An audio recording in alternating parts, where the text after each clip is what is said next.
and academic committee of this great conference. I welcome you all to the 2022 Tzu Chi AcadEmia Sinica Biomedical Conference. My name is Ayo Ibiayo, and I'll be your anchor for today's conference. Please kindly note that to the left, to the right of the auditorium of this hall, you have the program book that you can scan, and then you can have access to it. And without further ado, I would like to we have today an array of brilliant and honorable speakers that will be sharing their scientific discoveries that will be adding to our pre-existing knowledge today. So to kickstart this conference, I would like to invite our excellent Dean of College of Medicine, Tzu Chi University, Professor Hsuan-Yu Chen, for his opening remarks. Thank you.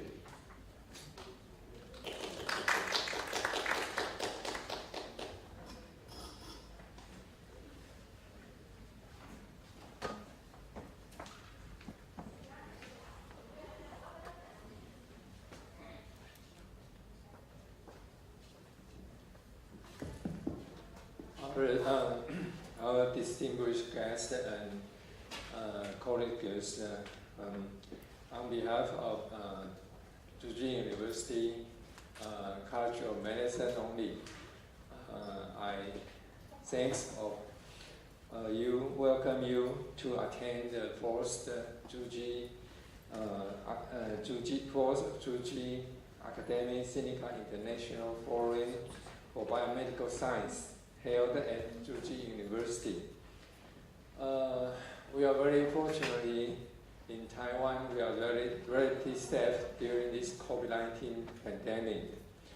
So I know our committees made a great effort to make a great scientist program.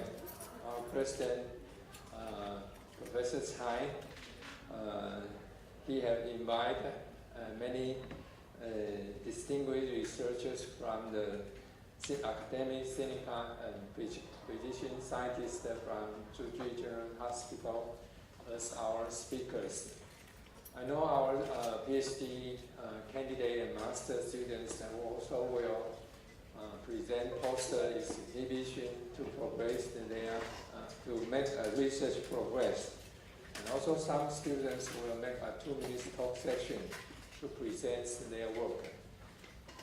I greatly appreciate your support and participation in this conference. I know that it's very wonderful program today. Hualien is a good place to visit in spring. I feel very comfortable in this spring period. So I hope you have a successful and fruitful feeling to attend this conference and enjoy the conference and enjoy your stay in Hualien. Thank you.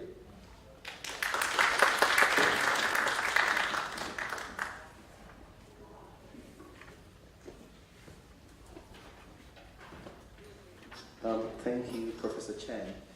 Next to the business of the day, the first talk, I would like to invite to the podium Professor Rongkun Tai, the Director of Institute of Medical Sciences, Tzu Chi University, to be the moderator.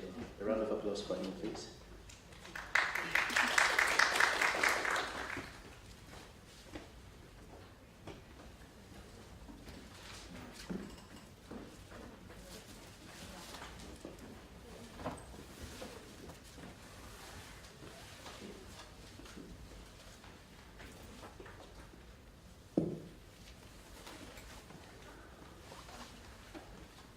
Good morning, ladies and gentlemen.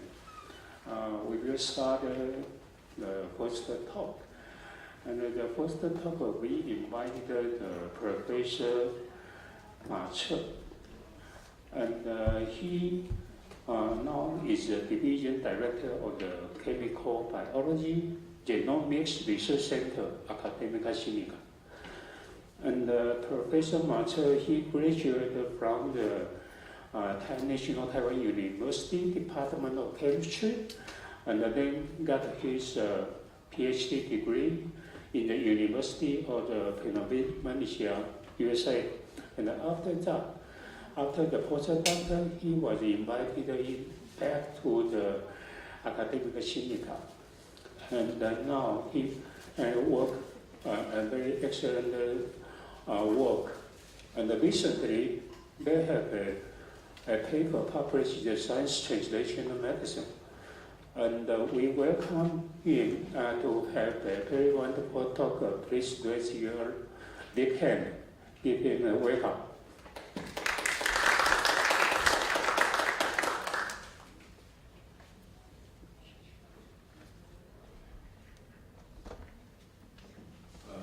Thank you very much for your introduction.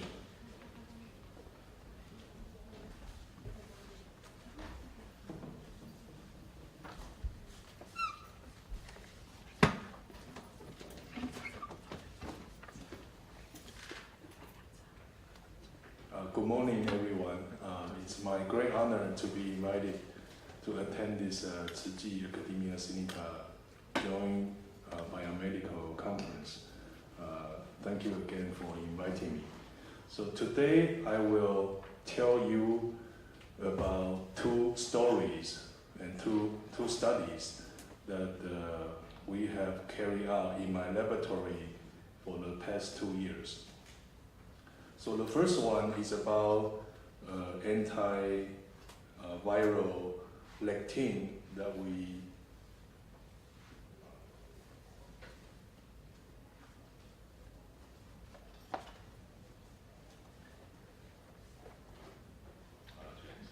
So the first one is a lectin that we isolate from edible beans.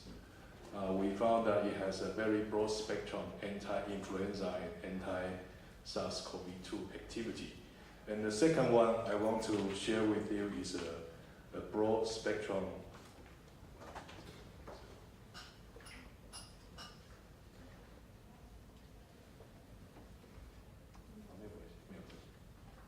So the second one is a broad spectrum COVID-19 vaccine.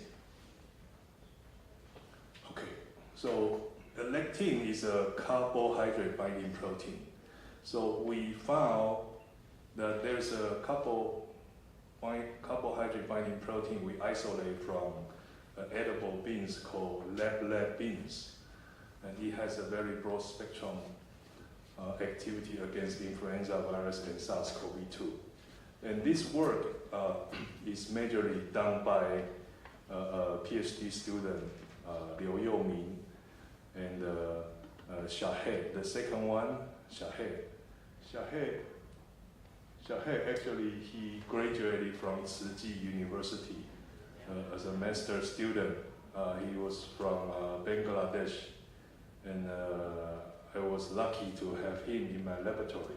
And I will share with you his data in just a minute. So this story actually started from Professor Zhan Jiachong, Zhan Laoshi. So he was the survivor of the SARS many years ago, 18 years ago. He was the last SARS patient. SARS was very different from SARS-CoV-2. So SARS, if you are infected by SARS virus, almost 90% are in serious condition, very severe disease. And of all the infected people, almost 10% fatality, so 10% are killed. So SARS is a very serious disease compared to the current COVID-19. And the study was support, and we have a good guidance from President Wong. He was the previous president of AcadEmia Sinica. Okay, so because Dr. Zhang was infected by SARS, but luckily he recovered. But the Western medical treatment cannot help him in terms of the lung fibrosis. The doctor told him that the best you can do is to maintain the status. There's no cure to improve the lung fibrosis left over by SARS disease. So he turned his interest into Chinese medicine. So in his office, you can find there are almost 400, 500 different bottles. I'm not sure if you have heard of this 科学中药, right? It's government certified without pesticide or anything, right? This commonly used ingredient from the Chinese medicine literature. So he tested, so for the past 15 years, I collaborate with Dr. Zhang. He tests each individual ingredient, 科学中药, against influenza infection. So he used the neutralization assay to test whether any ingredient from this Chinese medicine can inhibit influenza. And out of which he found 白扁豆, right, lab beans, has very, very good activity. He told me that the activity is almost as good as Tamiflu. Right? So I was fascinated by his discovery. So I collaborate with him. I asked him whether I can try to find an active ingredient from 白扁豆. So the graduate student Liu Youming took up the job to purify this active ingredient from the 白扁豆. So what we found there's a protein called friol. So on the right-hand side, friol is a lectin. The size is about 120 kilodalton. So it's a tetramer. Each monomer has a carbohydrate binding site at the tip. Okay, so a little bit of history. So lab beans was found in literature 200 years BC in India. So this plant and these beans are found in the literature 2,000 years before BC, and then mostly it is used, very commonly used in all of the tropical countries. It's not very common in Taiwan, but in other countries, in Africa, in India, Bangladesh, my laboratory, we have students from Malaysia, Thailand. It's very common, right? It's just one of the very delicious beans. Okay, so this is what the plane look like. Let's see if I can do. Okay, so this is what the plane look like. This is the flower, and this is the bean pod, and this is the seeds. Okay, so we found that we grind the seeds and solubilize with PBS, and that's it. This aqueous solution has very good anti-influenza activity. Okay, so I mentioned about this. This is a very commonly used food source, a very good protein source in tropical countries. But when this beans was introduced into Asia, in China or in Japan or in Korea, it is mainly used for medical purpose. Okay, that's why here I forgot to mention. You see this 草本药性本草本草纲目 etc. They say these beans can solve a lot of poisoning problem. Although I don't understand exactly what's going on in this kind of a description. Okay, so I will go to the summary first. So we found that this lab beans, we can purify an active ingredient called friol, this protein. So friol can have a very strong interaction with the complex type glycan on the surface of HA. This is the main glycoprotein of influenza. Okay. So in the past, people have found many antiviral lectin, but mostly they bind to high mannose type glycan. But this Frio is very, very unusual that it interacts with only complex type glycan. So when Frio binds to the glycan on the surface of HA, it can inhibit the influenza life cycle at the late endosome, so stop the virus life cycle. And Frio can also aggregate the virus. And in the laboratory, we found that we have tested 11 different influenza viruses, including H1N1, H5N1, H3N2, and so on. It all has very good activity. And in vivo activity, we use Frio solution and intranasally given to the nose of BAPC mice. And then these BAPC mice can be protected by a lethal dose challenge of influenza virus. So this work has been going on for 2-3 years, and we submitted to a journal and was in revision for almost 1 year. And reviewer 2 or 3, I don't know, ask a very, very critical question. We cannot answer. There's a lot of question, a lot of experiment to be performed. And luckily, 2 years ago, SARS-CoV-2, there's an outbreak, or I should say unluckily, there's an outbreak, right? So me and Dr. Zhang immediately thought we should test it on SARS-CoV-2 as well. So to our very pleasant surprise, this Frio can also bind to the complex type glycan on the surface of spike protein, and also it neutralizes SARS-CoV-2 with a nanomolar concentration activity. Okay, this is the data.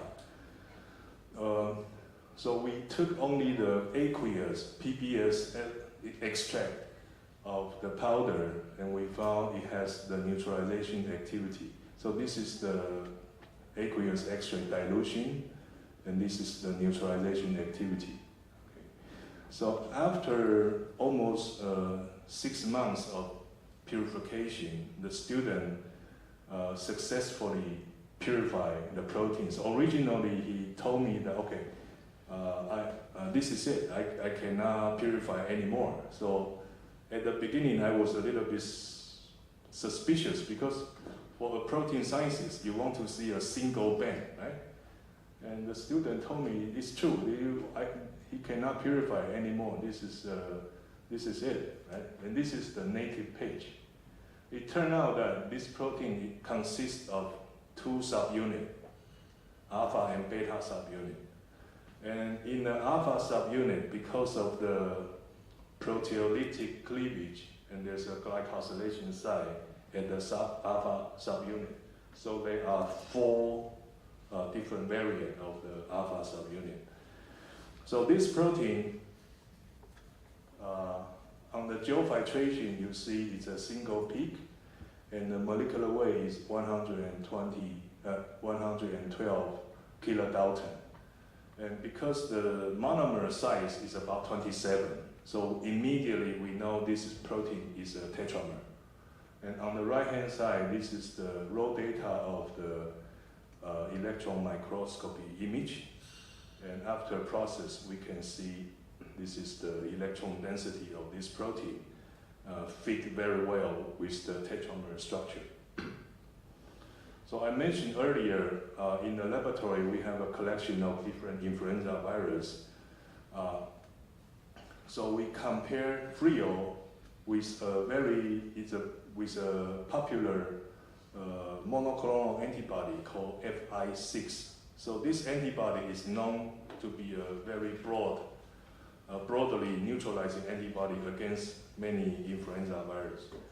So we compare Frio with FI6, and the darker color means good, better activity. So you can see that in many cases, Frio is almost the same, or in some cases is better than this monoclonal antibody. So the darker color, the smaller number means good, better activity.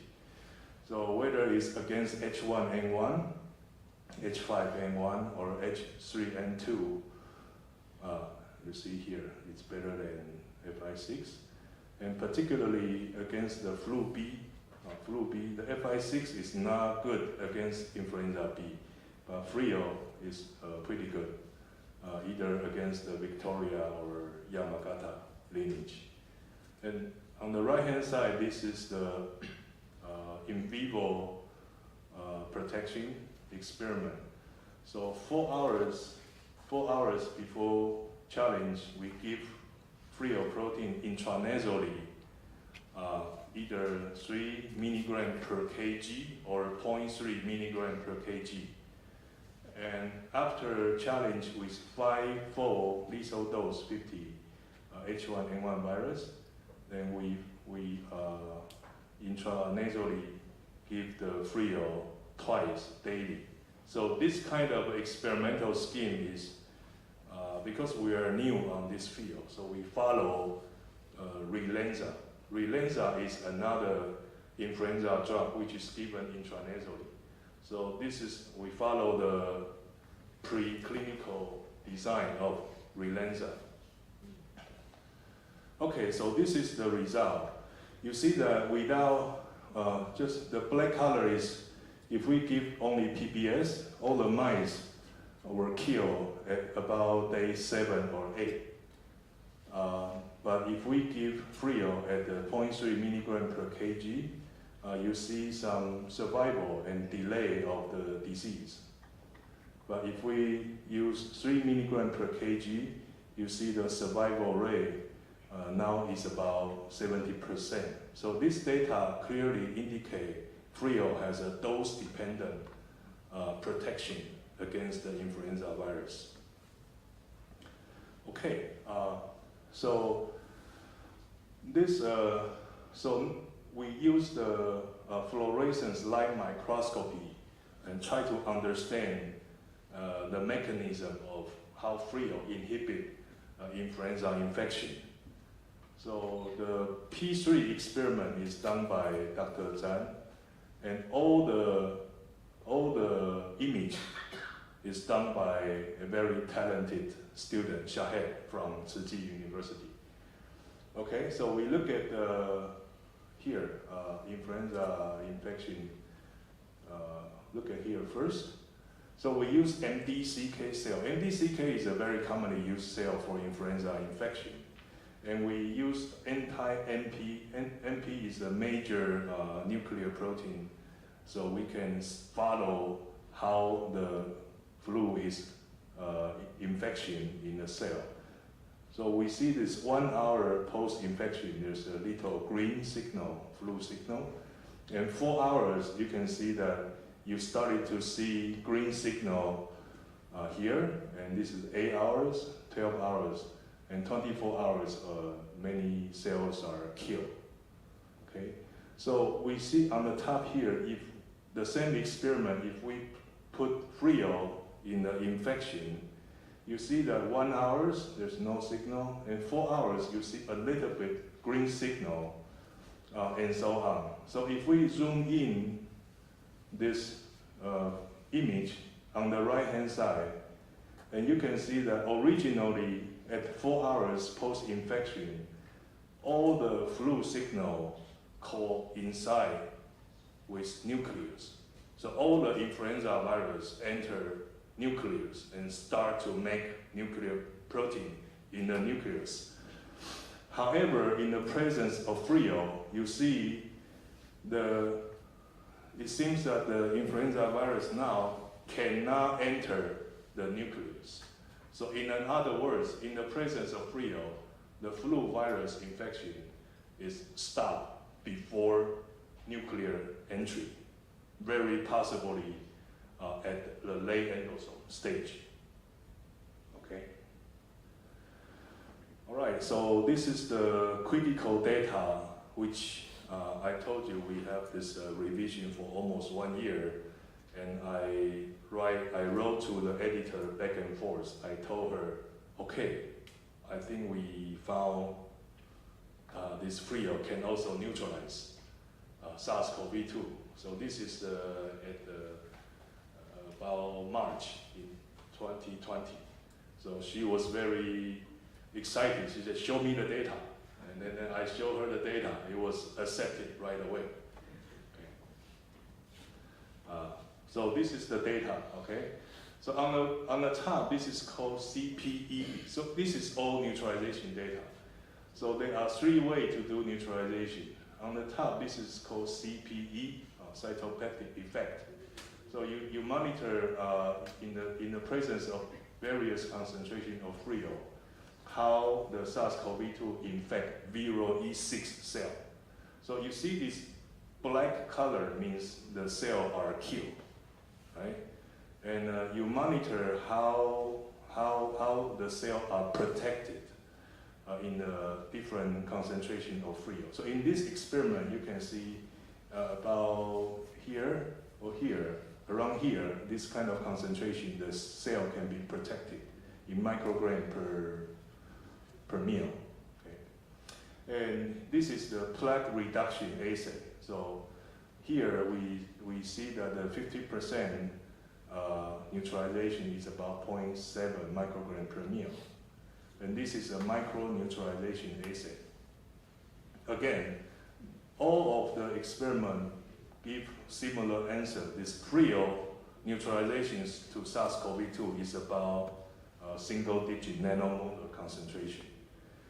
Okay, so this is a similar experiment also done by Shahed. So he not only do, because the image look nice here, but in reality, he spent a lot of time trying to optimize the best condition, including the concentration of different antibody or how to process the data. So it's not a very easy job.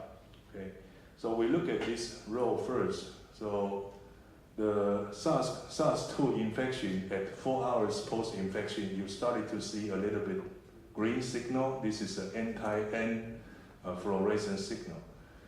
At 8 hours, you see more green signal at the cytosol.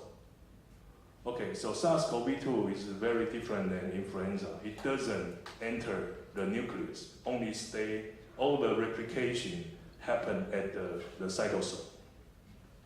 So you see the 16 hours, 24 hours.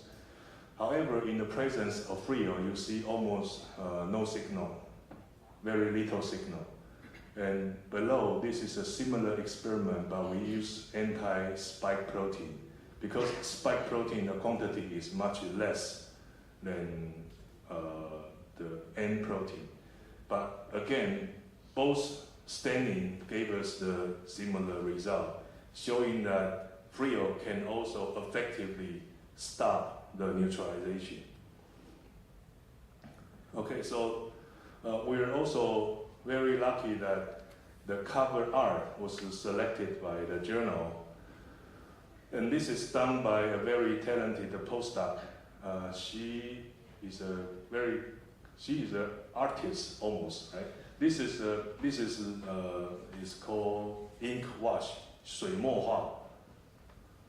And this is not only painting, this is based on true scientific data. This is the EM data, but she turned this into an art. So this black color means particle. And the little protrusion here, for example, here means the spike protein on the surface of virus. And the red dots is the frio protein. So in the presence of frio protein, frio can aggregate SARS-CoV-2 virus. And also, luckily, I have another student whose boyfriend or some friends, he is very good at Chinese calligraphy. So he wrote some description from 本草纲目 about 白点豆. Yeah. Recently, we use both X-ray crystallography and also cryo-EM to determine the structure of frio in complex with the complex type glycan. It's a tetrasaccharide.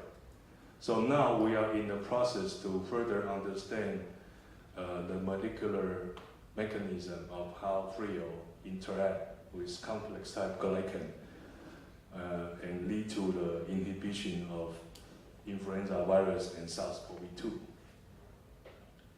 So currently we have some patent application about FRIO, and personally I think FRIO can be used as a nasal spray to prevent or treat influenza infection or SARS-CoV-2 infection. Or it can be used as an aerosol mist. For example, during the pandemic, people are afraid to take flights, airplanes, right? So in a closed space, it's possible that this FRIO mist can help to prevent the transmission. And since FRIO can prevent the infection of all different viruses, so you know every year the avian flu influenza is a serious problem. So recently we have the shortage of eggs, right? And one of the reasons is avian flu influenza infection. So it's possible that this poultry feed we can also add FRIO inside, try to see if this can prevent.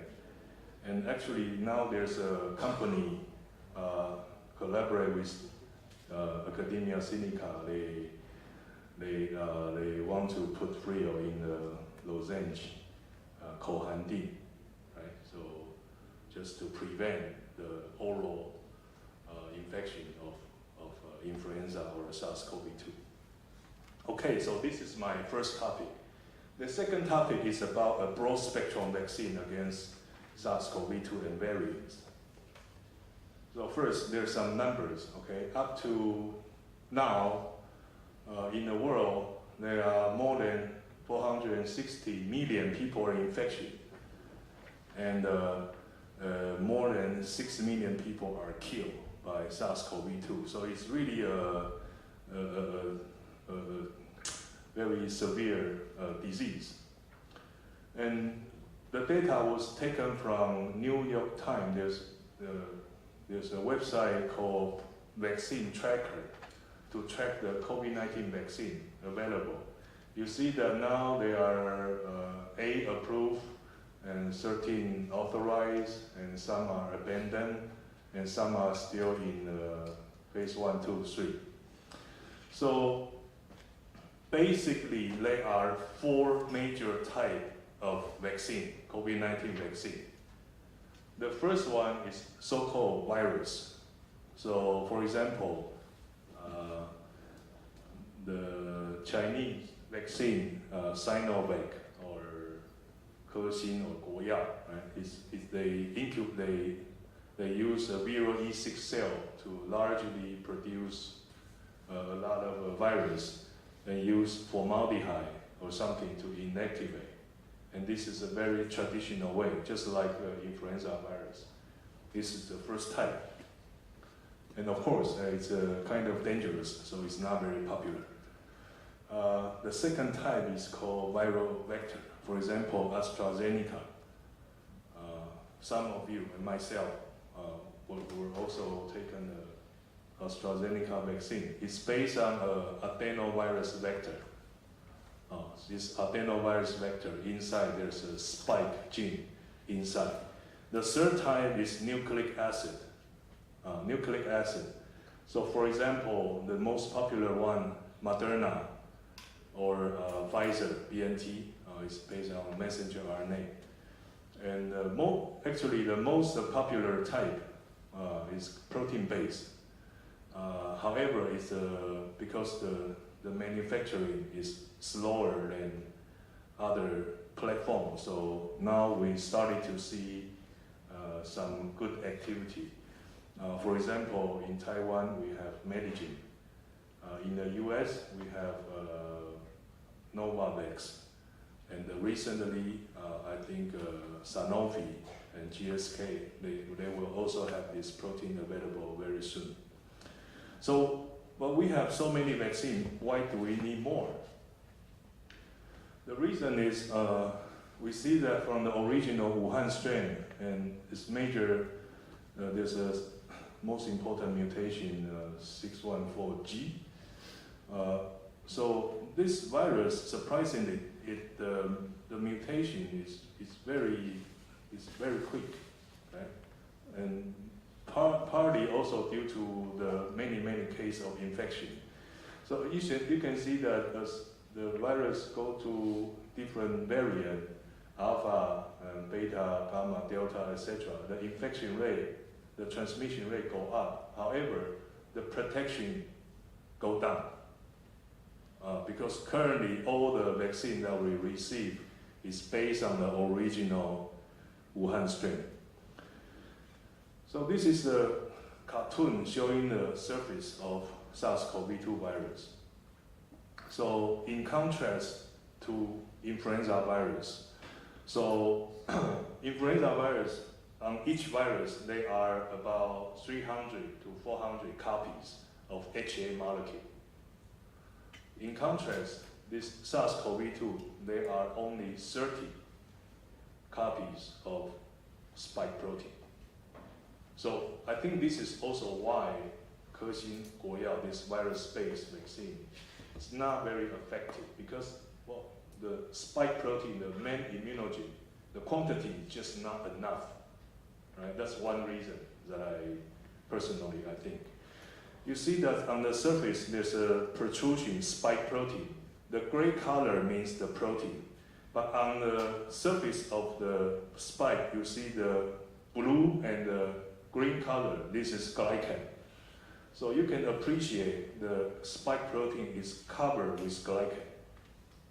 So we analyze, so at the beginning we try to understand the importance of glycan on the spike protein because spike protein is the main immunogen.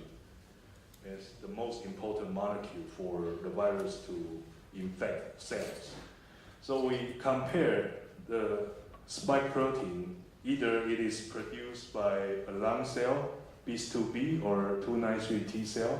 You see that there are 22 N-glycan sites, N-glycosylation sites. On each location, you can see the composition and the proportion of different glycan are quite different. Okay. For example, the first position you have mostly complex type from BIS2B. However, you hear 293 T cell. You, in addition to complex, you also have other type. Okay, and then we just map the result on the three-dimensional structure on the right-hand side. And I mentioned to you, this is on the top, this is the domain organization of spike protein.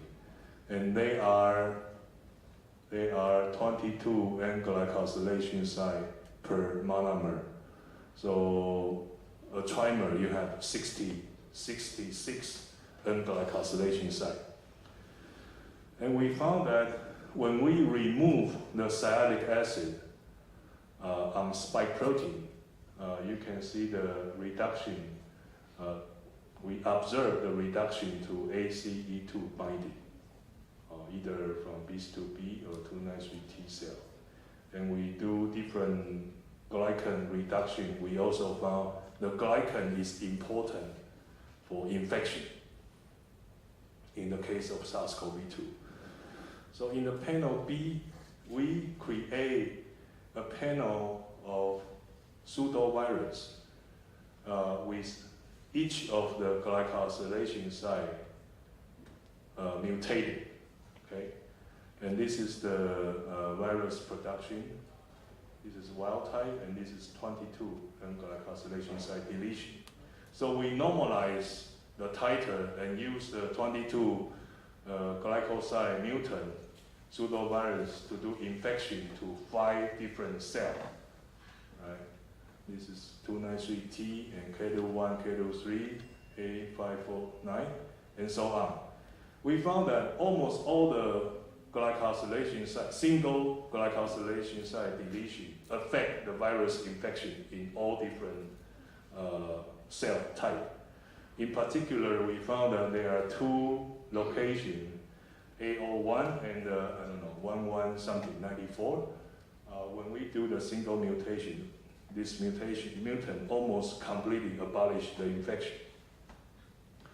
Then we took the sequence from database. This is done by analysis of almost 1 million different spike sequence. And we map the variation of different amino acids onto the structure. The color in red means more easily, the darker color means the higher variation. And the gray color means the location, which is more conserved. It doesn't change. Then we compare, this is another analysis. We compare which region are more covered by glycan. And we combine the previous conservation analysis to the analysis here done by the glycan coverage. We found that, for example, in the NTD region, they are 47% conserved region, which are also covered by glycan. Okay? And for example, in the FP fusion peptide and H peptide P1 region, you see up to 60% or 70% conserved residue which are covered by glycan. So it's a very simple idea. Because spike protein is the main immunogen, there are certain percentage, they are covered by glycan. Very possibly this glycan shielding can prevent a good antigen processing process. So our idea is just to remove the unnecessary glycan and use it as a vaccine to see if it's better. So at the beginning, we try to do mutation, one at a time, 1 or 2 or 3 mutation, the glycan mutation. But we found that after 2 or 3 mutations, we cannot purify the protein. The protein cannot be produced. So we found another methods. This method is we produce the glycosylated spike protein first, and then use enzyme to completely remove the glycan and leave with only one N-acetylglucosamine on each of the N-glycosylation site. So this we call this kind of a protein monoglucanate. Glucanate is N-acetylglucosamine, the first glycan residue. Monoglucanate decorated spike protein we call as MG. So here we show the mass spec analysis. This is the original 22 glycosylation site. They are mainly complex type or high mannose type. So after enzyme removal, you can see now all the 22 glycosylation site consists of monoglucanate residues. And you see that here, after glycan removal, it is still a trimer, and this is what is seen on the gel. And we analyze using the electron microscopy. After glycan removal, the 3-dimensional structure is still very similar to the original one. So we use these two protein, FG original spike and MG spike, to immunize first biopsy mice. And we do 2 intramuscular injection, and then we take the blood or take some lymph node organ to do analysis. First, we see that this anti-spike IgG titer. So from here on, the red color means MG spike, and the blue color is the original glycosylated spike protein. I have to say that the original glycosylated protein is almost identical to Medigene, Gaoduan, or Novavax, or Sanofi. So you see that just by simply removal of glycan, you see almost 2-fold increase in the anti-spike titer and almost twofold in the neutralization. Here we see that TH1, TH2 ratio, the mg spike protein is higher, and this is critical because if the ratio is very low, this can lead to some lung disease by the vaccine. And here we observe this follicle helper T cell. It's a subset of CD4 T cell to see that mg spike protein elicit much better CD4 T cell response. The IF and gamma is better. IL-4 is very similar, doesn't change much, but IL-21 also is better elicited. Most importantly, we observe this CD8 T cell response is much better induced by mg spike vaccination. This mg spike vaccination elicited serum can binds better to variants of SARS-CoV-2, including wild type, D614G, and beta, alpha, beta, and so on. But also, not only this SARS-CoV-2 variant, but also SARS, MERS, and the 4 commonly encountered common cold coronavirus. And this is the neutralization data done by pseudovirus. So the red color is mg spike, and blue color is the original spike. So pseudovirus and this real virus data are also better. And this is the important data. This is done by using a human ACE2 transgenic mice. So this mice can give very severe disease due to the overall expression of human ACE2 protein. So again, we give the mice 2 intramuscular injection, and we take some blood, and then we challenge with the virus. You see here, surprisingly, with the wild type challenge, all the mice die without just PBS, without vaccine. And the blue color, the original spike protein, doesn't protect the challenge very well. However, the mg spike protein gives good protection of the wild type challenge. We also have performed the same experiment using alpha variant. Again, you see this red color, the mg spike protein gives much better protection to the alpha variant. And this is also true for Delta variant. So in other words, just simply by removal of the glycan, which can give much better B cell and T cell response and lead to a good in vivo protection activity. I think I will skip this, and this data is also done by Shahed. So it's a pathological analysis to see the lung damage and protection by vaccine. And I want to mention one more thing is out of this mg spike vaccinated mice, we were able to isolate a very potent antibody called M31H7. This antibody, the neutralization, binding or neutralization is at picomolar range. So which is almost 100 to 1,000-fold better than the commonly used antibody. And this antibody, when given to this transgenic mice, can also lead to protection of lethal challenge by SARS-CoV-2. And we also solved the structure of the spike protein in complex with this antibody.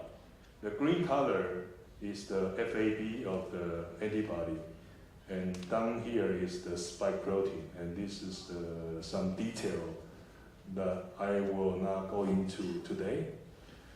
And we compare this, also we solve the crystal structure of this antibody in complex with RBD domain and compare with all the commonly used antibody clinically to see how they block the interaction between RBD and the ACE2. So in conclusion, we simply, by removal of this unnecessary glycan from surface glycoprotein, we can better expose this highly conserved sequence to immune system. Is a very simple strategy for broad spectrum vaccine design. And we are lucky that this paper was accepted by Science Translational Medicine last month. And finally, I want to thank Dr. Zhang again. I think most of you probably heard the P3 accident also happened in my institute, GRC, December last year, right? There's a research assistant was infected by Delta variant. And P3 laboratory is still shut down until now. And we don't know when this will be open. And the investigation is still going on. And I was one of the people who are investigating. And I think until now, no one knows when or how this RA is infected. And Academia Sinica only focus on SOP. So they confiscate all the video and look at all the video to see if any procedure is violated. For example, if you wear gloves first before you wear the PPE or something, right? But however, no one knows how she was infected. Personally, I think the main reason this accident happened is overloading of the work. Because before the pandemic, I was the only one of the main user of this P3 laboratory. The workload is like once or twice every month for influenza challenge. Each challenge lasts about 10 days. But since the pandemic, the May 2020, the President Liao took over the operation, and he changed the policy and asked the laboratory to open up the service to the whole country, not only the research laboratory, but also for companies.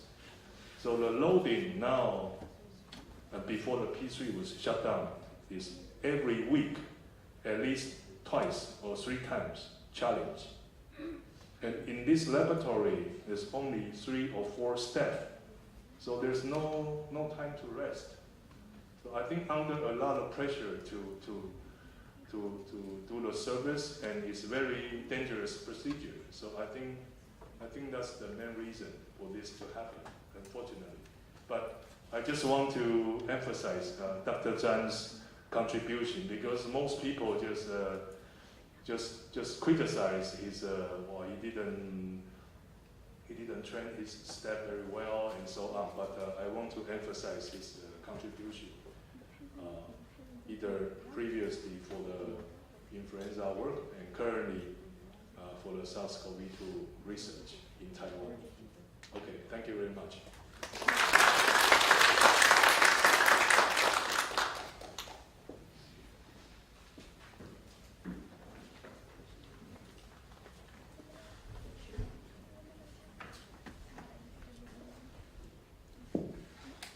Thank you for Professor Macha's very interesting story about the Chinese health struggle and the vaccination. I think, and anyone have any question or comment to raise? Yeah. Please use the microphone.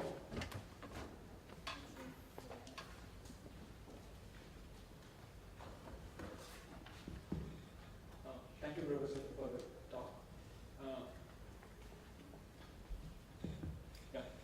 Professor, you mentioned that the TCASB for influenza is 5 and for the SARS-CoV-2 is 100.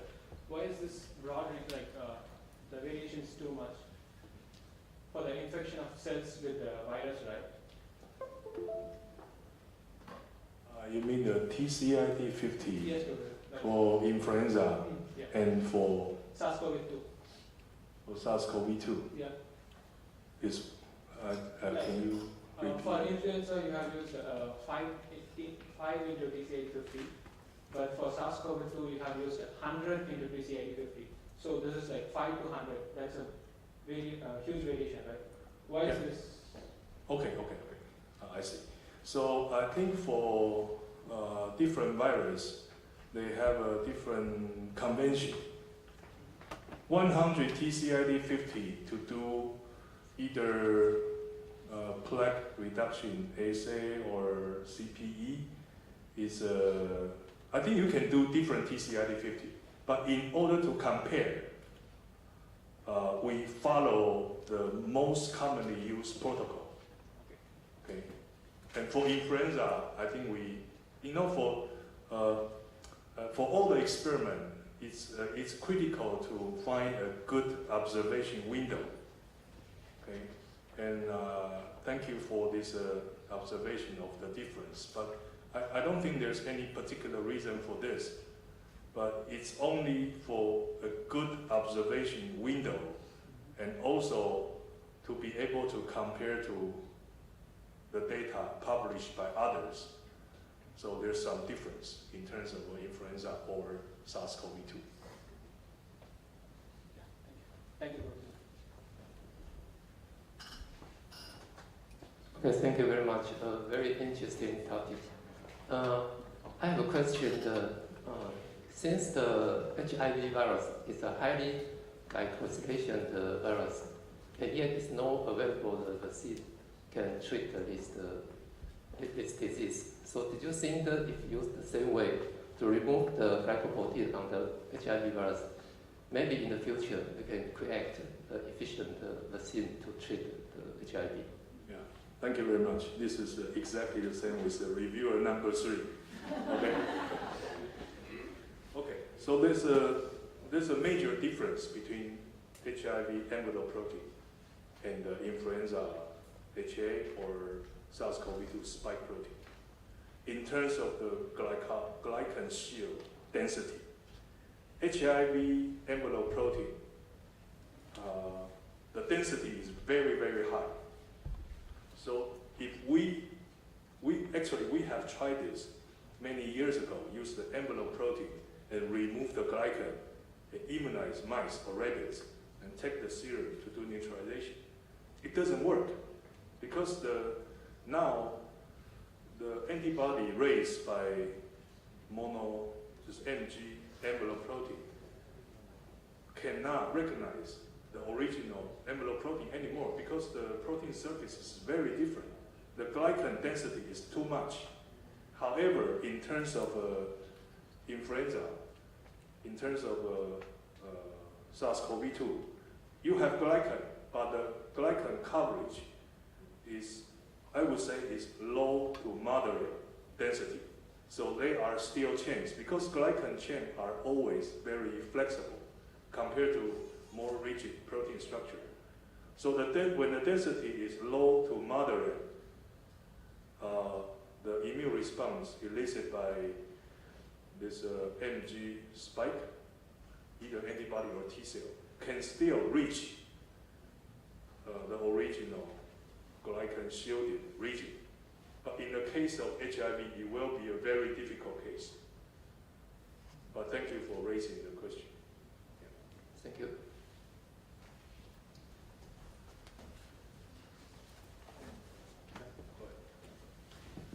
Okay, I'm interested in the first part about flu. So you treat some mice with the influenza and then treat the flu, right? Like a 0.3 and 3 milligram. And you say it's kind of dose independent. Yeah, dose dependent. Like it can increase the survival rate. So because you treat 3 milligram and it can help about 70%.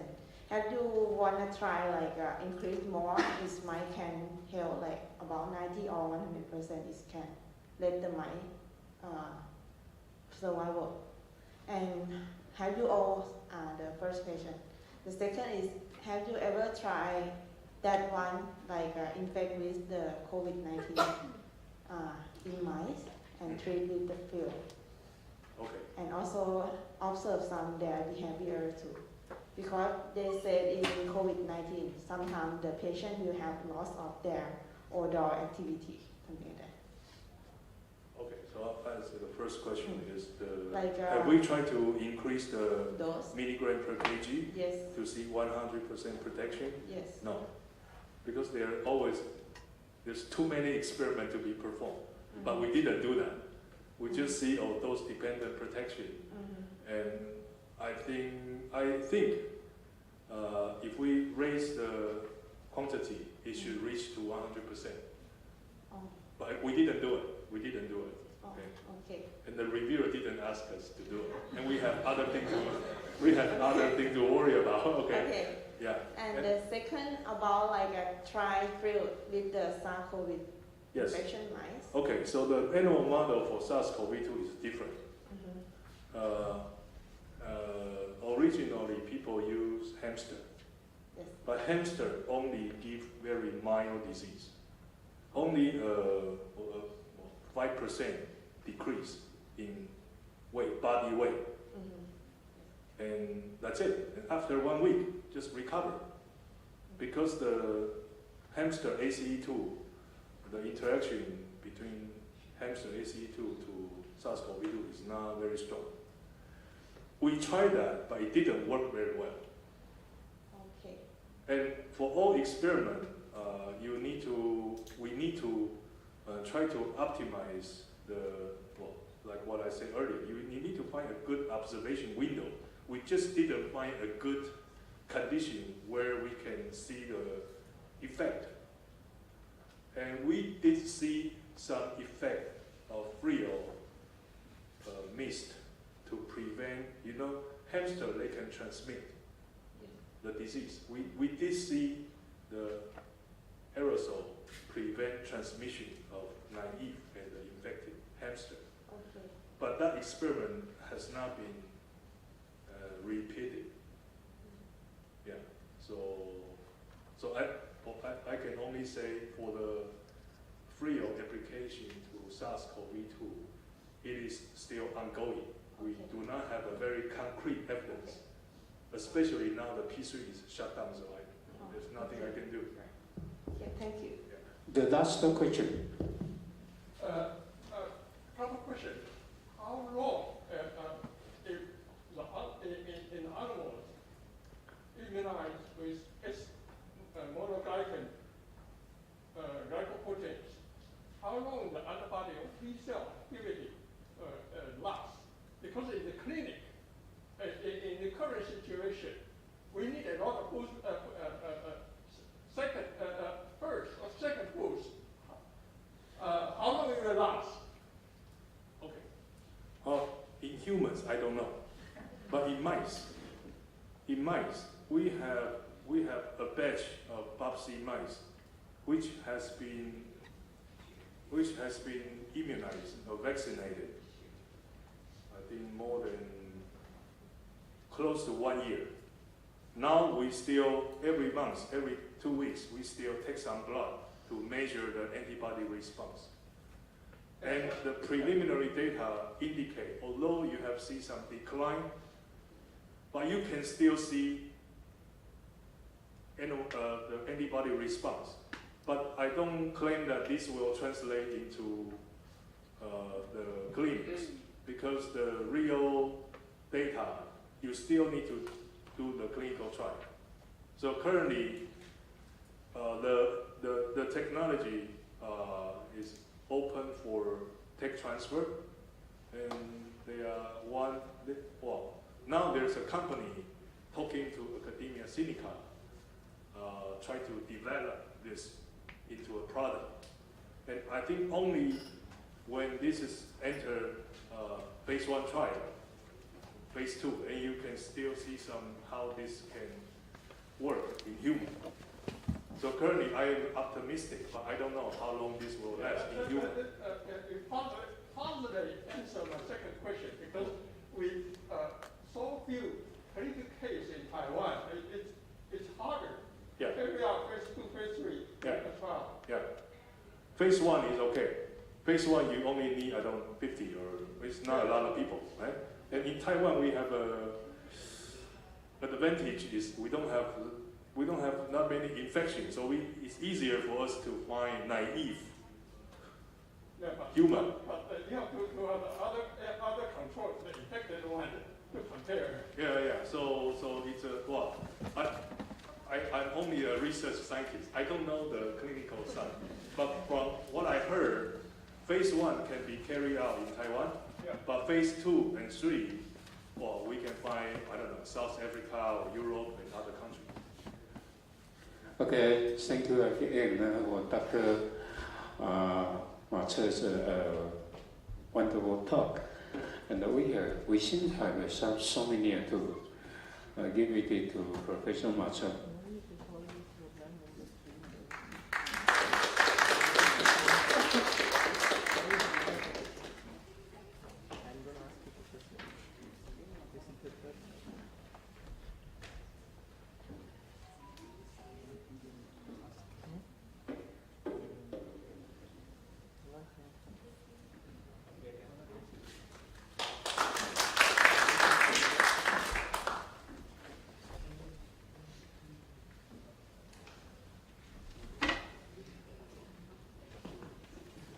All right, we'll move on to the next talk, the second talk. And to moderate this aspect, please make welcome Associate Professor Hsuan-Yu Chen, the doctoral degree program in translational medicine, Tzu Chi University, and AcadEmia Sinica to moderate this aspect. Thank you. Okay, thank you. Good morning, everyone. I think people are still fascinated by the story by Dr. Ma about the frill and SARS-CoV glycation, etc. And we are moving to the next session, which is about the precision health or precision medicine. I think people are getting more and more familiar with the term precision medicine. Take breast cancer as a very successful example. That we're now treating patients with breast cancer by looking at the underlying pathology. We can oncotype, and we can tailor the treatment for each individual. I think that's a very successful story for this unique breast cancer disease. But we are trying to expand that successful story to other different diseases. And so I have the honor and pleasure to introduce our next guest speaker, Dr. Chen. Dr. Chen graduated from the PhD program of epidemiology at the National Taiwan University. And then he went on to do his postdoc training, and also in the Institution of Statistical Science, AcadEmia Sinica, and then went on to become the Assistant Research Fellow, and now he is currently an Associate Research Fellow at the Institute of Statistical Science, AcadEmia Sinica. And he has done a lot of genomics work in cancer, especially I think the very big contribution by him and his team. He did a wonderful paper in 2007 about the 5 signature and for the non-small cell lung cancer, published in New England Journal of Medicine. Very great contribution for Taiwan. And he's going to talk about the computational multi-omics for precision health today for us. And so without further ado, let's welcome Dr. Chen.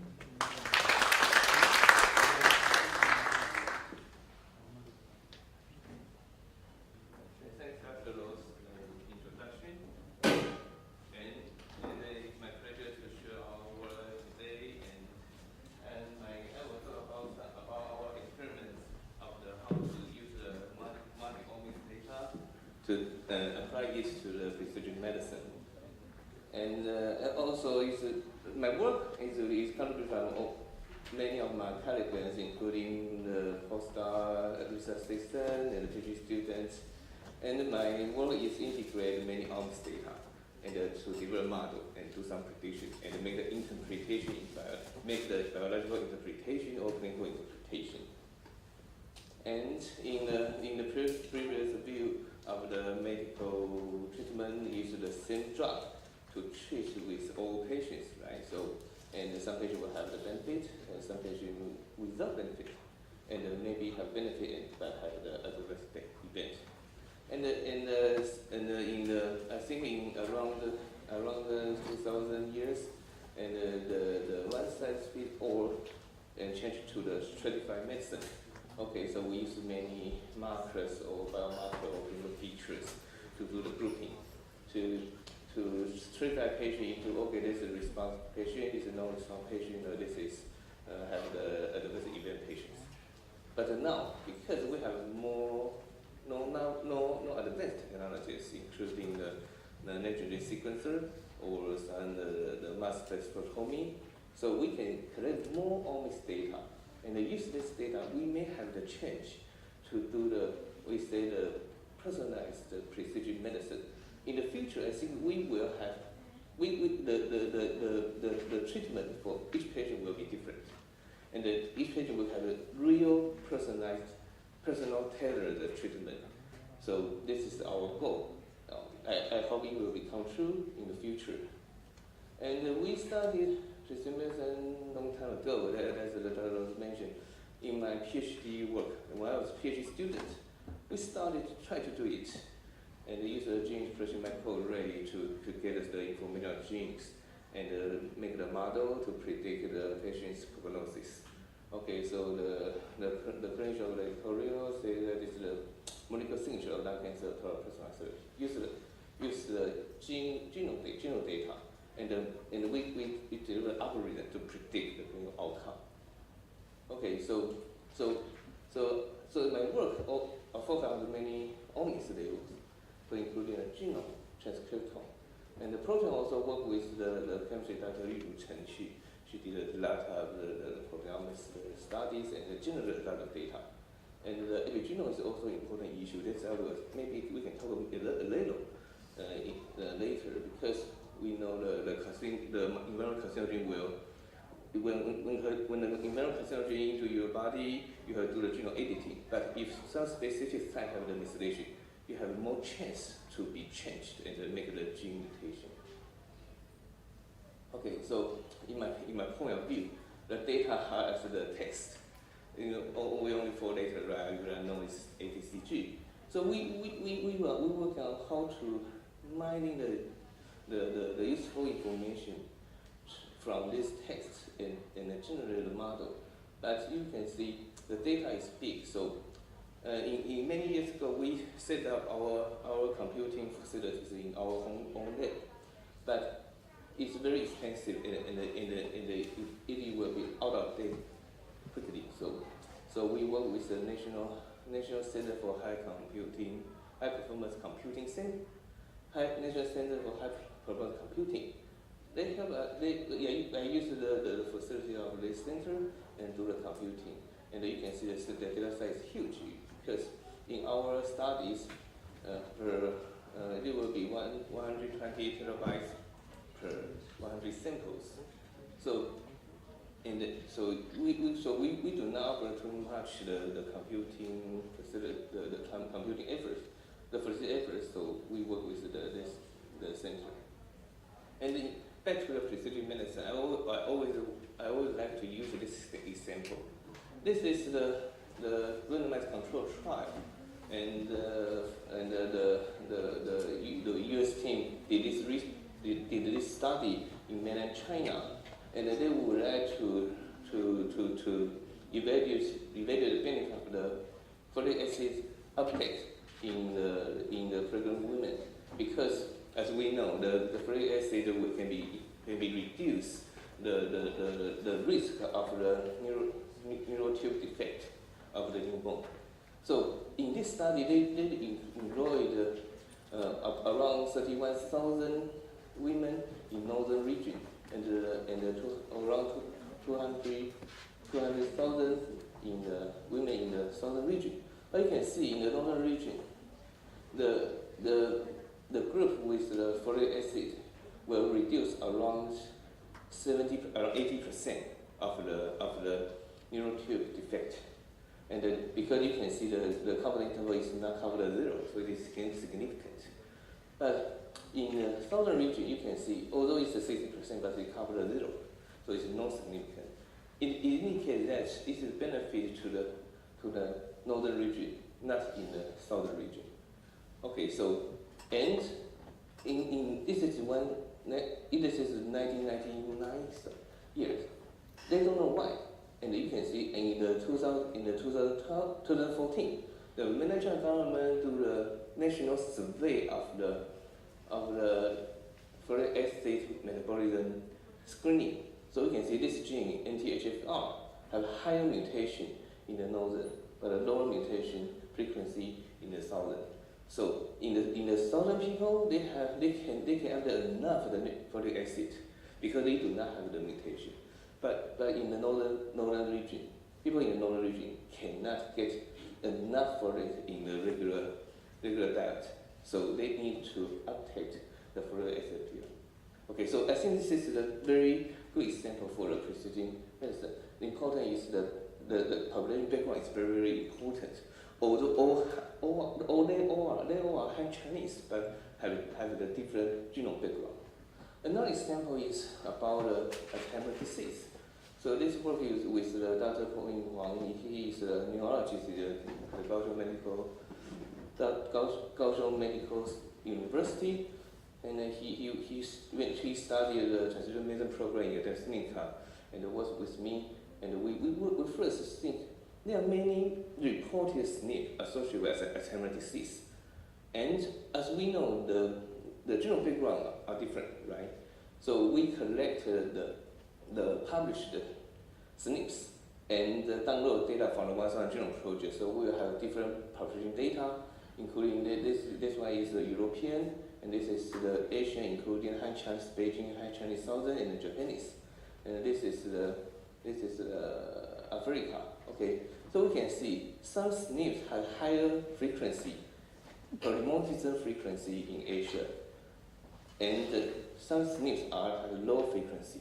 So in this I think this is just the demo, the concept study, and we can see that even in the all reported Alzheimer's disease associated SNPs also showed the different frequency between different populations. Okay, and another example is that in the genetic study, at this time, when you report a mutation, report a polymorphism, you have to compare it with other populations. People will be interested to know what the frequency in other populations. So in this SNP, and we genotyping in our Alzheimer's disease patients, and also collect data from the different database, including the Taiwan Biobank database, and they show the frequency of this SNP. And finally we find that the patients carry the CC phenotype will have the progression. Then patient carry the TT phenotype. So at this time, you do the genetic study. You have to collect a lot of data from public domain, including the 1,000 Genome Project, EZ database, or Taiwan Biobank. Okay, another, and this we call this the Taiwan Cancer Moonshot Project. Is I think now is our major work at this time. And this is the first step is a 4 years study, and it's closed in the last year. And we start a new one, and I will introduce more in the next. So, and in this Cancer Moonshot Project, there were 33 institutes from 12 countries involved in this project. And in this project, we would like to use a deep genome and protein profiling of patient tissues to understand cancer development, progression, and identify target for diagnosing the therapies. Okay, so in Taiwan, and our group leader is Dr. Hui-Yee Chen. She is a chemistry of the Institute of the Chemistry. And my work of this team is contribute to the computing analysis and do the data analysis. And we also work with many medical centers in Taiwan. So in this first phase of the Taiwan Cancer Moonshot Project, we focus on the lung cancer and the breast cancer. And we collect 800 patients and do the many omics data. And generate many omics data. In the genome level, we use the whole genome sequence, whole exome sequence, transcriptome sequence. And the protein level, we measure the protein and the phosphoprotein levels. And we also collect a lot of clinical features, including image data. And in the lung cancer part, we published our first results on the cell. And in this issue of Cell, we have the 2 papers, and another is from the US team. Okay, we back to back to submit to the Cell, and we also want we'll cover later. This is very good. The painting say this is the star on the sky, and this is like a lung, and the radar is the lung cancer. But the measurement from the different teams have different interpretation in the findings, including many from the genome, many from some chemical compounds, and so on. So our main finding is about we find some endogenous carcinogen effect or exogenous carcinogen effect, and we can use the proteomics classification to classify high-risk patients. Okay, so like the genomic or omics paper, the figure 1 is about genomic profiling of your patient. Okay, so not surprise, in Taiwan, the lung adenocarcinoma, the highest mutation frequency is EGFR. Okay, this is somatic mutation. And then compared to other, in addition, if you are doing the omics study, they will always ask you to compare your mutations with other papers. So I think the population is very important. So you can see in this figure, we compare our somatic mutation frequency with other population, our published data. So we show that they are very, very different. And we have the most EGFR mutation, and in the European, in the Western countries, maybe the TP53 and or KRAS. KRAS is higher than in Taiwanese population. And we have the 3 major findings. The first one is alphabet mutational signature. We call it the endogenous mutation signature. And the alphabet is it can promote evolution, because the alphabet, there are around 5 to 8 enzymes of alphabet family. In your body, they will do the genome editing. So it's the source of the evolution. So, but we call it the endogenous mutation, endogenous carcinogen. Another major finding is we find the evidence that in lung cancer patients' cancer tissues can identify the environmental carcinogen signature. This is the result, not the source, because specific environmental carcinogen was introduced specific mutation signature. Okay, so this is the first in class to find the environmental carcinogen signature in cancer tissues. Okay, the third finding is because the stage 1B, as we know, the stage 1 lung cancer is safe. Most of them will be cured. The 5 years survival rate around 90%, and they did not need any adjuvant therapy, or after operation they just follow up. But 1A is good, but the 1B is complex, is heterogeneity. So the physician cannot make good decision for this 1B patients, because it cannot easy to choose who need to do the adjuvant chemotherapy or targeting therapy. So this is unmet need. This is the clinical unmet need. So in using the proteomics classification, we can identify high risk of the 1B patient. Okay, so this is the first is the upper membrane signature. This has a specific motif. Is this 3 nuclear motif TCA or TCT? And if person have the effect from alpha-based enzymes, the C will change to T. So we call this the alpha-based mutational signature. And this is very interesting finding. Is you can see that this 2 is the male. Male are, yes, it means have the much alpha-based mutational signature, and no is no. Okay, so this is no different between the male. But in the female, as we know, the EGFR mutation is the most important driver mutation of lung adenocarcinoma in East Asia as well as in Taiwan.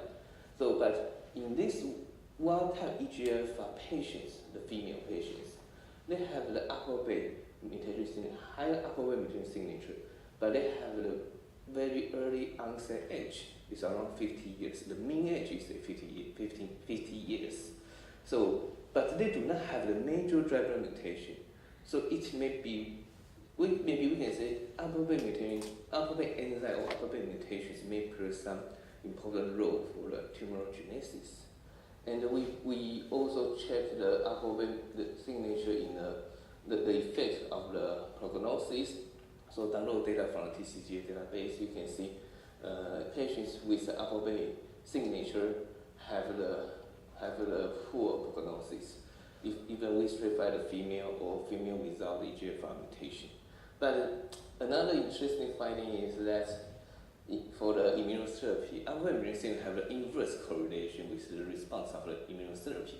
So you can see the patient with the alpha-based signature maybe have a higher response to the immunotherapy. So another finding is this is the first evidence to show the environmental carcinogen in lung cancer genome, and this is we after sequence compare the mutation between the cancer and the normal genome, we can get a mutation only obtained in the cancer genome. We call it the somatic mutation, and we can use a computational or mathematical decomposition method to decompose the mutation changes into 5 major signs, or we call it a fingerprint. So in Taiwan, we have 5 major signatures. And in the West country, we only 3 major signatures. And we use this signature to check or to compare to the database. In the 2019, they have the cell published a carcinogen signature database. So we use this signature to compare to the database and find. This 5 signatures can be classified into the 5 major sources: pH, activating agents, radiation, natural pH, and exosomes. But in the West country, they only have 3 signatures and all are pH, activating agents, and radiation. So in Taiwan's patients, we have 2 additional carcinogen signatures. The first is the natural pH. It's from air pollution or PMs. Another is the nitrosamine. It's from the food preservative or some water contamination or something smoking and so on. Okay, so and we can find that the female with the higher age have more natural pH, and the mutation patients also have more natural pH. So this is the first evidence to show that the environmental carcinogen will introduce the genome editing in human genome, and we can find the results in cancer tissues. Okay, so as we know, this one is the protein classification result, and this is a follow-up study. We say that in the proteomics classification, we can find the high risk of the 1B patients, but I think that after 2 years follow-up, some patients have the recurrence, but you can see the predicted the 1B high risk have the more recurrence rate is close to 50%. It's very high for the stage 1 lung cancer patients. Okay, so this is the first step of the Taiwan Cancer Moonshot Project, and we also submit a patent application for this protein classification method and the alpha-beta detection method to predict the immunotherapy. And then we also apply the most or the grant to do the clinical validation of the proteomics prediction method and the alpha-beta prediction method. And so the next, because in the this is some strange symptom. Okay, so in the first step of the Taiwan Cancer Moonshot Project, we also have the late-stage lung cancer, and we also would like to do the integrated analysis. So in the US team, would like to work with us and integrate the Taiwan samples and the US samples, and we work together because you can see the clinical feature of the early stage and the late stage are different. So we would like to produce the joint paper, and but we don't know where we can get. Okay, so another in the first step of the Taiwan Cancer Moonshot Project, another major topic is the breast cancer, and we start to prepare the manuscript, and the first interesting part is we can see, as we know, the nuclear change can be classified into the transversion or transition. Okay, but in Taiwan we can see our transversion, the percentage of transversion is higher than the US patients. And we can also have classified the 3 groups of Taiwanese patients. 2 are endogenous carcinogen, and 1 is exogenous, maybe the apoptosis or debate otherwise. Okay, so and we classify patients into 4 groups, and you can see in the exogenous groups they have more stage 1, and the KIC7 is the 14, and you can see in the mixed group they have the negative ER, negative PR, and the positive lymph node invasion. And we also use the RNA sequence data to estimate microenvironment, so patients can be classified into the activated immune status and the suppressive immune status. Okay, so we do a lot of study, but we started to prepare the manuscript, and I think the Taiwan, the breast cancer in Taiwan is different with the Western population, but it's very difficult to make new novel findings, and we are trying to get more unique or special information from our omics data, and follow the environmental carcinogen issue, and supporting from the academic grandchildren project, we want to know how the environmental carcinogen to do the genome editing in human body, and why we always have higher incidence of the non-smoking, non-adenocarcinoma, especially in women. So we started this project to first, of course, based on previous findings, we use the tumor tissue to we can measure the mutation signature, and we also start to want to generate our own carcinogen database. So we use the iPSC model to treat different carcinogen, and after treatment we do the sequence analysis and can find the carcinogen signature. This we call it fingerprint, and maybe we have a chance to find why some germ mutation will occur in the tumor tissues. And we also collect some what we call the community cohort data, including maybe from the Dodo City project in Taiwan, or I also work with Dr. Chen and he has the community cohort followed for the 20 years. So we will work together in the sequence, maybe 20, the same patient. The same patient is brought, collected in the 20 years ago or in the future, maybe 10 years ago. So we can check the genomic change vary from the different time points. And this is not easy to do because first, we generally, this work with Dr. Hui-Yee in the Toxicology Institute in National Taiwan University. And it's not easy to, because we do the primary culture.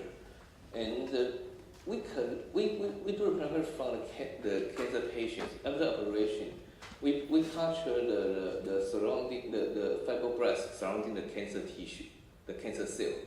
So we call this the normal cell, not the cancer cell, but it's from the cancer patient.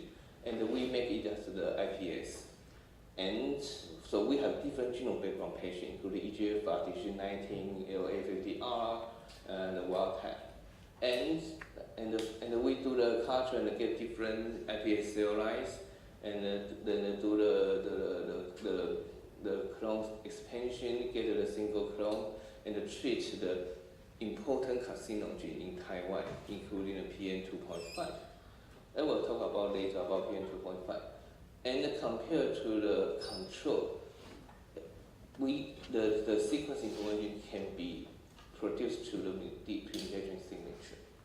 Okay, so this is the first evidence to say our genome are different with the Western population. You can see this QCAM published the carcinogen gene database. They use their own IPS cell line, but in our study we have at this time we have 4 kinds of IPS cell line, and you can see this is the IC50. The Western population have higher IC50, but in our patients iPSC, you can see that our IC50 is lower than the Western population.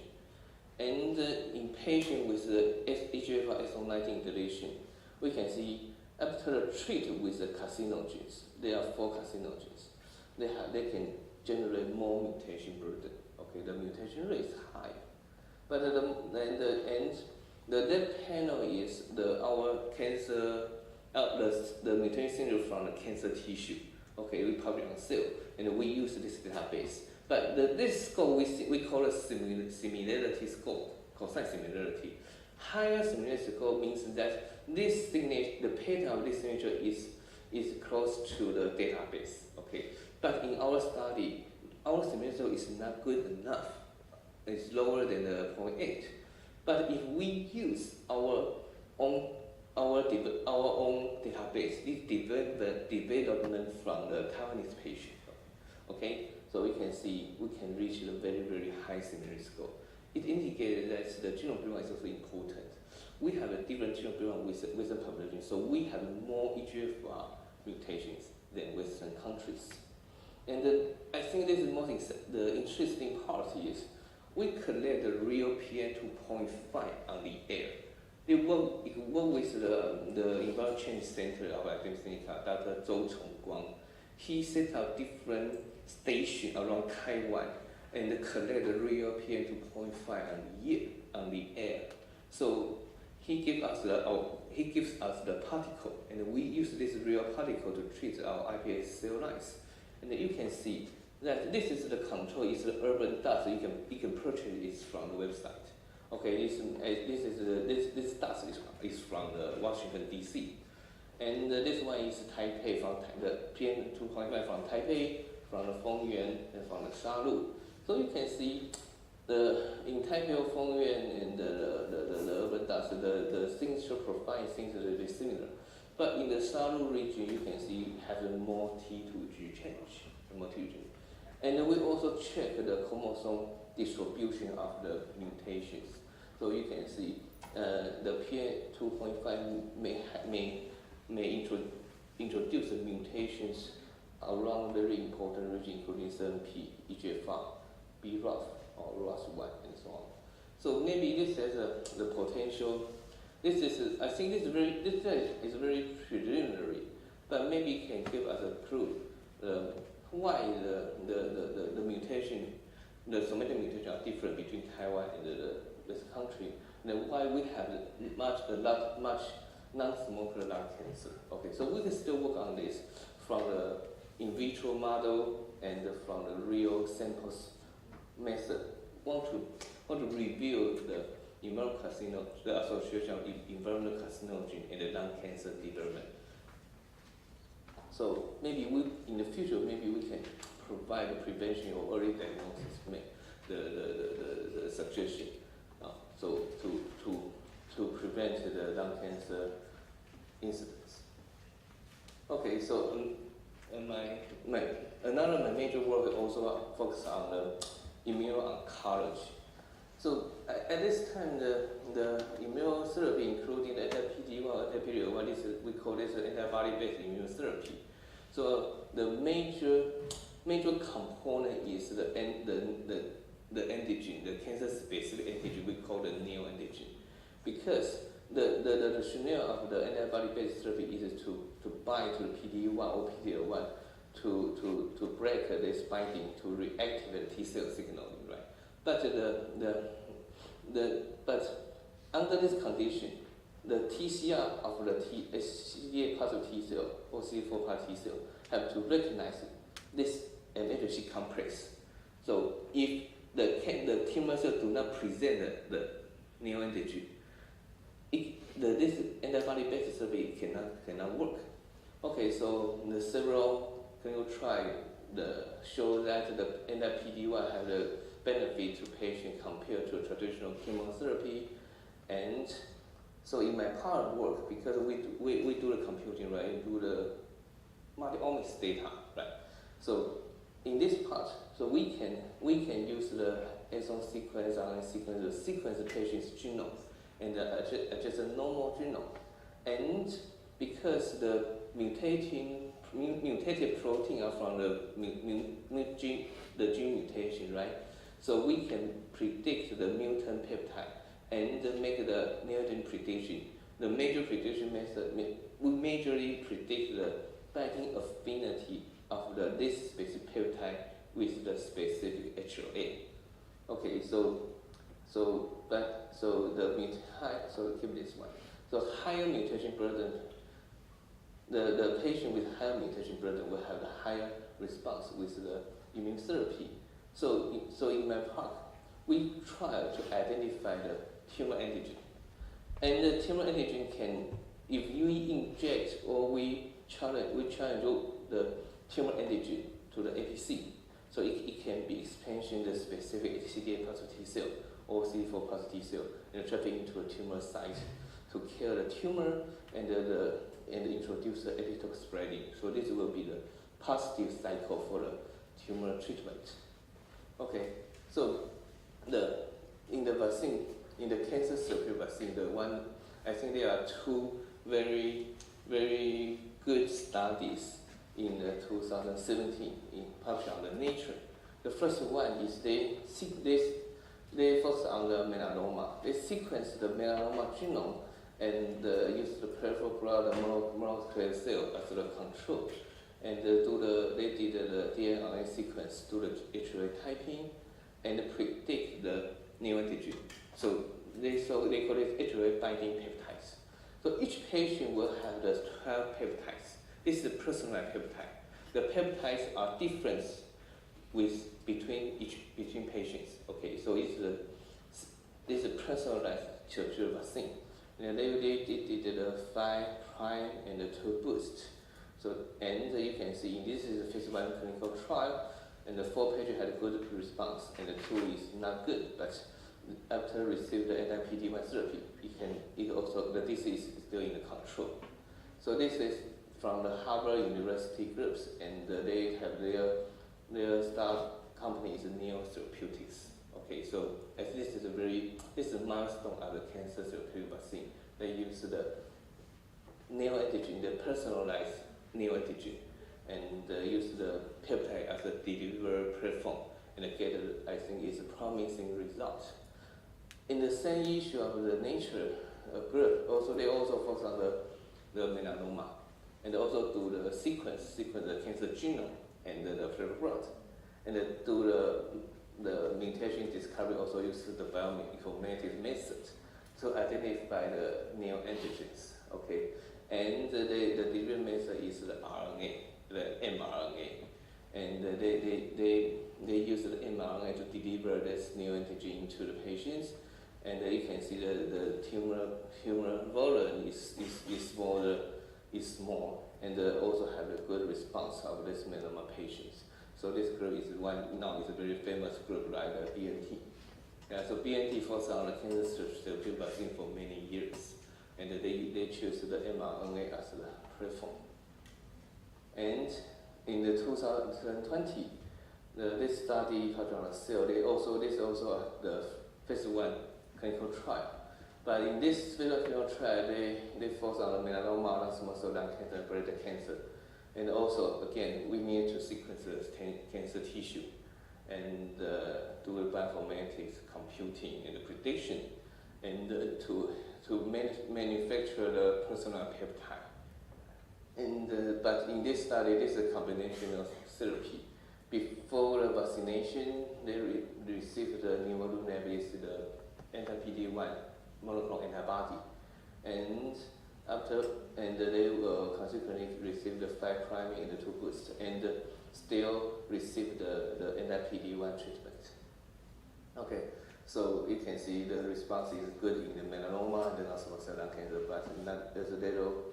The breast cancer has a lower response, and so the summary is this is the personal vaccine. First, get the tissue and do the sequence and in silico neoantigen discovery, and manufacture the personal vaccine, personal peptide, and do the injection.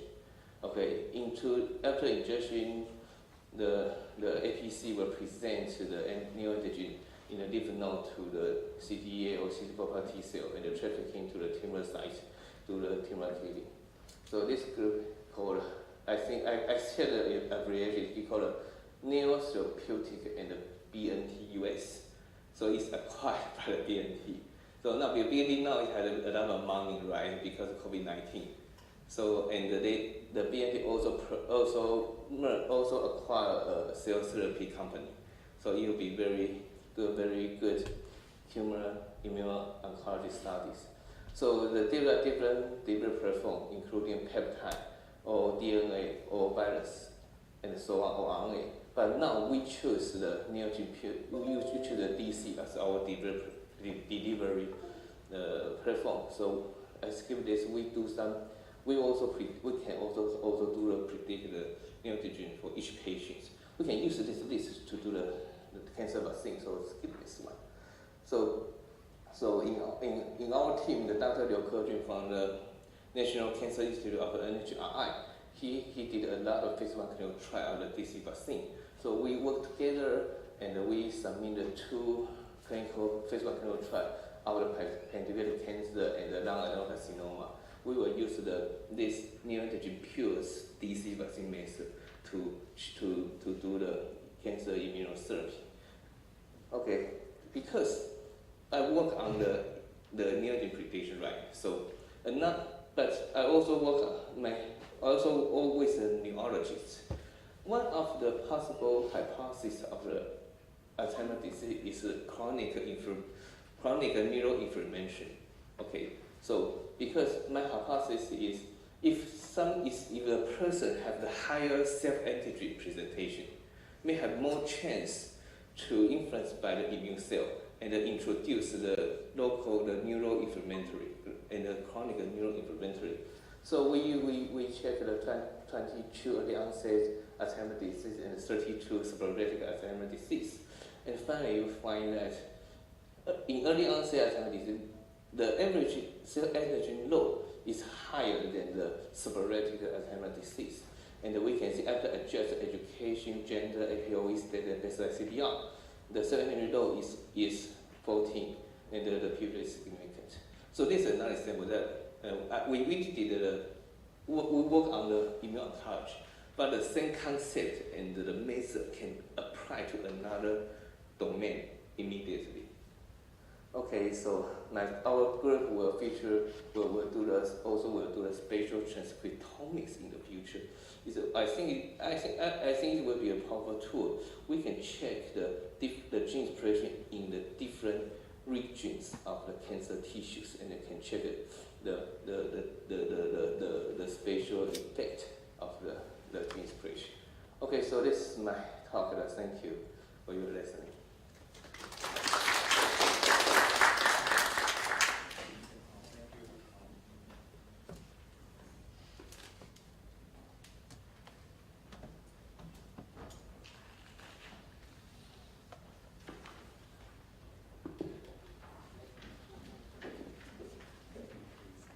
Thank you, Dr. Chen, for your wonderful talk. Cover from lung cancer, breast cancer, and then to Alzheimer's disease as well, and showing that people with different genomic backgrounds may be, one may be more vulnerable than the other to air pollution or different exposure. I think there are several cancer experts on the floor that would be raising their question. But I think I'm the session moderator, so I have the privilege to ask the first one. My question is very naive, because I see your study is based on patients' material, so you collect the cancer tissues, and then you identify certain genomic backgrounds of their gene. Then you say that APO, BAC, etc., who may be at higher risk of getting the cancer. But my question is more like from a clinician's perspective, that if we want to expand or to apply to our cancer prevention, for example, do you suggest that of all people we do the screening for this high-risk gene or genomics as a way to see who is at a higher risk of lung cancer or not at a population level? Yeah, well, thank you, Dr. Rose. I think it's a really critical point at this time because, as we know, the low-dose screening is the only one useful tool for detect early stage lung cancer. But it also has some problem of the overdiagnosis and the cost. I think not cheap. Okay, I think $4,000 or $5,000 Taiwanese per check. And in the population view, it cannot do it. You cannot do it to do the low-dose screening for the whole population because low-dose CT has a very high false positive. Yeah, and then many people will have a nodule after you check the low-dose CT. But do you want to receive OP or biopsy? It's also a question for the chest mate. Yeah. So my point of view, our work on first, we would like to find the high-risk patients. No, not sorry, clarify. High-risk people. Okay. Maybe have the higher sensitive low sites. Another is maybe have a live in a high air pollution region with a higher air pollution. Or maybe have some not good habit, including smoking or something. And we actually in the fourth cancer translation program of the Ministry of the Health and the Welfare, we get a project. It's integrate the image, integrate the genome, integrate the antibodies label. We would like to make the information from the questionnaire. We want to develop the risk prediction model from integrate different dimensions to identify who needs to do the low-dose CT screening. And but this model will be maybe cheaper than the low-dose CT. But first, we do the first screening from the community. Who have a high risk? Maybe he or she will be worthy to receive the low-dose CT. And the second part is, if he is a high-risk person and you find some nodule on the CT image, it's worthy to do the invasive assay to do the diagnosis. Yeah, this is our second step, including image. So it is a multi-step to do the screening in the community. But I think low-dose CT screening is also a very controversial issue However, because as we see, all of the screenings submit to the New England Journal of Medicine, and the reviewer say, "Oh, why you screen in the never smoker?" They all challenge this question because they think in the Western country they always think the lung cancer is smoking associated disease. It's not necessary to screen it in the never smoker, but in Taiwan or East Asia, we have a lot of never smoker lung cancer. So at this time we develop the risk model and to use this risk model to do the screening. Any question from the floor? I think what the very precious things is that all these materials are collected from Taiwan, and this showing that the unique pattern of lung cancer, especially in Taiwan and the Western countries.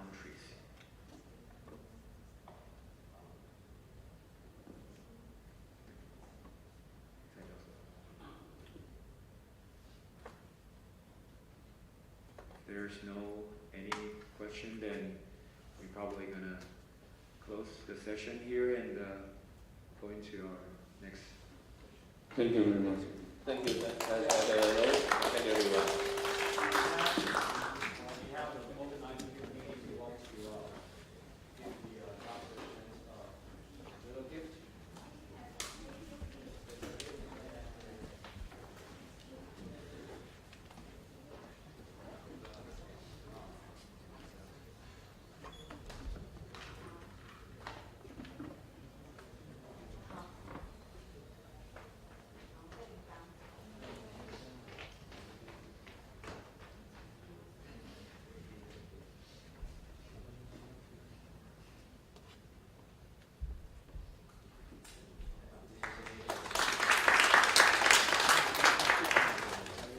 Thank you, Professor Tsai and Professor Yen-Yu for moderating this session.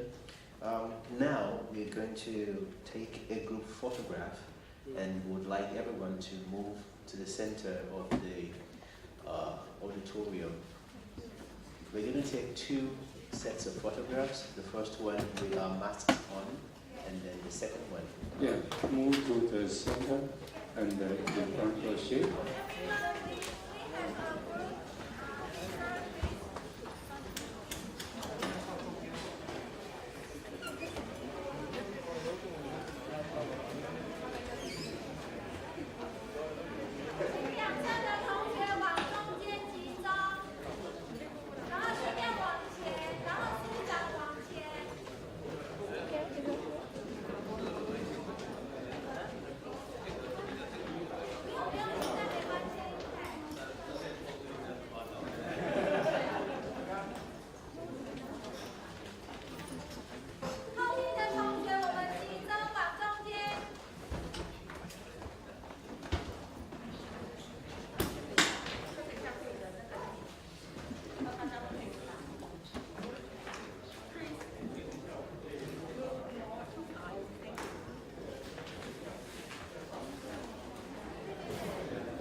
玉琪，你开一下那个单枪，我看一下会不会挡到，会不会挡到？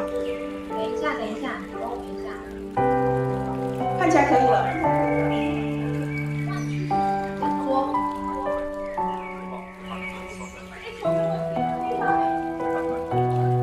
我要。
好，大家早上好，我是徐慧仪。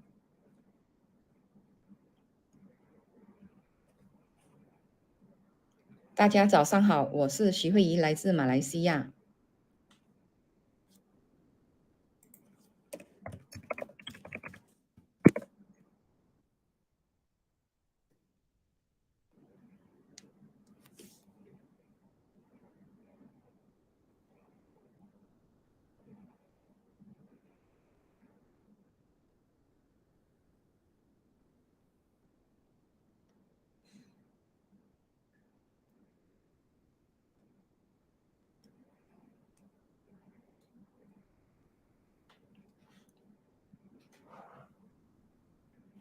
大家早上好，我是徐慧仪，来自马来西亚。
invite Professor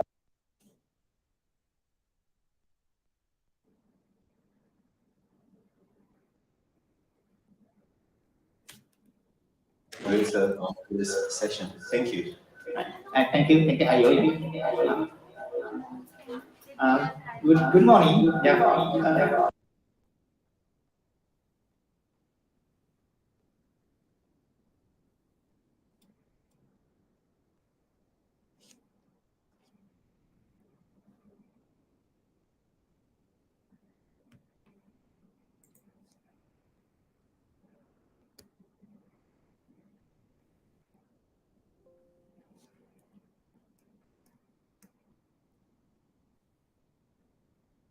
Microbiology University, Putra, Malaysia.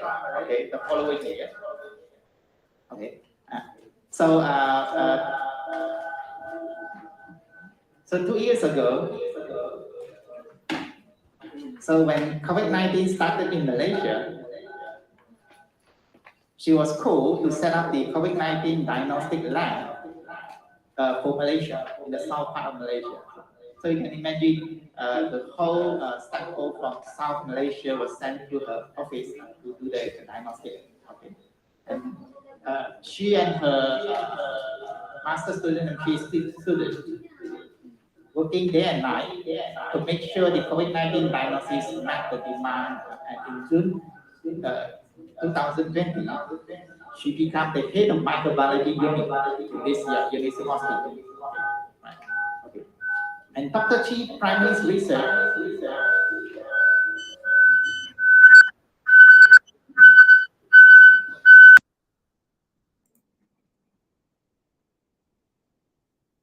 in the pathogenesis of dengue virus.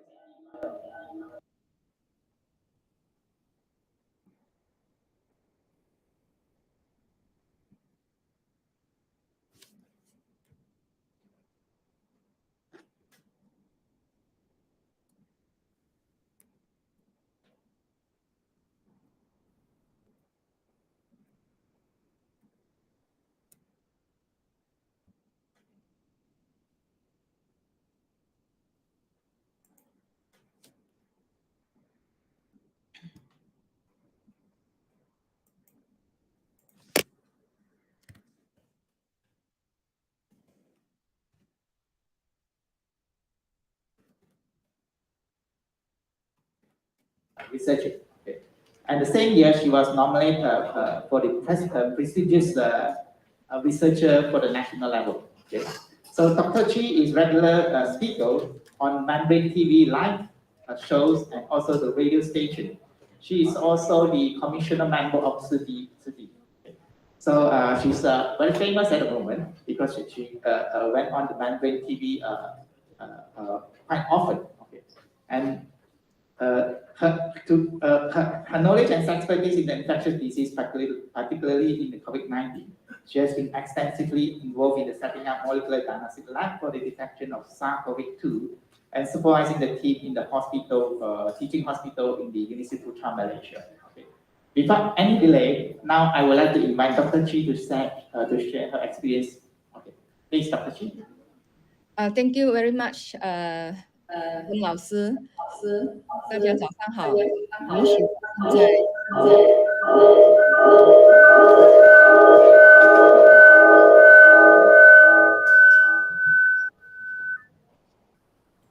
回音很大声。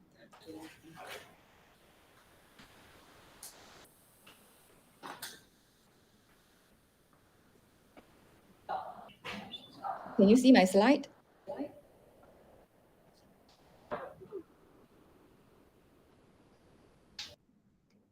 Can you see my slide?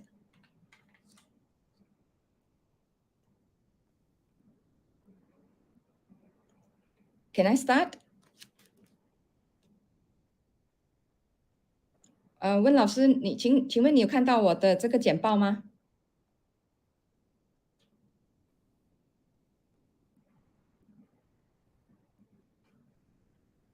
我听不到回复，还是我就直接开始了？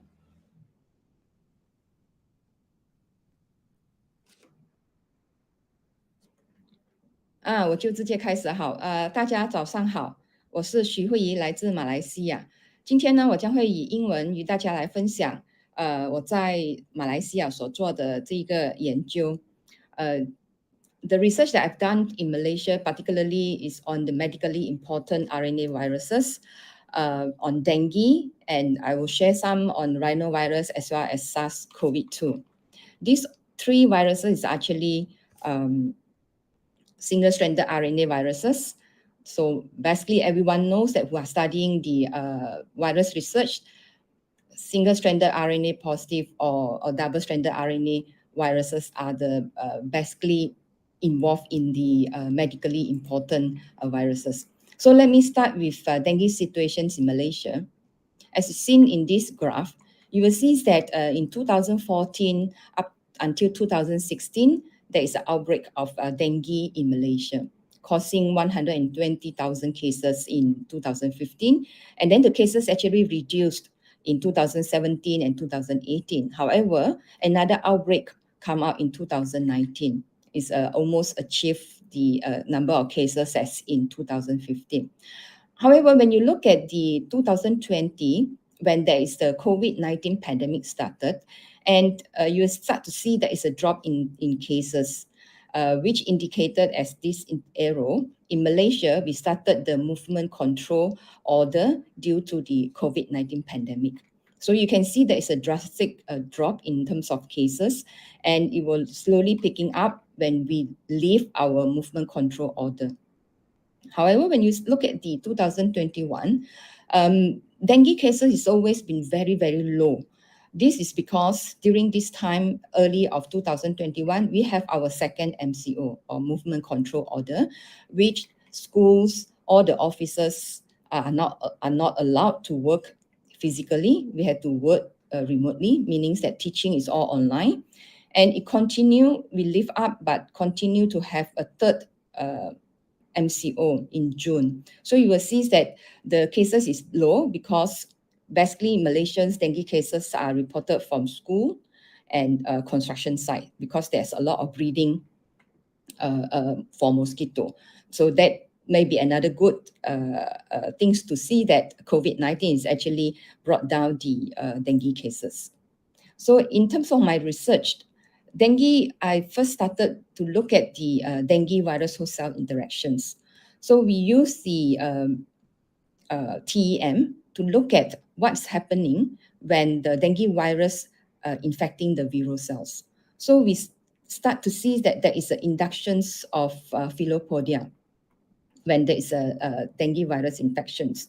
So from here, we think that perhaps we need to look into the philopodia. What are the proteins actually interacting with dengue virus in the philopodia? So we continue our research. Of course, we published this in the Malaysian local journal, ultra-structured study of these dengue virus infections in viral cells. So we want to identify what is the interacting protein on viral cells. That's why we start looking at the what is changes in terms of the dengue infections on the viral cells on the this one confocal microscope. Then we start to see that it's a small, tiny philopodia productions compared to the more infected. That's why we embark on the research to look at to identify the potential protein that is on the surface of the philopodia.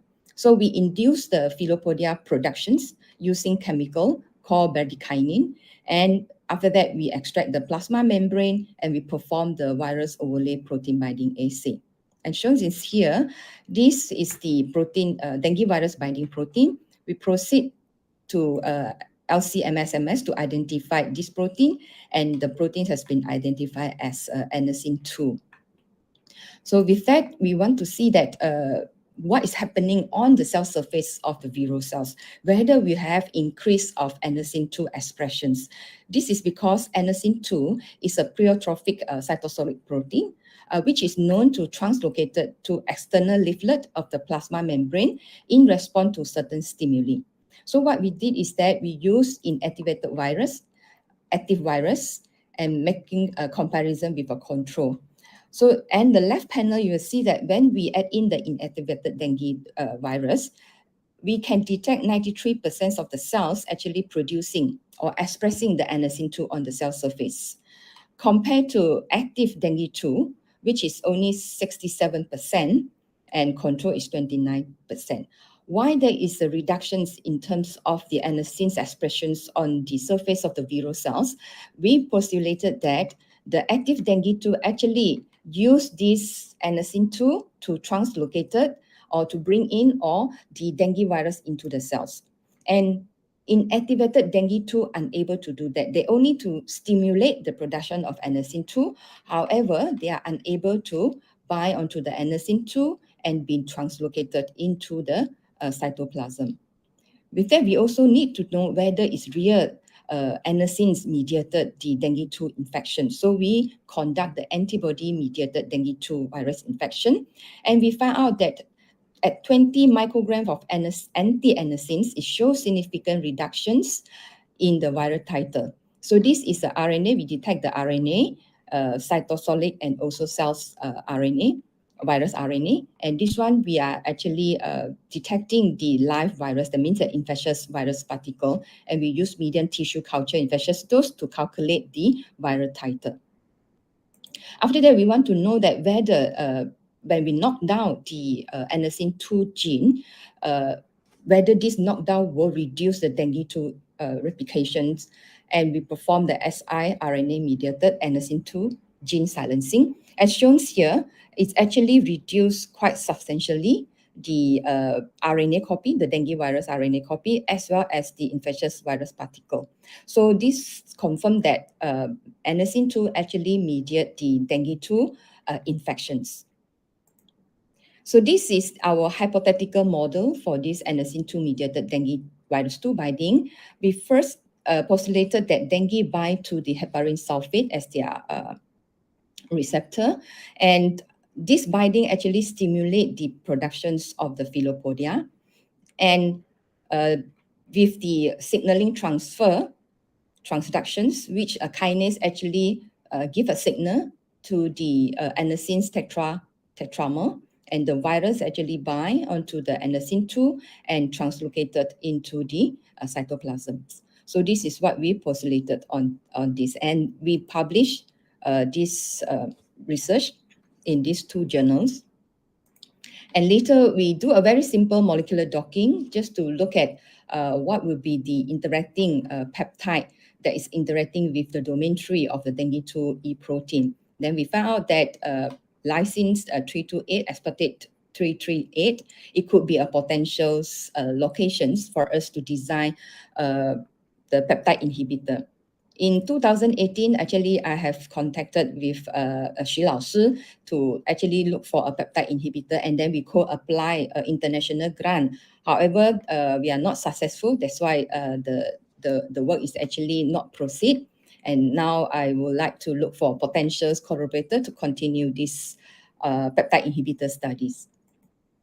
Now, after that, we're thinking that since we are unable to proceed with the peptide inhibitor study, why not I continue to look for the potential anti-dengue. So I work together with a chemist from my university. He synthesized a lot of this shift-based chemical compound. Why shift-based?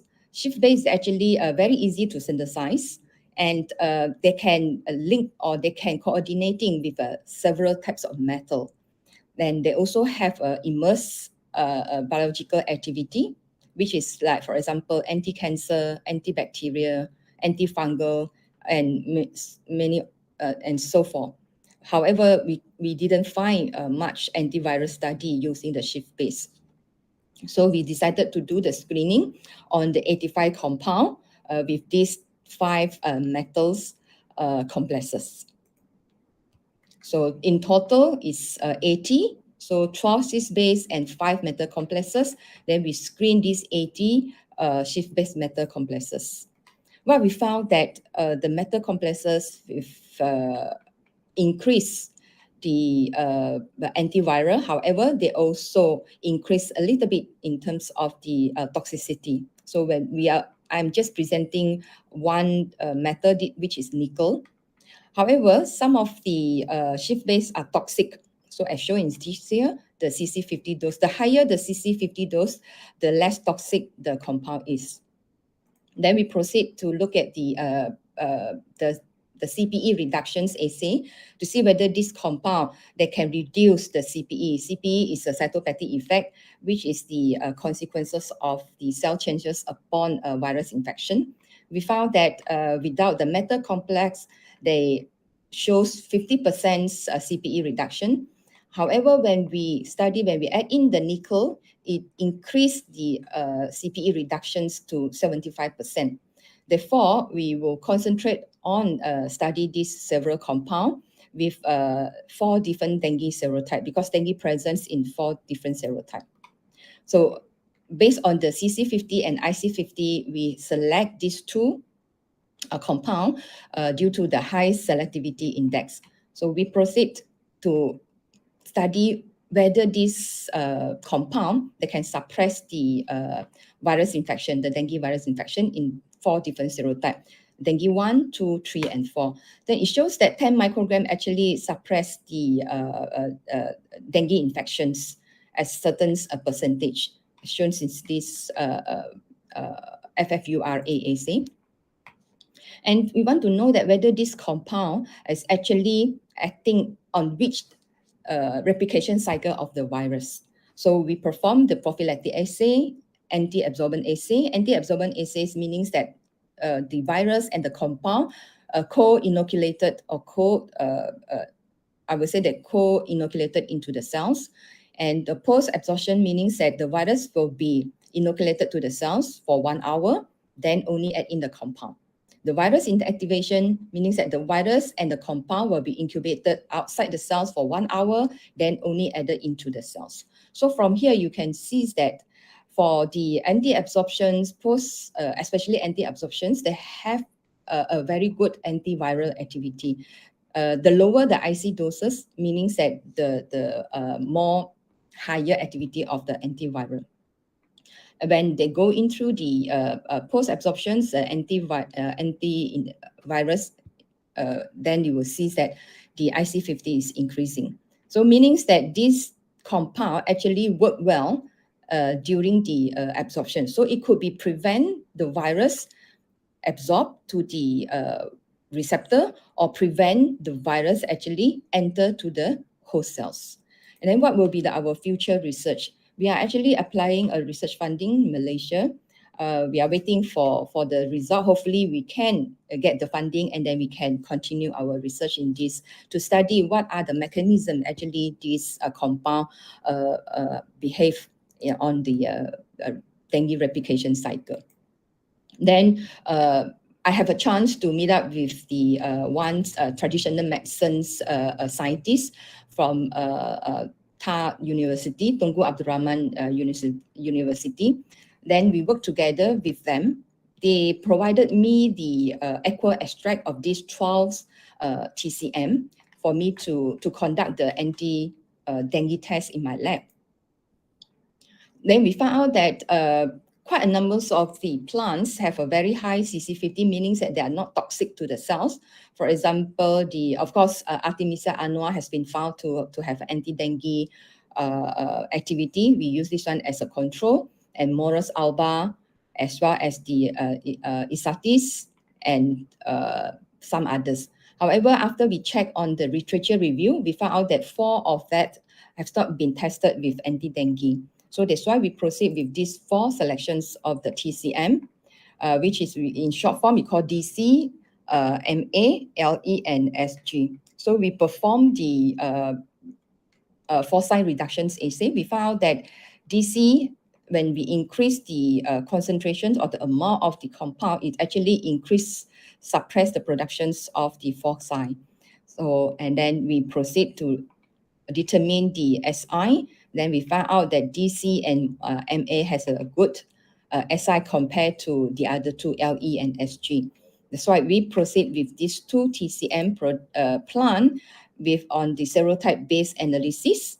And from here, you can find out that these 2 have less effect compared to on dengue 1. compared to dengue 2, 3, and 4. So dengue 2, 3, and 4 has better, DC and MA have better suppressions on the activity of the virus. However, when comparing DC and MA, DC have much better antiviral functions compared to the MA. However, as I understand from my collaborator, DC has they have some toxicity, so you cannot take too much or consume too much of DC. However, MA in Chinese we call 散叶, so it can be easily consumed, and then you can just, this is what the TCM told me, I can just pluck the plant, the leaf, and wash it, and then boil it as a water and drink it. I think it's more or less like 慈济的本草饮, 净食本草饮. So it's using the TCM, then you boil as a water, and then you drink it, as what is shown in this my research. Then we proceed to understand what is the actions where this compound or this plant extract actually work on the dengue virus replications. So from here, we found out that the compound or the extract are not able to have prophylactic activity. However, in this, for the DC, it starts to show that the extract show inhibition at the late stage of viral replication, meaning that after post-absorption, when the virus enter to the host cells, start replicating, then only it shows that it's antiviral activity. Whereas for MA, you start to see that in generally MA, similar like the shift base with the nickel metal complex, work on all the three anti-absorption, post-absorptions, and also viral inactivation. So we postulated that the extract show inhibition at the early stage of virus replication for Morus alba, and they also have some activity. These two also have some activity as a antiviral, meaning that you can incubate the virus with the extract, and then the extract actually can inactivate the virus. We continue to do the HPLC to find out what are the major compounds in these two plant extract. So we find out that major compound is flavonoid. So we hope that we would like to continue this and to combine the different types of the TCM to get a better antiviral properties of these combinations of the TCM. I also welcome if any potential collaborator to continue to work with us to continue this project. We have published this project. One is on the synthesis of the shift base as an anti-dengue. Currently, we are preparing another manuscript to share with everyone onto the times of additions and also the activity against the different serotype, dengue serotype. And then this is the publication for the TCM part. Now, beside dengue, beside the virus factors, actually dengue, the immunopathogenesis of severe dengue involve, as shown here, the vascular permeability. So this is a very important a hallmark of severe dengue, which is involved in the hemorrhagic. So we want to know what we can do to study the vascular permeability, whether we can find any drug to reverse the permeability or to stop the vascular permeability. So we perform several analyses. First, we perform the meta-analysis to look at the virus factor, and then we find out that dengue 2, dengue 3, and dengue 4 from the Southeast Asia region, that means the isolate belongs to the Southeast Asia regions, have shown increase the risk of severe dengue infections compared to non-Southeast Asia. And dengue 2, of course, have shown that it's a primary as an infection can cause the more severe dengue. Then we collect all the data that is available in hospital during that time, and we do the investigation study, which we also find out that dengue, severe dengue was significantly present in dengue 2 cosmopolitan infected group, meaning that it's a Southeast Asia isolates compared to non-severe dengue. And dengue 1 has shown that they are not causing more severe. So this is similar as what has been found in the meta-analysis. And that's why we proceed with another meta-analysis to look at the whether any host factor can be used during our investigation. And we found out that interleukin-8, interleukin-10, and interleukin-18 increase when there is a severity increase. However, for Renter's interleukin-7, TGF-beta, and VEGFR2 reduce during the severe dengue infections. So based on this, we decide that we want to assay the interleukin-8, interleukin-10, and interleukin-18 in vitro model. So dengue severity actually almost related to the endothelial permeability. And there is a research indicating that the addition of PBMC supernatant was necessary to induce the HUVEC, the human umbilical cord cells, to increase the vascular permeability. And at the same time, mast cells also has an important role because the histamine released by mast cell increase the endothelial permeability. However, it's quite difficult to study the kinetic on the endothelial tissue in human body. That's why we tend to develop an in vitro model to test what we have observed in the meta-analysis and also the clinical detection, the clinical analysis. So we use this trans-epithelial electrical resistance to use as an in vitro model to test on the functions of certain dengue virus on the epithelial cells. So specific tight junction protein, they will influence the epithelial resistance. So we use this TER value to assay whether this dengue serotype or the productions of the cytokine will involve causing the permeability of the epithelial cells. So we are measuring, if let's say the cell is permeable, then you will have a lower reading.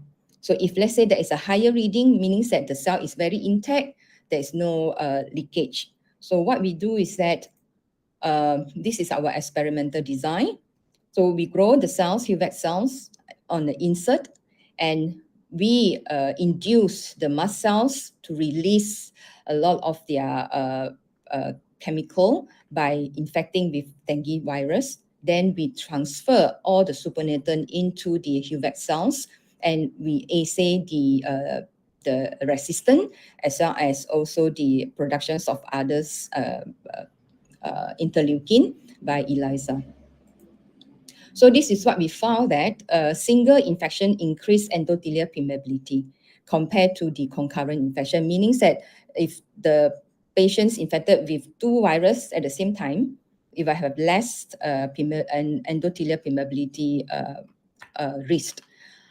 Then we also found out that dengue 2 and 3 increase the endothelial permeability greater than dengue 1. So this is similarly as what we found from the meta-analysis study and also the clinical data that we analyze.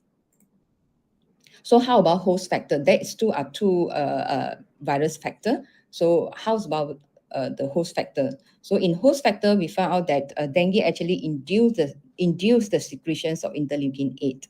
And then we found that interleukin-8 actually correlate with the percentage of TER. So meaning that the higher the interleukin-8, the lower the TER reading, meaning that it causing permeability on the epithelial cells. And we found out that interleukin-10 and CXCL10 were not suitable to be used as a severity biomarker. So in summary, what we have found that using our in vitro model is correlate with what we have found in the meta-analysis, which single infection are more severe. Dengue 2 and 3 are more severe compared to dengue 1. And interleukin-8 upon single infections, it can be used as one of the potential severity biomarker in a human study or maybe in the in vitro model. So then we have another group of collaborator who like to study on the mast cell stabilizing drug so that it can stabilize whenever there is a dengue infections, the drug can be used to prescribe to the patient so that it can stabilize the mast cells, avoid the mast cell degranulation, and then produce a lot of other compound that will induce the endothelial permeability. So we are now currently would like to establish an in vitro model for the endothelial permeability drug screening. So we hope that we can, currently we are still in the experimental stage. In future, we hope that we can establish a stable in vitro model so that we can use to screen for the potentials anti-endothelial permeability drug, especially to give to the patients during the when they are having a bleeding disorder. So that is all about my, not all, part of my dengue research. Now I move into another virus. You see, my friends told me, that you have to have another virus to work with. You are not just working on the dengue is very popular research topic in Malaysia because dengue is endemic in Malaysia.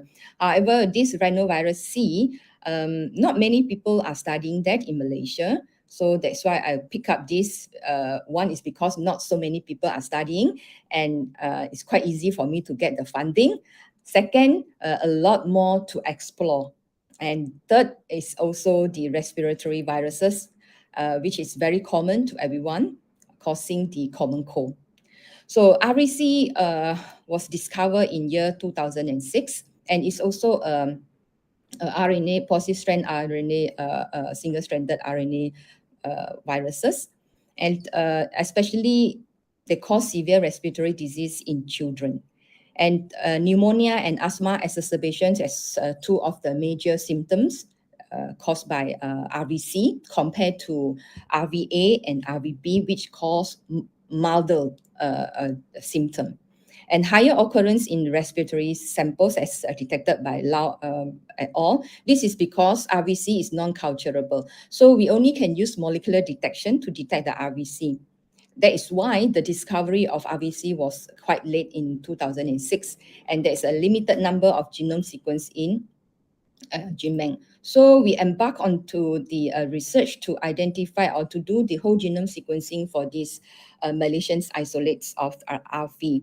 And then we perform the phylogenetic analysis, and we find out that Malaysians, which is highlighted in the black dot, Malaysia isolates are scattered together with some others isolates from the surrounding region. So it's not clustered to themselves as a Malaysian isolates. So we published this in Frontier in Microbiology, and we continue to do the analysis to see whether some other regions have any cluster or not. We still cannot see that it's a cluster just for Malaysia only. Like for example, the VP1 region, and you see that they are actually scattered from a different area.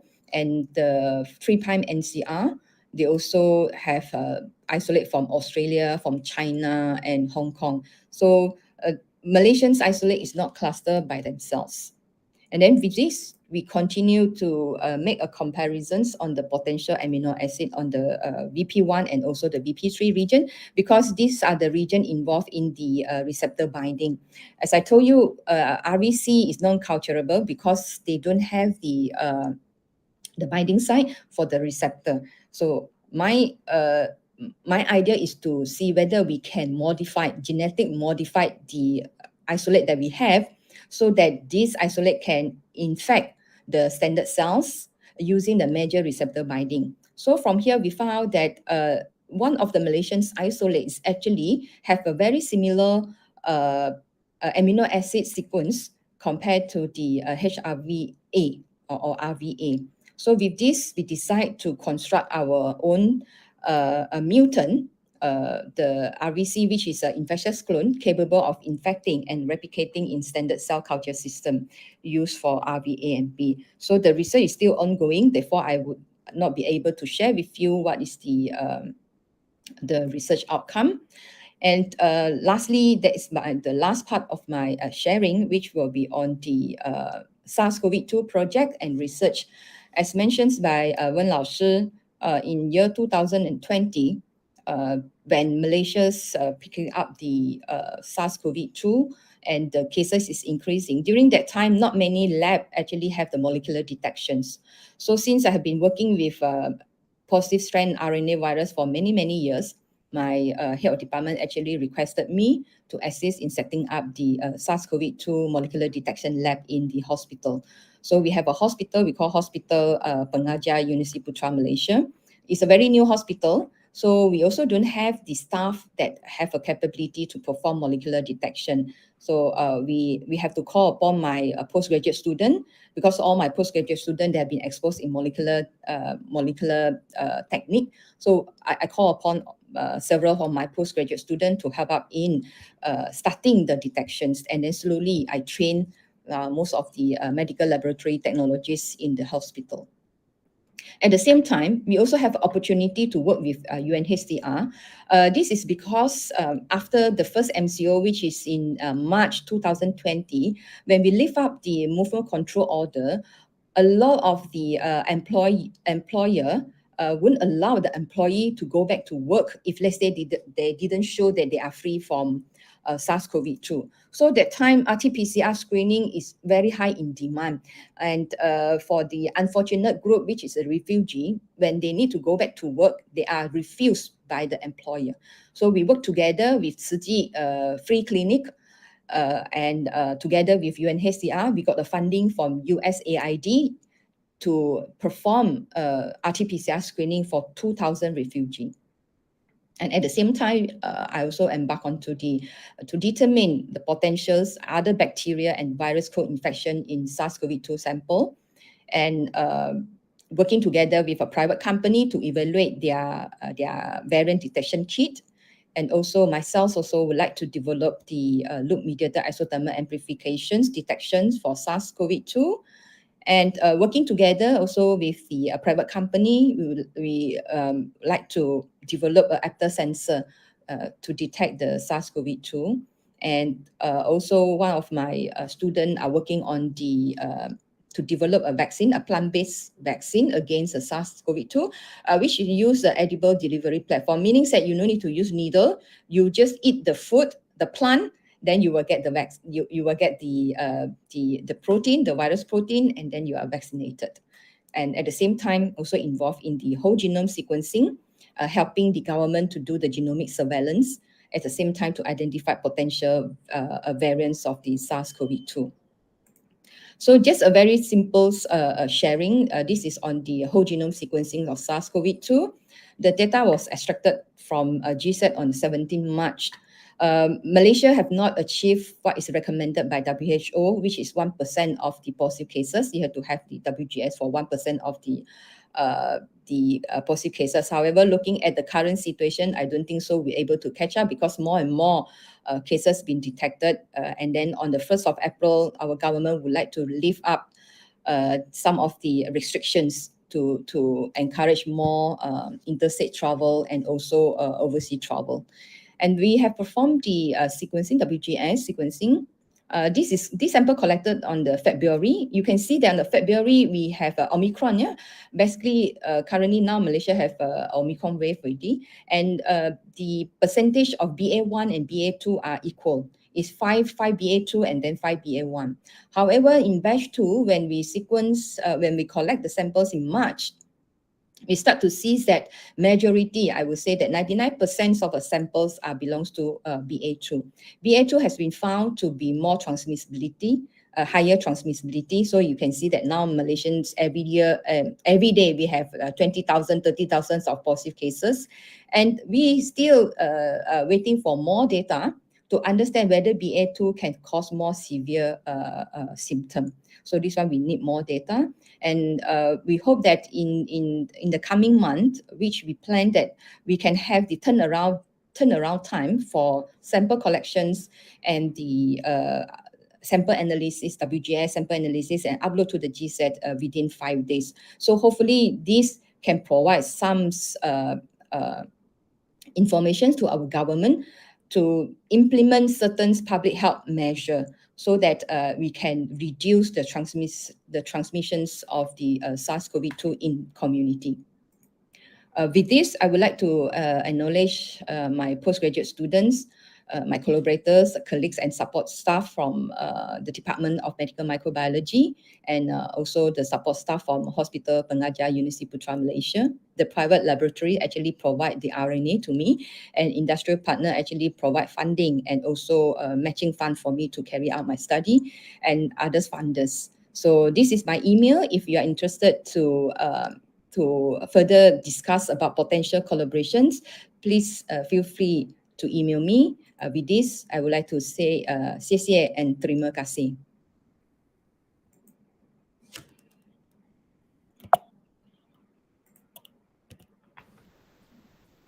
Thank you, Dr. Chee. Yeah, all right. So now we welcome the questions. Yeah. So there's a code you can scan and then you can type your questions. Yeah, if you like, or you can ask a question immediately. Then I can convert the question to Dr. Chee.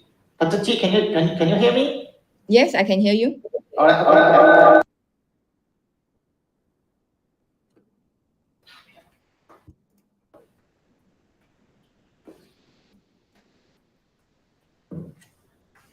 A very interesting talk.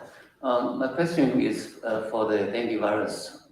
I'm interested in the Philopodia and the annexin 2. They come together on your discovery on dengue infection. Are these two molecules have some physiological connection or cellular connection? Why dengue virus has to induce Philopodia, and at the same time, the annexin is transported to cell membrane? Okay, thank you for the questions. For Philopodia has been shows many research on virus research have shows that virus actually induce Philopodia formations, and they also found out that Philopodia is very important in the virus infections, especially on the membrane structure changes to allow the virus to enter.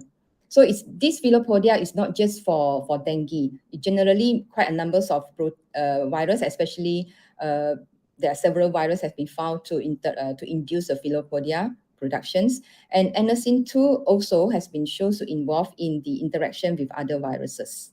So this one is not just particular for dengue virus. Just that through our ultrastructure study, we found out that there is a Philopodia productions when we put in the dengue virus. Yeah, I hope I answered the questions.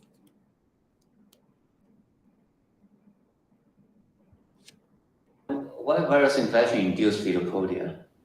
Is this a kind of a defense of the cell or other things? What I'm thinking is that the Philopodia production is not basically it's not meant for letting the virus to infect, but I still need more research data to understand what is the role of this Philopodia as a defense, could be a defense mechanism during virus infections. Currently I don't have the informations.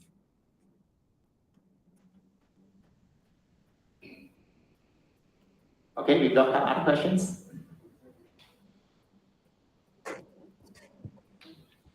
Okay, one question here. You have annexin inhibitor that available you can try on instead of screening for traditional Chinese medicine to get one? Anti-annexin, you mean? Can you repeat your questions? Available annexin 2 inhibitor that you can try. Anti-annexin. I have not explored that, but we are trying to look for the peptide inhibitor.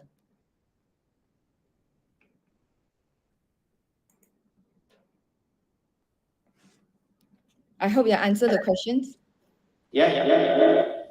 You mentioned before you're trying to collaborate with Hsuan-Yu Chen in order to. Correct.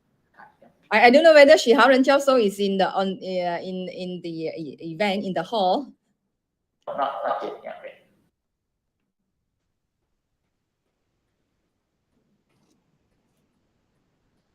Okay, Dr. Chu have another question.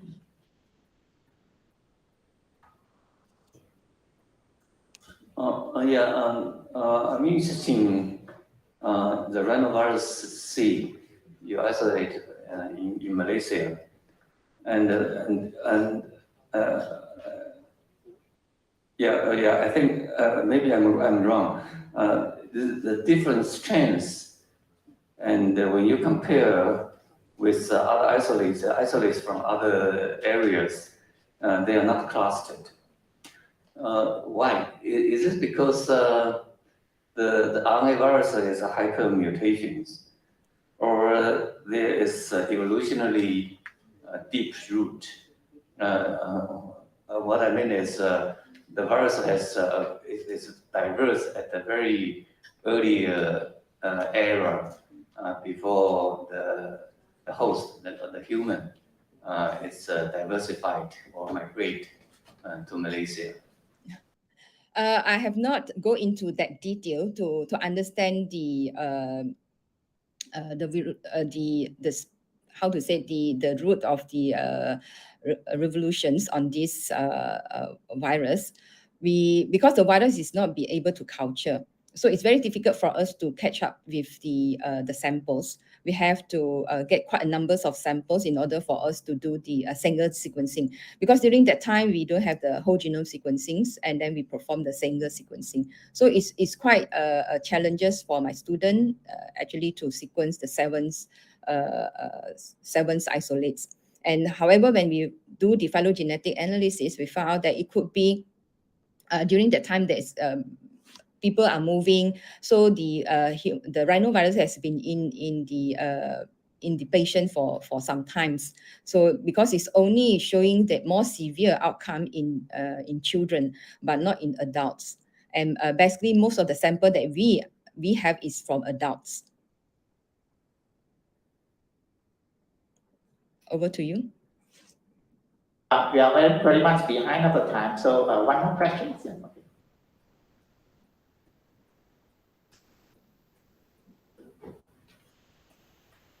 Okay, we do not have question, then we stop. We end the section here. Okay, right. Thank you. Thank you.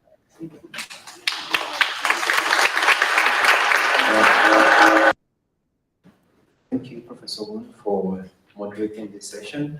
Now it's time for the 2-minute poster presentation. And to moderate this section, I would like to bring up stage Professor Wu Ping Li, Professor, Institute of Medical Sciences, Tzu Chi University, to moderate this session. A round of applause for her, please. Thank you. And good afternoon. Okay, everyone. And I would like to introduce this section for you. Okay, in this session, there are 10 PhD candidates.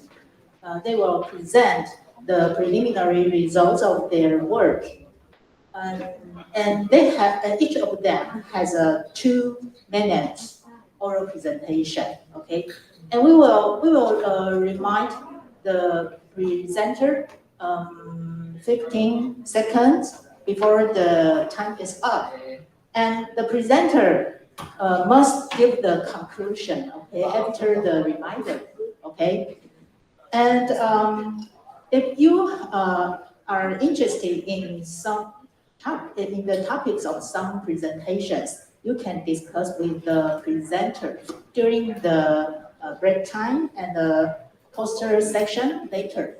Okay, so now let's start with the first presenter, Vash. Yeah, Vaishnavi Sinha. Okay, Vash, please.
My study is about the modulation of HCCT-E3 ligase rescues memory deficit by decreasing the NLRP3 inflammasome and by inducing the autophagy in Alzheimer's disease mouse model. In the Alzheimer's disease, it has been found that autophagy is dysregulated, and which might lead to the increase in the inflammasome accumulation and also increase in the accumulation of inflammatory cytokines, which will cause the cognitive deficit. So in my study, I used a compound called M01, which can regulate HCCT-E3 ligases, and which will help to induce the autophagy pathway, and which in turn can decrease the accumulation of NLRP3 inflammasomes and also decrease the inflammatory cytokines, which can rescue the memory deficit in Alzheimer's disease mouse model.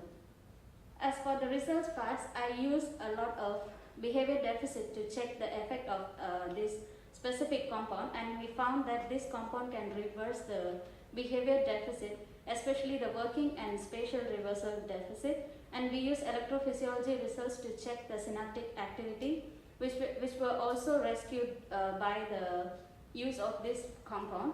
And for the molecular part, we check the autophagy molecules and also the inflammasome and inflammatory cytokines. In our study, we found by regulating the E3 ligase, we can actually reverse the autophagy deficit and also rescue the memory symptoms in Alzheimer's disease.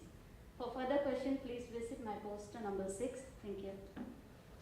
Okay, nice presentation. I think everyone has a lower blood sugar, maybe. So it's very short and simple, okay. And all in the time schedule, okay. Okay, so next is Tanika Perajana.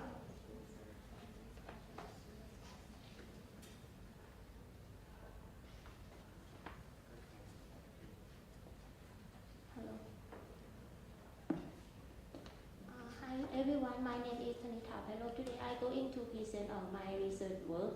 The topic is like long-term treatment of standardized exam of IMO1 prevent impairment of Q-fear memory and reduction of hippocampal MTP in TCASB mice.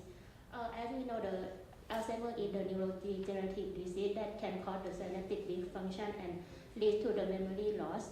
And right now we still don't have the effective treatment for AD. So IMO1 is the extract from Centella escherichia that have the effect that can enhance the memory and also show the neuroprotective effect in the stroke and amyloid beta induced AD. So we think this stuff means we can improve the memory. So we use this stuff to treat in the TFTG mice that exhibit A beta and neurofibrillary tangles, and like also show the impairment of fear memory and synaptic function at the age of 6 months. So we investigate the effect of this stuff to the TFTG mice, and the result is show that TFTG mice have this memory deficit when compared with control and can reverse with the IMO1, along with increase of the LTP, the blue line when compared with untreated group. And also this stuff can improve the memory related protein like TACB and ERK1/2. So we conclude that the IMO1 can rescue the fear conditioning memory and improve the hippocampal LTP via upregulation of TACB and ERK1/2. If you have any question, you can come to visit my poster number 9. Thank you. Okay, thank you for your presentation. Next is Hong Shizhe.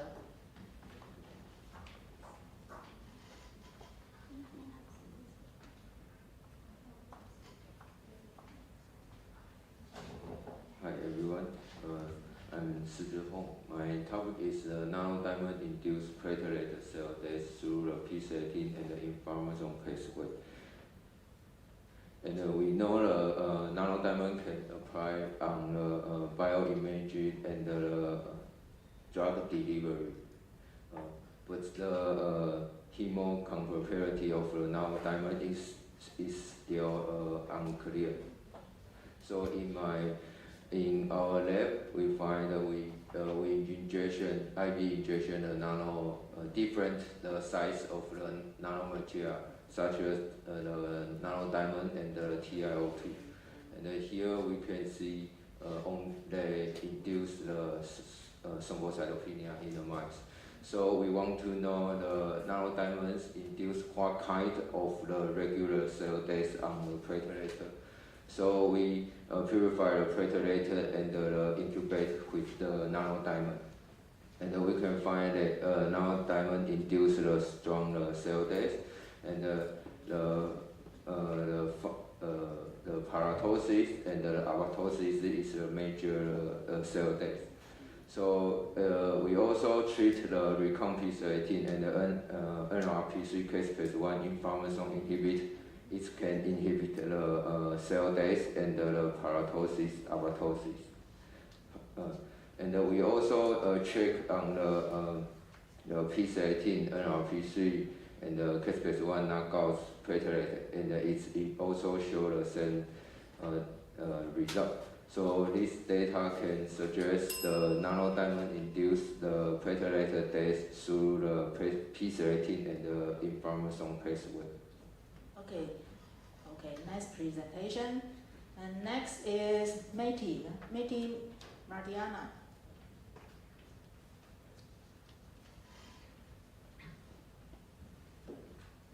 Hello everyone, my name is Meti Mardiana and I'm working on isolation and characterization of toothpaste for treating Acinetobacter baumannii infection. So as we know, Acinetobacter baumannii is kind of bacteria that can cause the nosocomial infection, especially in immunocompromised patients. So here we are working, I'm isolating toothpaste from sewage water around Tzu Chi Hospital, and then I found toothpaste with different morphology here. And then we try to purify and extract the DNA, phage DNA. And then I got the result that this toothpaste has the rapid absorption to the host cell, and this toothpaste is stable in pH 7 and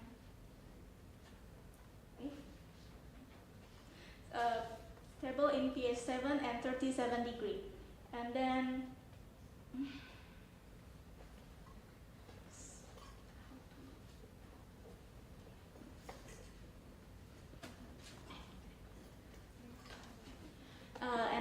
this toothpaste can lyse the host cells in 4 to 5 hours. And I also sequenced the phage DNA and found out that the phage has a similarity with 2 other phage. And to check the efficacy of the phage, we use the zebrafish and find out in MOI 10 the phage has effectivity to retain the survivability of the zebrafish 100% in 72 hours. For more information, you can come to poster number 14. Thank you very much. Okay, thank you. And the next one is Jing.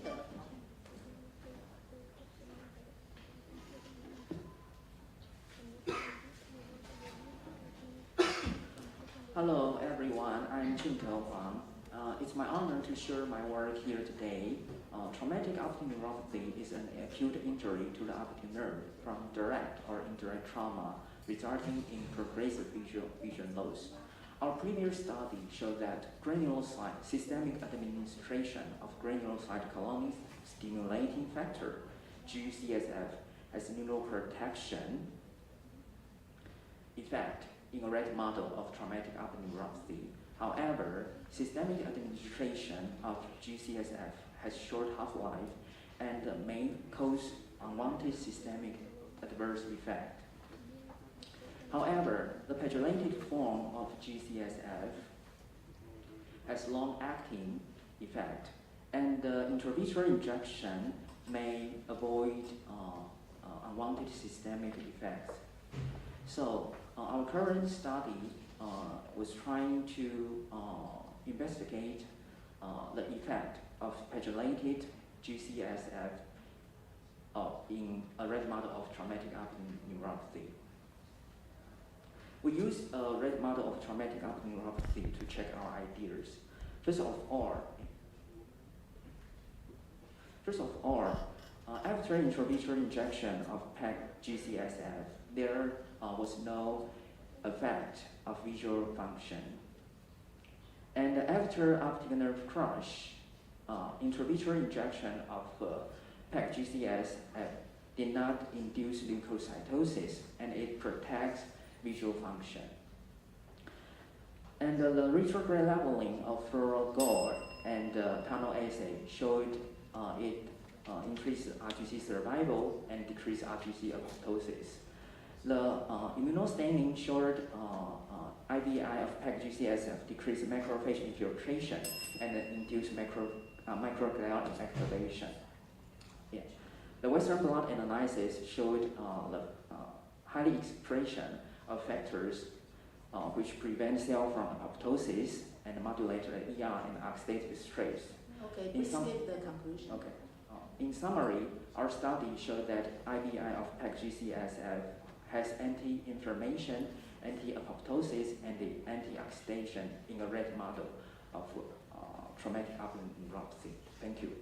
Okay, thank you. And the next one is Silent Semarine. Okay, is the student of health science program.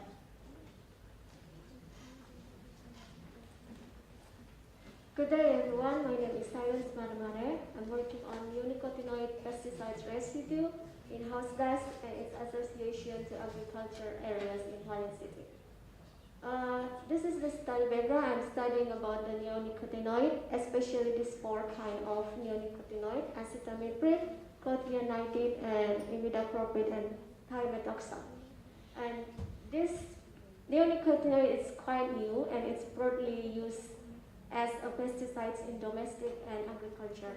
And its widespread application, toxicity to the non-target vertebrate, as well as the environment, leads to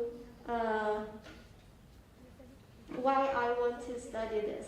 And especially in Hualien County, that had highest average household from areas among other counties.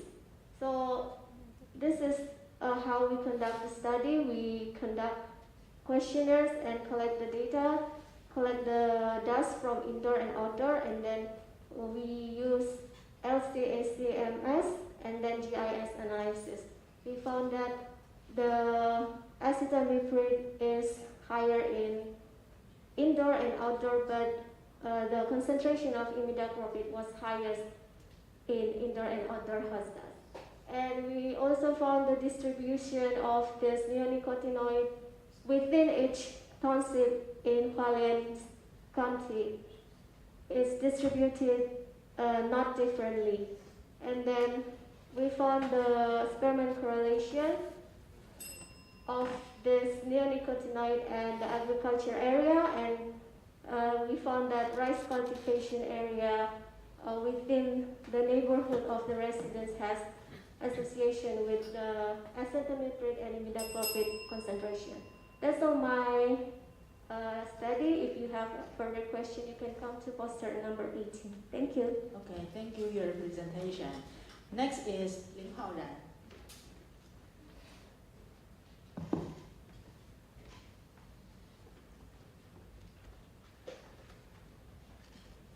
So good morning everyone, I'm Lin Haoran. So today I'm going to share my research which uses Cisgender B to treat cystosoma infection as well as its associated liver fibrosis. So cystosoma is a parasite. Once they enter our human body, they continue to release egg. The majority of the egg will pass through the fetus, but some of the portion of the eggs will enter our circulation and get trapped inside our body. Once they were trapped inside our tissue, the egg will continue to release the antigen, which recruits various of immune cells. These immune cells fails to clear the egg antigen, and therefore they will become granuloma and subsequently leads to liver fibrosis. And therefore our research aims to use Cisgender B to treat the infection of cystosoma and its associated liver fibrosis. As we can see from the microscopic images, the use of Cisgender B can successfully lower the hepatosplenomegaly as well as liver fibrosis in the mice. Further analysis found that the hepatocyte apoptosis was reduced by using centrum B, as shown in the tunnel staining, as well as flow cytometry and Western blotting, which I did not show here.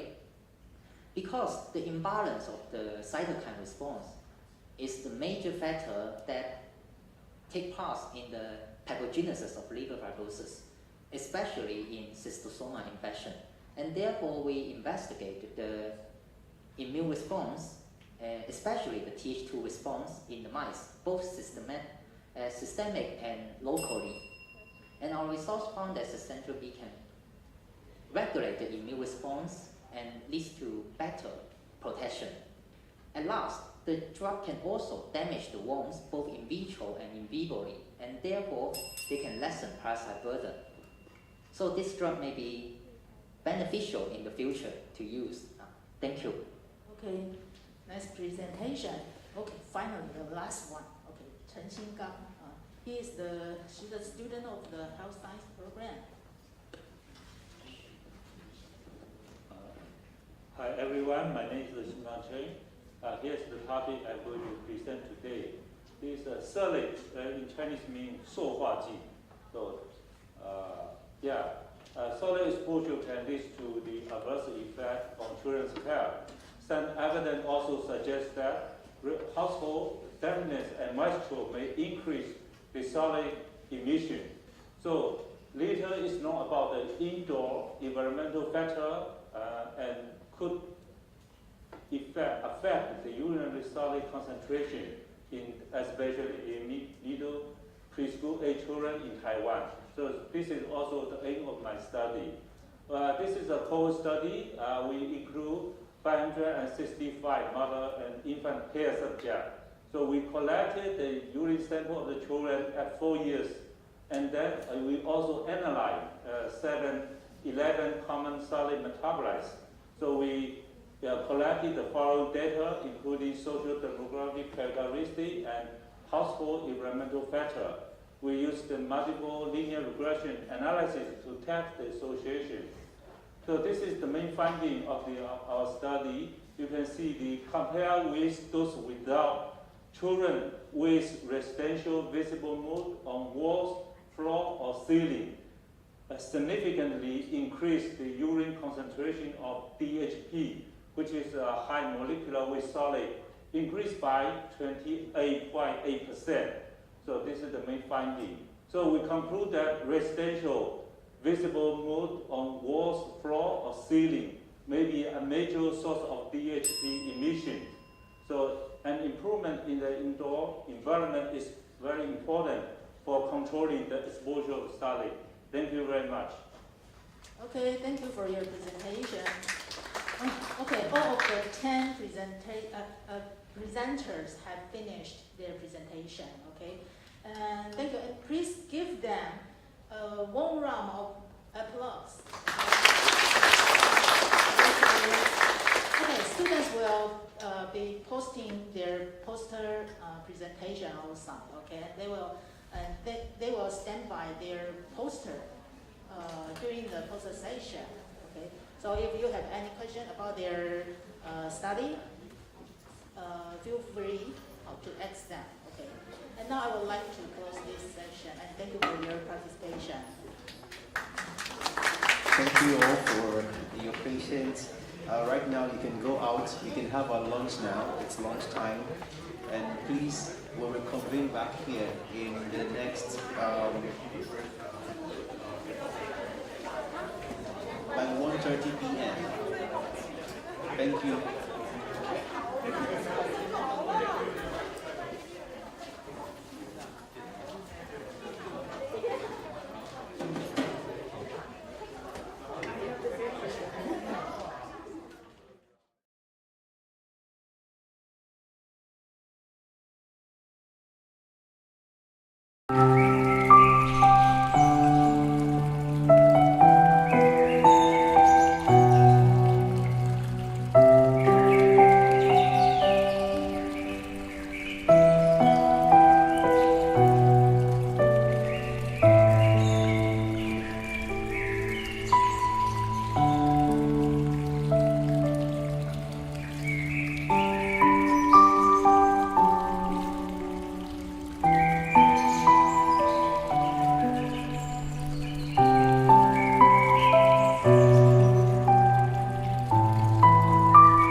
afternoon.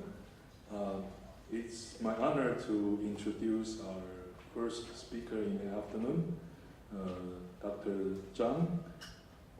Dr. Chang obtained her MD and PhD degree from Kaohsiung Medical University, and then she visited Japan and USC in the US, and also currently she is the adjunct professor also with AcadEmia Sinica. And today she's going to share with us. The title of her talk is Regulation of Hair Growth and Pigmentation by Wnt beta-catenin and KIT signaling. Please. Thank you, Professor Ma's kind introduction. Good afternoon, ladies and gentlemen.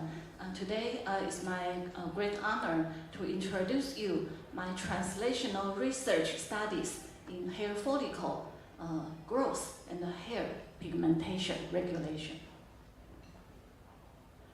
So the outline will be, I will introduce hair follicle morphogenesis and the hair cycle and the Wnt signaling, and then I will use an important medical issue, androgenic alopecia, to share with you the new knowledge about the Wnt signaling impairment.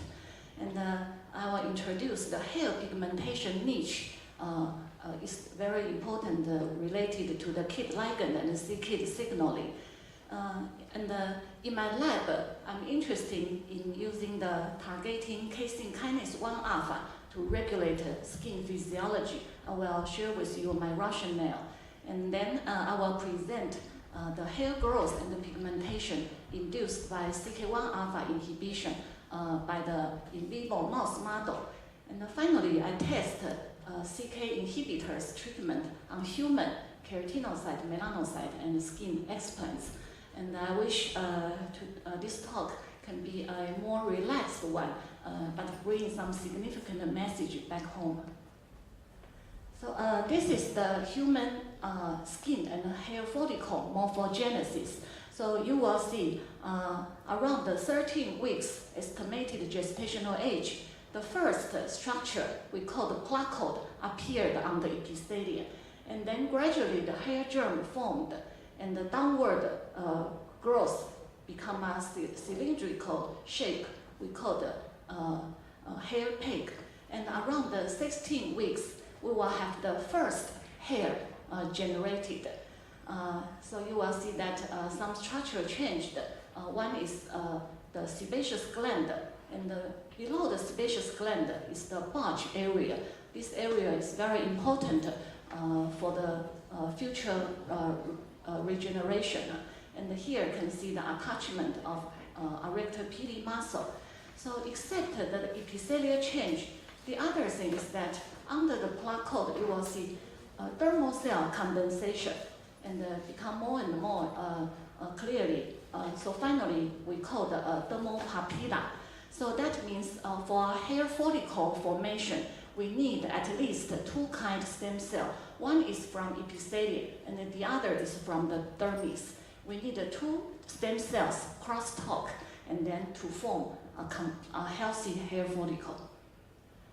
So, and recently in the Nature paper, they use a very high-tech technology, that is the 3D living image, and also the single cell sequencing, RNA sequencing. That's the last slide, Dr. Chen in this morning's talk. Yeah.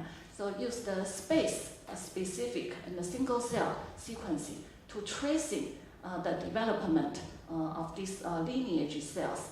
So the conclusion is that hair follicle stem cells in the bulge, yeah, okay. So these are, in the beginning, they are periphery on the placode, and finally will reside in the bulge. And once the hair follicle stem cell activated, they will downward migration along the hair root sheath. And in the center of the hair germ or the hair germ, these blue cells finally will move to the matrix area. So here we call the secondary hair germ. In here is the place in the future will generate the hair shaft. So from this kind of study, you will see that hair follicle, the meaning to human is not only to generate hair to make you beautiful or handsome appearance, but very importantly, it's the headquarter or the safe. Your stem cells are safe in this area, in the hair follicle. So hair follicle is the headquarter to regulate skin homeostasis in a healthy adult.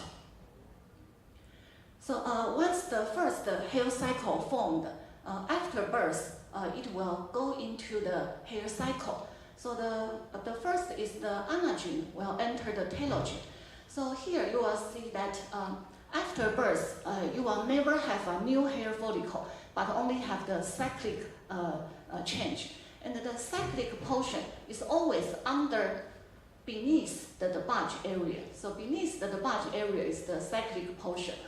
So in the catechin, the regression of the epithelial strand, very important thing is that not only regression, but need to pull up the dermal papilla, the dermal stem cells upward. And then finally in the telogen, the dermal stem cell and the epidermal stem cell, they will still close together to waiting for the next hair cycle. So here is the dermal papilla, here is the secondary hair germ. So these are, although we call the telogen, but these are very important stage to prepare for the next cycling.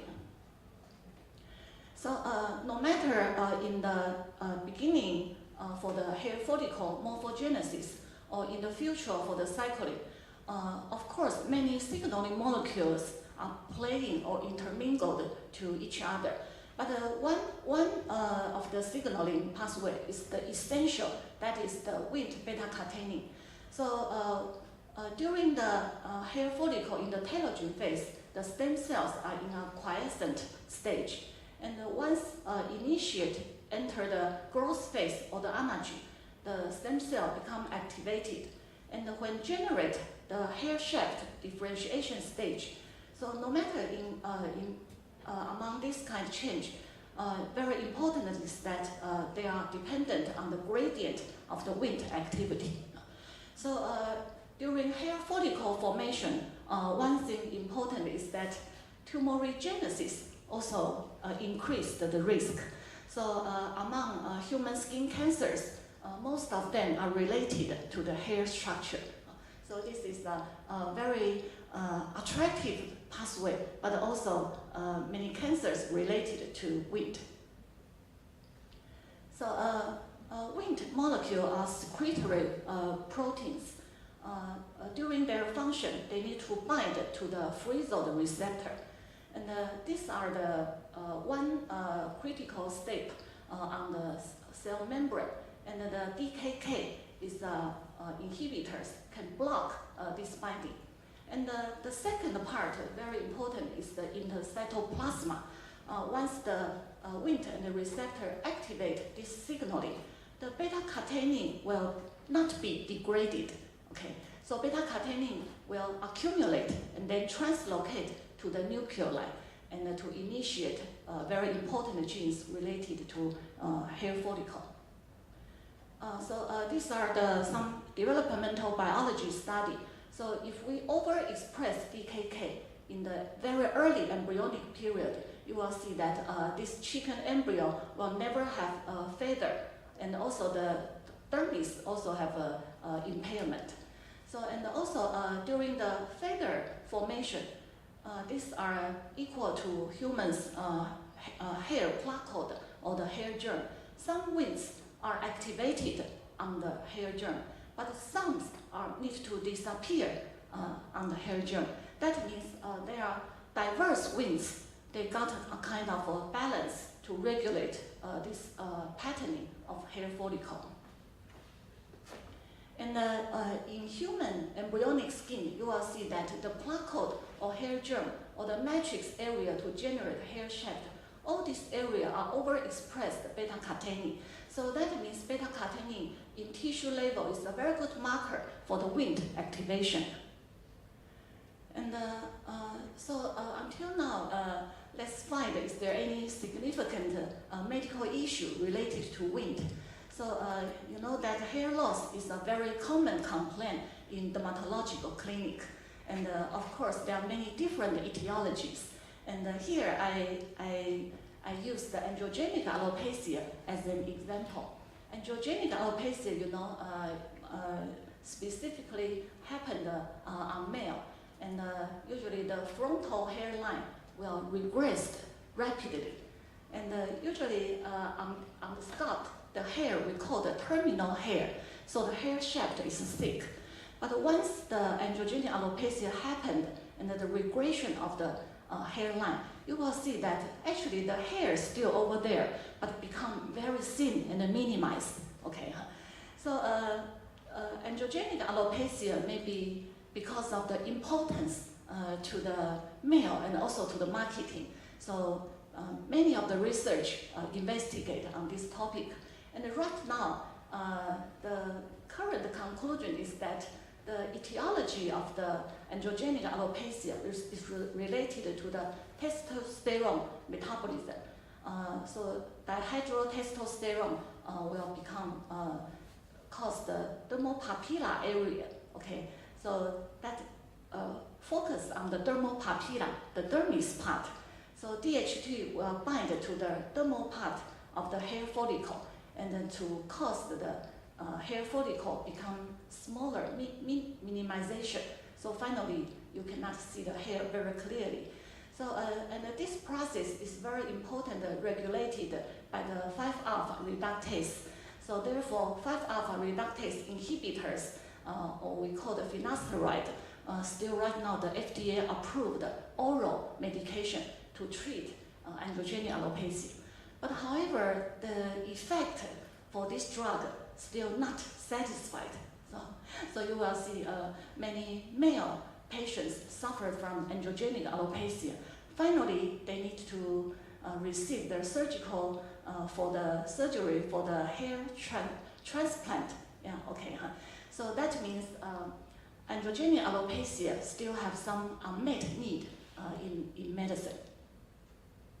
And so we review that androgen, why it causes the hair becomes smaller.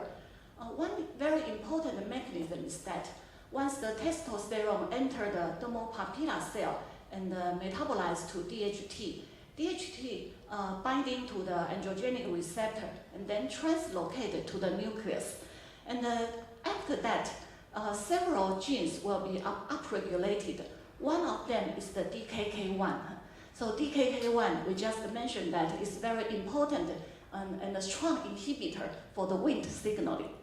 So that means in androgenic alopecia, that because of the DKK1 upregulation, the patient's Wnt signaling actually is some kind of blocked.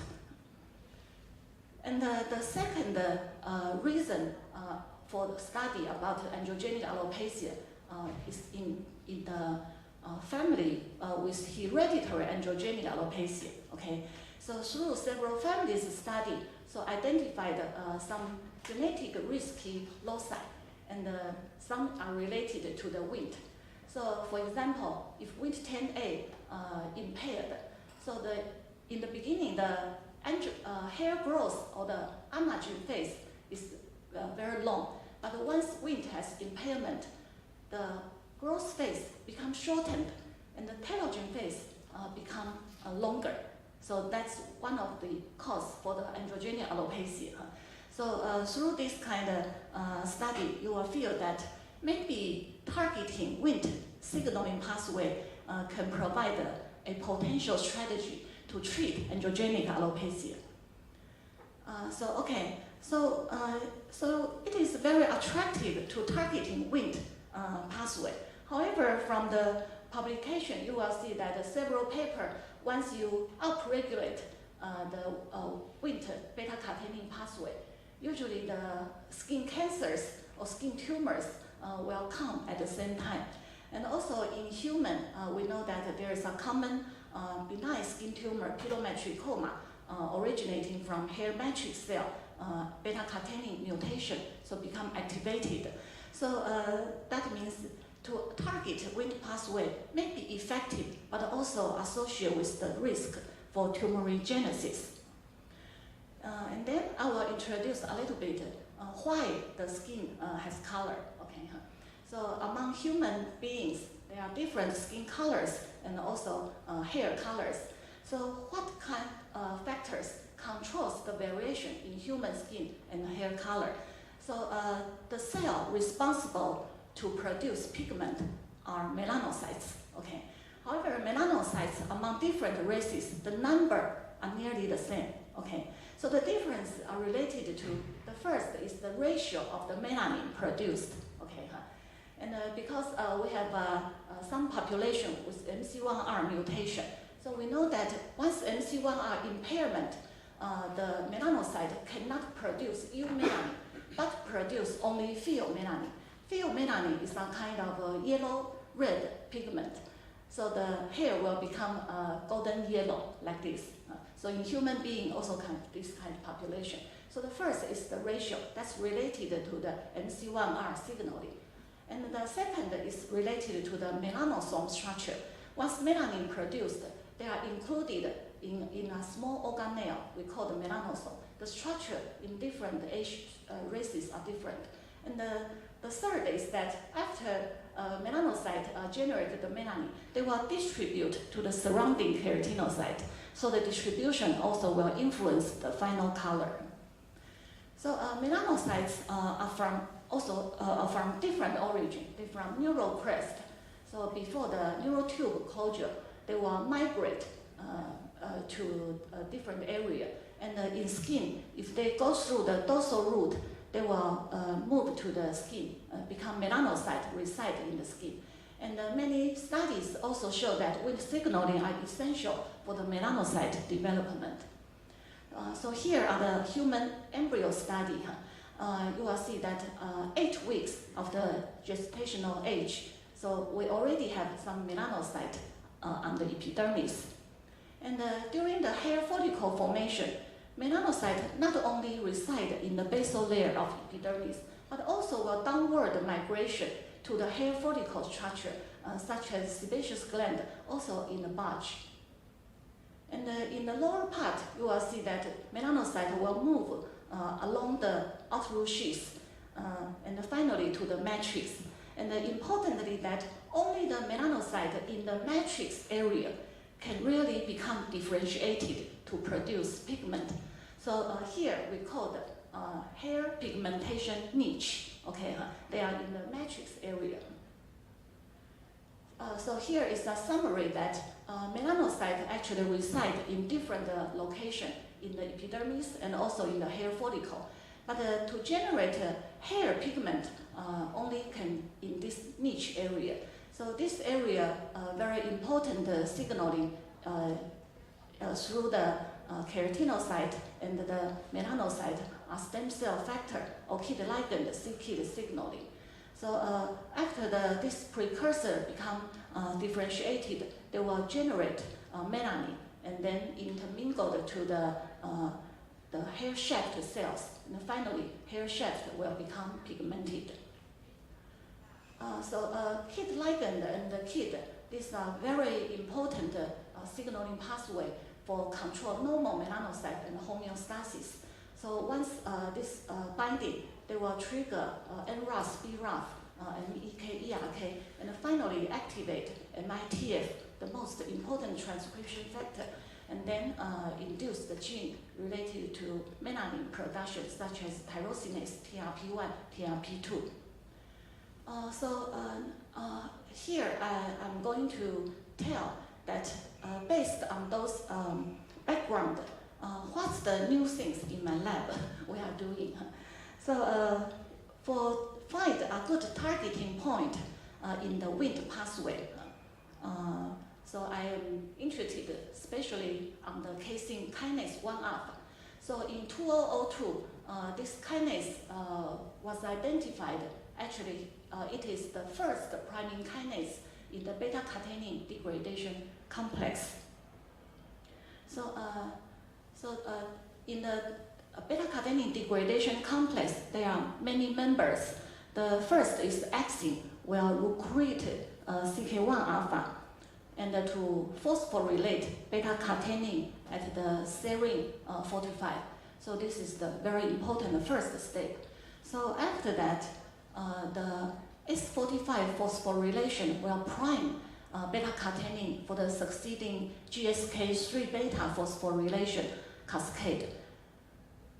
And finally, this cascade will hitting the S33 and 37 sites. So phosphorylation at 33 and 37 will create a docking site for beta TRCP to promote ubiquination and the degradation of beta-catenin. So this is a very important signaling ways to deal with the beta-catenin in the cells. So how to activate Wnt signaling? Before, the one way is use the exogenous Wnt to binding the receptor and then to make stabilization of beta-catenin. This is one way. And I'm more interested about the second way. The second way is that actually we don't need exogenous Wnt, but just regulate here. We just ablation or inhibition the CK1 alpha to binding to the beta-catenin, and then beta-catenin will be stabilized. So that will produce the effect similar as the Wnt arm. Okay, So because CK1 alpha or casein kinase is a constitutively active kinase and express nearly all the cells. So this also can be a target druggable. So I'm thinking that to targeting CK1 alpha maybe have the potential to regulate the hair growth by the Wnt signaling. In my lab, we try to generate the mouse model to study the CK1 alpha in skin physiology. But I wish the CK1 alpha regulation more specifically to the epidermal stem cells. So epidermal stem cells, after the study, we know that they always localize or derived from the K14 positive cell layers. So that's why during the mouse breeding, I choose the K14 as the promoter. Use K14 breed ERT2 to breed with the flux, the CK1 alpha or the CK1 alpha P53 at the same time. So using this model, we observe the epidermal homeostasis, pigmentation, hair cycle, inflammation, or carcinogenesis. So the first very significant phenotype is the skin hyperpigmentation. So you will see that the mouth or the foot pad or the ear, if knock out CK1 alpha in the keratinocyte, will become heavily pigmented. And we analyze the skin tissue, can find that knock out the CK1 alpha, beta-catenin really can be stabilized. And at the same time, the P53 and the P21, the P53 pathway also will be stabilized. So tissue staining also can see the beta-catenin staining and also P53 staining. And we have another mouse knock out not only CK1 alpha but the P53. So in this mouse, the pigmentation will not happen. So this experiment proved that the pigmentation is P53 dependent. And the transcriptome analysis can show that one is the enrichment of P53 targeted genes, and the other is KIT ligand is the most significant upregulated melanogenic genes of the secreted paracrine factors. So we focus on this to delineate the mechanism. And how about the Wnt? Wnt, there are several kind of members. Some were up, some were down. So finally, we delineate a new signaling pathway. So once keratinocyte knock out or inhibited CK1 alpha, p53 at the same time will be upregulated, and the KIT ligand will be activated. So KIT ligand secretion will work on the melanocyte in the unit. So and then melanocyte will have migration and differentiation. So we published this in the PNAS 2017. So at this point, I'm thinking that this is very interesting that wind usually in our scientific documentation, it's provide a kind of a signal for the living or the proliferation. So more like the yin yang, the yang part. And p53 usually control the cell death, so more regulated than the yin part. So in this CK1 alpha ablation, they activate both yin and yang. So I personally will anticipate that this kind of special event can provide a kind of new homeostasis. So that means I have an hypothesis that CK1 alpha inhibition maybe can activate WNT, but without increase the risk of carcinogenesis, because of p53 also be active and stabilized. So to test this hypothesis, we initiated the hair follicle study. So we use the C50 BL6, the usually very common black hair mouse. And this mouse has a phenomenon that during the age 7 to 12 weeks, they have a long telogen period. Okay, so at this period we shave the hair, and then usually they will stay in the telogen phase for a long time. But if at this point, if I use the tamoxifen IP injection to knock out the CK1 alpha and then follow up the hair growth, you will see that the hair growth can be seen on the back. And tissue analysis also show that compared to the telogen, you will see anagen can be initiated in the CK1 alpha knockout mice. Okay, And the second experiment, because the telogen is a very long period in this mouse model, so we try to ablation during the late telogen phase, so around the 9th week. So the same thing happened. So the control mice still in the telogen phase until 12, and then gradually natural course will enter the anagen. But however, CK1 alpha knockout mice will initiate anagen much earlier in week 11, and then continuously. Okay. After these experiments, because we are thinking, want to trace the stem cells in this CK1 alpha knockout mice, so we do the cross breeding with the global double fluorescence Cree reporter mice. So before the Cree excision, all the mice will express the red fluorescence because of the TD dimer, TD tomato expressed on the membrane. But after excision, the cells, the gene knockout, it will become green fluorescence. So using this reporter technique, so we have done an experiment. So this observation were observed on the mouse ear. Usually in the mouse ear, the hair is very tiny, like the human's face. So we call the vellus hair.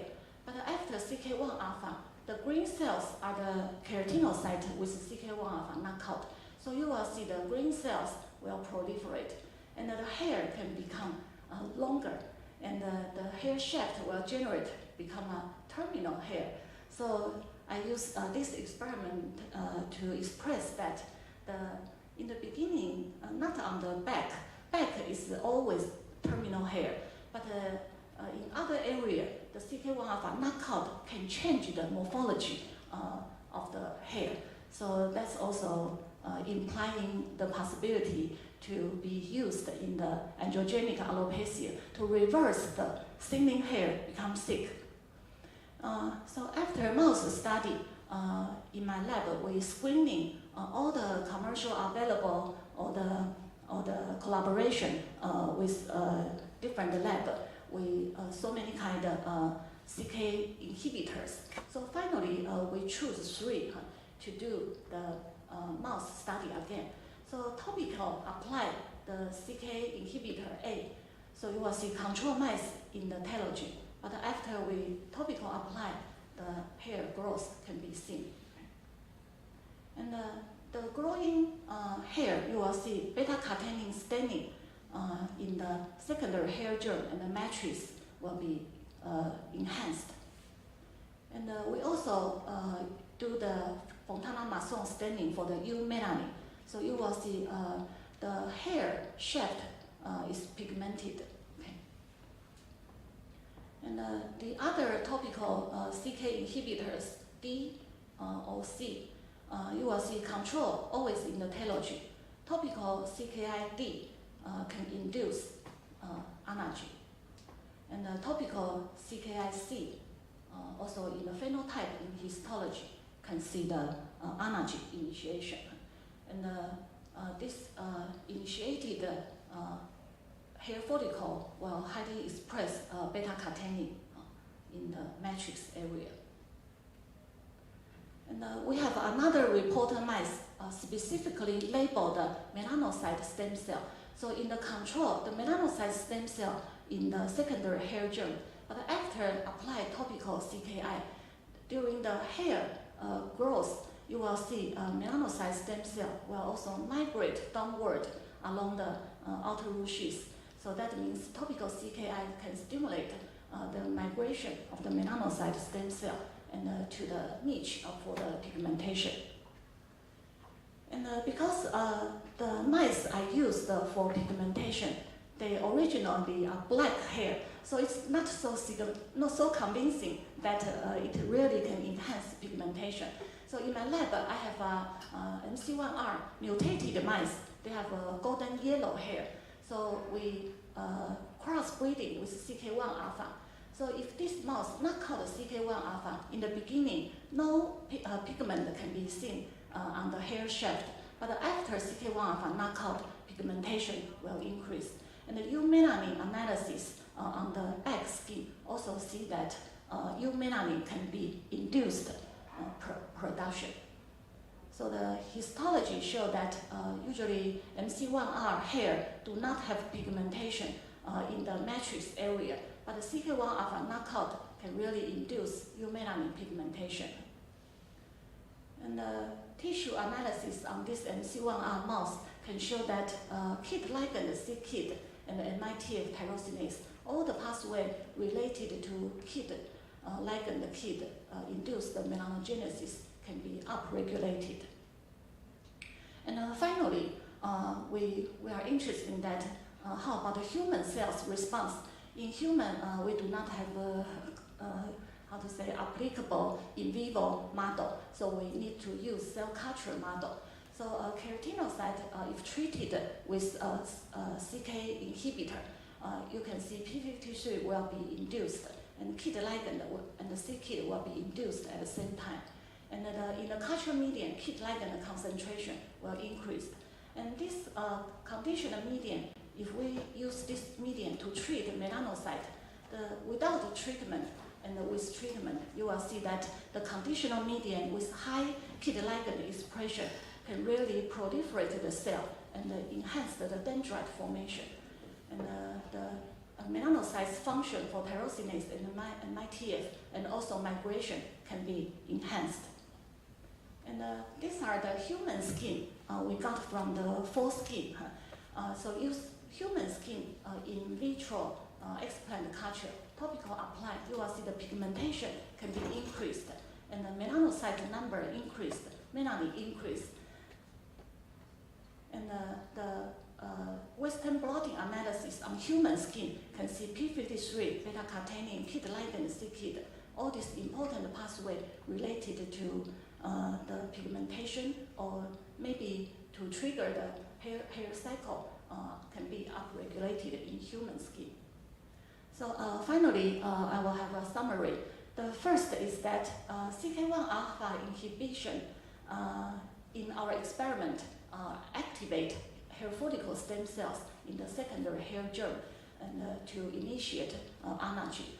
And the KIT ligand secretion from the pigment niche in the hair follicle promotes melanocyte stem cells maturation and differentiation to generate pigmented hair. And the summary too is that CK1 alpha inhibition, because we apply on the MC1R mutated mice, so this signaling pathway usually very important for the UV-induced pigmentation. So if these individuals with this pathway have some deficiency, topical CKI maybe can be another rescue strategy to help individual to generate eumelanin for skin or hair. So this study, many investigators in my lab, we have several very excellent researchers. Today, Wei-Ping, Huang Wei-Ping, Chen He-Ren, they are now focusing on the MC1R mutated mice. And all these animals were generated in the National Laboratory Animal Center in Tainan. And this research have a very good partner in Zhongyan Yuan, Xie Xiaolian 老师.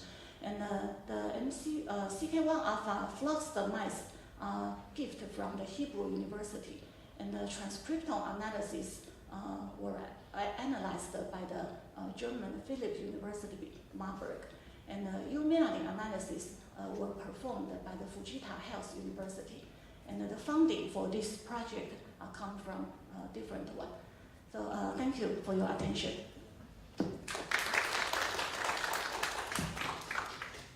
Thank you very much, Dr. Zhang. Any question from the audience?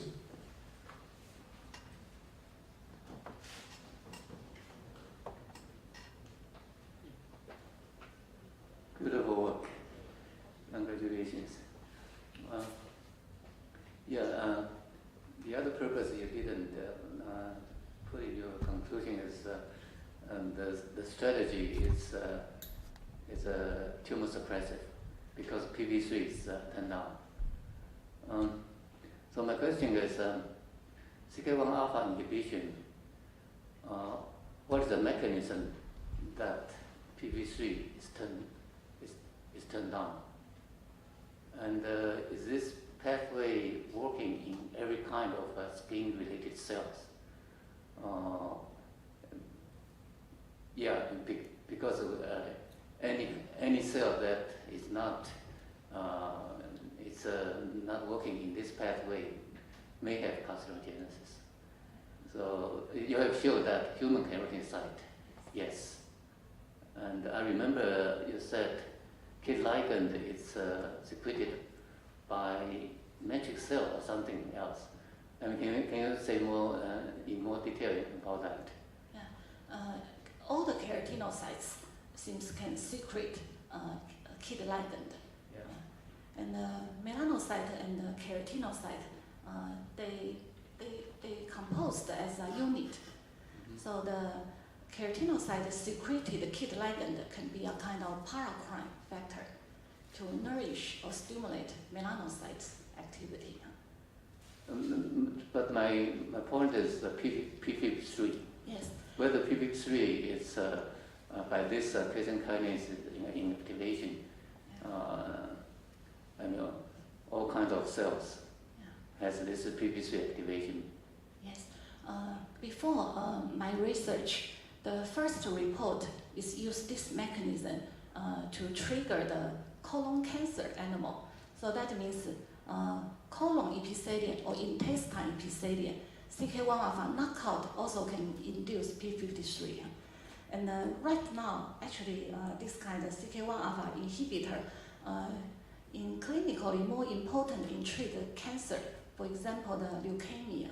So in the leukemic cells, CK1 alpha inhibitor also can induce P53 to help to killing the cancer cells.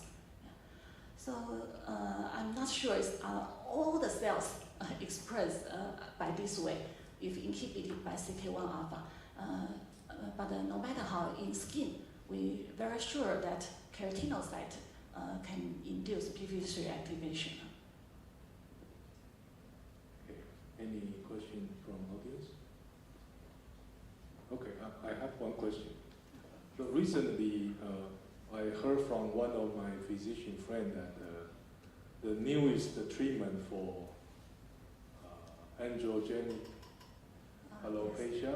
Yes.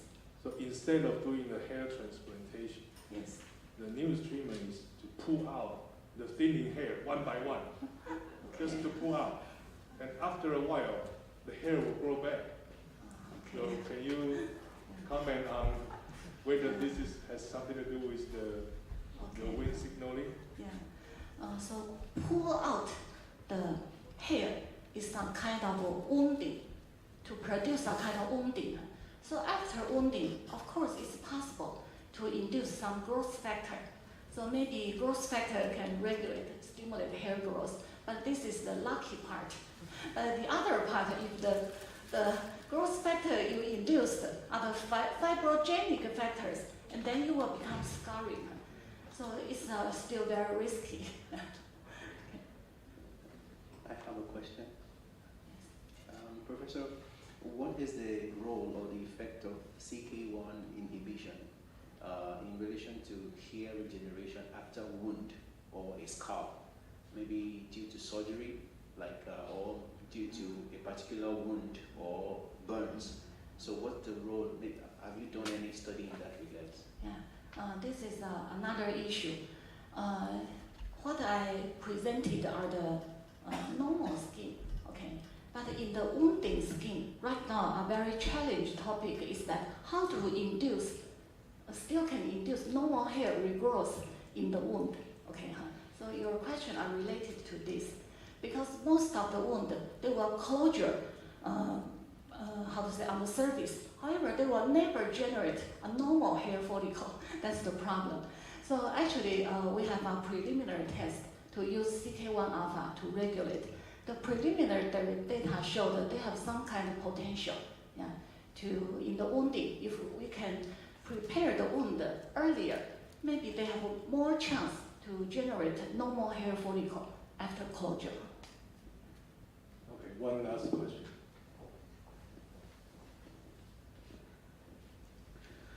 I think many, especially the older men, is quite interested for this topic because we already get bored and also the androgenic alopecia.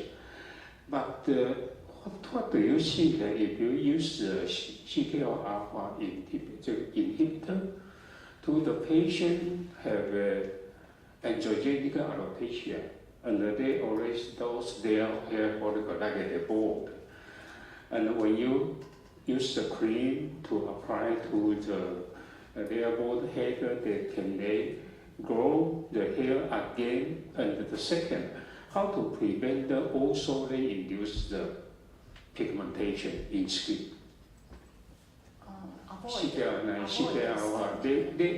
Your data showed that the CK1 will induce skin pigmentation also. Yes, so why today I focus on hair follicle? I did not mention the skin at the same time, okay? So for the hair follicle, induced hair growth and induced the hair pigmentation, they are on the same way. That's the two things we love at the same time. But your question is if we apply on the skin, okay? So actually we found that the two pathways, one is related to the beta-catenin stabilization and the other is p53 KIT ligand C KIT. These two pathways, the time course will be different. The beta-catenin one will be more straightforward. So that means in my animal experiment, you will see that I only apply CKI 2 or 3 times, very short. So the opinion is, the idea is like switch on the light, yeah. But for the pigmentation, actually we need longer time, yeah. So they are different, a little bit different. So in the future, if really have a chance for clinical use, we need to do the suitable protocol for clinical application. And for the hair regrowth, actually not only limited to androgenic alopecia, but androgenic alopecia, because it's how to say, will make everyone open your eyes. So I use this as an example. I think all the hair follicles, if you have still have reserved hair germ, epidermal hair germ cells, and also dermal papilla cells, but right now you have some not good situation, make the hair germ cannot spring. So at this moment, to switch on can be a kind of maybe very powerful to push, to initiate. This is my hypothesis. But of course, we have not really tested on human hair follicle. So I think that androgenic alopecia has this kind of potential to apply topical CKI, because androgenic alopecia, all the hair follicle, they are intact over there, just waiting for a good condition to spring. Okay, thank you very much. Let's thank Dr. Zhang again.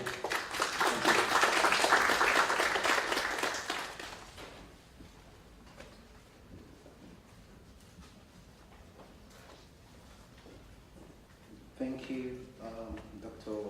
Ma, for this session. We'll move quickly to the next talk, and I would like to invite Dr. Hsuan-Yu Chen, Associate Fellow with tenure at the Institute of Statistical Science, AcadEmia Sinica, to moderate this session. Thank you. Yeah, it's my pleasure to introduce Dr. Wang. Dr. Wang received his PhD from National Hsuan-Yu University, and he also has a working experiment in the National Health Research Institute, and he is the current assistant professor of the Institute of Medical Science at Tzu Chi University. And then Dr. Wang's work is focused on the prostate cancer and published many high impact papers. And let's welcome Dr. Wang.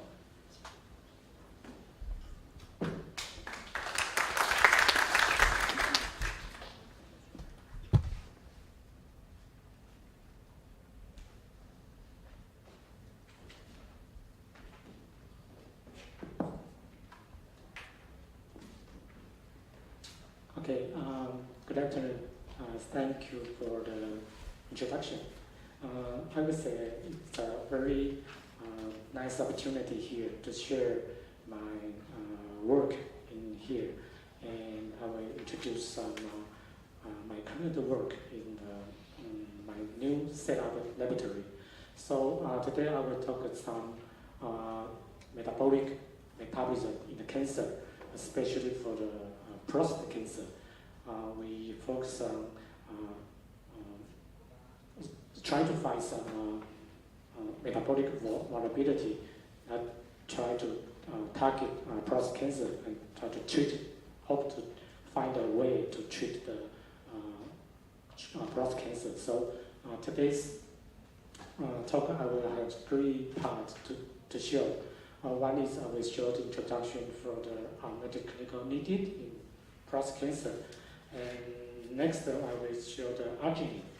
We will talk about some arginine that is the one part of the amino acid we are interested in, and how the amino acid and amino acid deprivation, and how this treatment can use to prostate cancer treatment, and also we have some discovery for this treatment and the underlying mechanism. And the final part I will discuss about the arginine deprivation and immunotherapy. That's because the prostate cancer, traditionally we think that this cancer is so-called a cold tumor, because that is a lack of the immune response to use the so-called ICI, immune checkpoint inhibitor, to treat the prostate cancer. However, as the arginine deprivation, we may have the opportunity to turn the cold tumor to hard, and maybe we have the chance to target the advanced prostate cancer. Okay. So first of all, I was sure to introduce the unmet clinical need in prostate cancer. So like prostate cancer is like many cancer, they have evolution and progress from the benign and to the neuroplasia, and then as the time goes by, the become an invasion and finally become metastasis. That is the lethal part for the most of the cancer. For the prostate cancer, actually, androgen receptor, that's the most cancer driver for prostate cancer. As you can see here, to treat or to cure prostate cancer, in the first step, that is used androgen deprivation therapy. So we call this process is the castration. In this stage, most of prostate cancer can have a good effect to inhibit the growth of the prostate cancer.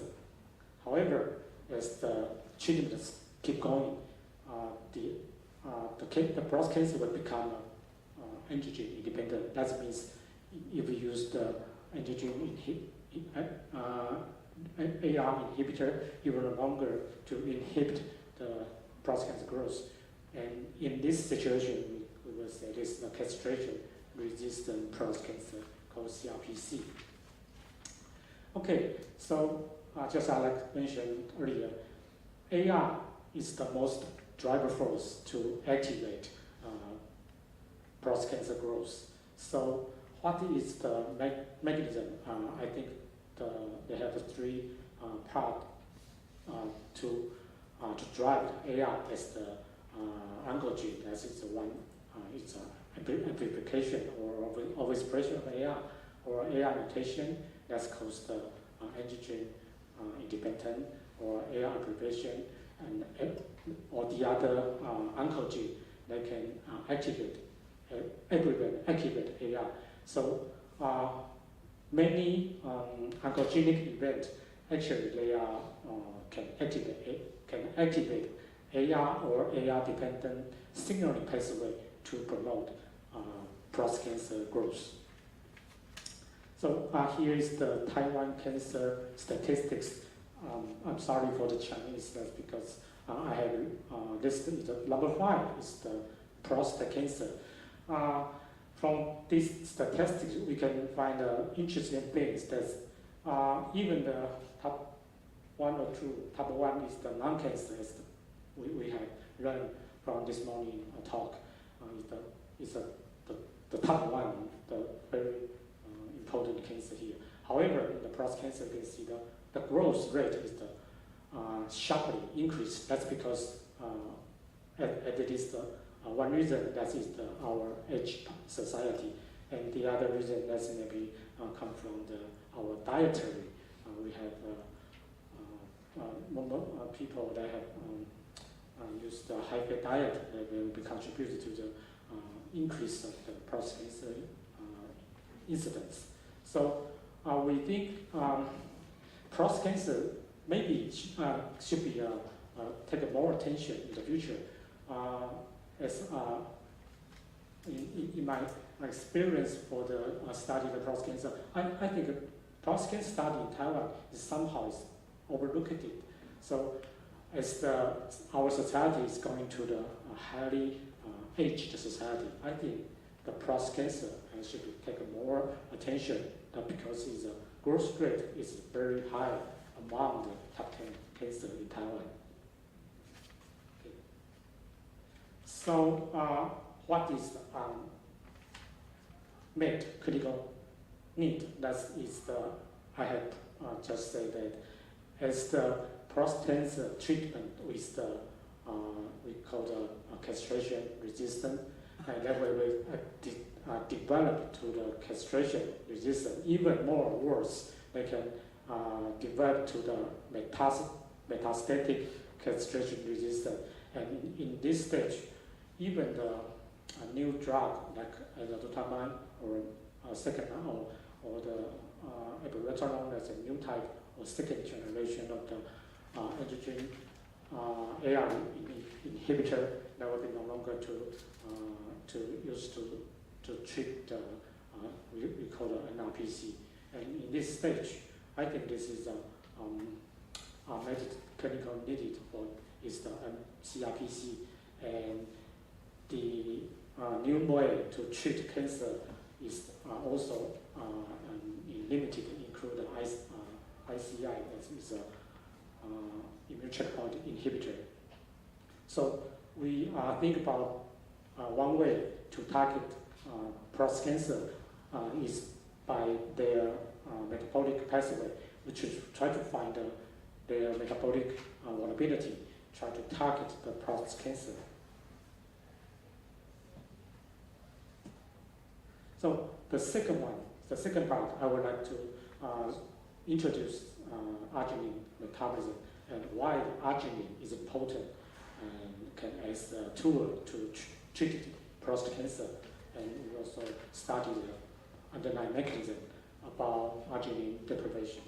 So arginine, that's its amino acid. I think everybody knows that that's a semi-essential amino acid. That's because this arginine can be synthesized by our body partially, so that is semi essential. Arginine that's really many function and versatile role of the arginine in our body, include cell signaling and neural transmission, T cell activation, and of course cell proliferation. That's because they can play or provide many precursors for the biosynthesis. Okay. And why arginine deprivation work? That is because it's one enzyme that's in the urea cycle. In this cycle, actually, this is the normal cell. In the normal cell, our body can synthesize arginine by this pathway, and they can use aspartate and citrulline by the two enzyme ASS or ASL. ASS, that is the arginine sustaining synthesis one. Like if this enzyme is active, no problem. If our body lack of arginine, we can synthesize it by this pathway, by this urea cycle. However, as the SS1 is mutant, that is actually happen in the most of the cancer cell. I will not say all the cancer cells, but most of the cancer cells, especially in the prostate cancer cell, the SS1 is downregulated. So in this case, if we deplete the arginine from the tumor cell, they will specifically kill the tumor cell instead of normal cell. So that would be a very good selective killing by the arginine deprivation to kill tumor cell. So we can say this arginine atrophy or arginine addiction in the tumor cell. So how to do to perform the arginine deprivation in our body? Because in petri dish we can do the arginine deprivation experiment by remove the arginine from the culture medium, but in our body we will not almost impossible to eat diet without arginine. So there is a drug called ADI. ADI, that is actually a clinical phase 3 drug that is still clinical trial. That is arginine deamidase that can degrade arginine to the citrulline. And in this case, for the tumor, for the patient, if the treated with ADI, our patient's body's arginine can be depleted and be converted to the other compound called the citrulline. So in this case, they can mimic the condition of the arginine deprivation and to the goal to kill the tumor with SS1 low expression tumor cell. So we are starting to check the cell line first and IgC to check the prostate tumor, the expression of the SS1. You can see here the RW, you can see that is a different kind of the prostate cancer cell line. RWPE1, that is normal. epithelial, normal prostate cell, and then CW21 and CD3, that's all the cancer cells. You can see the SS1 expression as it's silenced and downregulated. And this normal cell that's already overexpressed, overexpressed of the SS1. And in the IGC data, you can see tumors that's almost no SS1 expression. However, in the tumor is low, is almost no SS1 expression. In the normal green, like you can see, the SS1 protein is highly expressed. From the ATGC data you can find in the prostate carcinoma, their SS1 expression is low. And in the laboratory, we use the ADI to treat different kind of the prostate cancer cell line. You can see here the RWE1, the normal cell line, they will be almost cannot kill by the ADI, that's an arginine deprived agent. And however, in the cancer cell line, they can be effectively killed by this ADI. So this is the effect of the arginine deprivation. But however, many years ago, we find a very specific phenotype after arginine deprivation. We found that in the cell line, especially in the prostate cancer cell line, after arginine deprivation for over 24 or 48 hours, we can find there is we call the chromatin leakage. This is a very unique phenotype of phenomena. We say this one, that is chromatin plus autophagy. That's because there's another story that's published in the other paper. So that because this leakage of the chromatin associated with autophagy pathway, so especially create a new term called chromoautophagy. Okay, and so you can see here as the arginine deprivation for the from 0 to 69 hours, you can see the leakage of the chromatin have increased. Here is quantitation of the leaked DNA. And you can see that we use the one ELISA kit to test the release of the DNA. We also found the same trend of the DNA leakage induced by the arginine deprivation.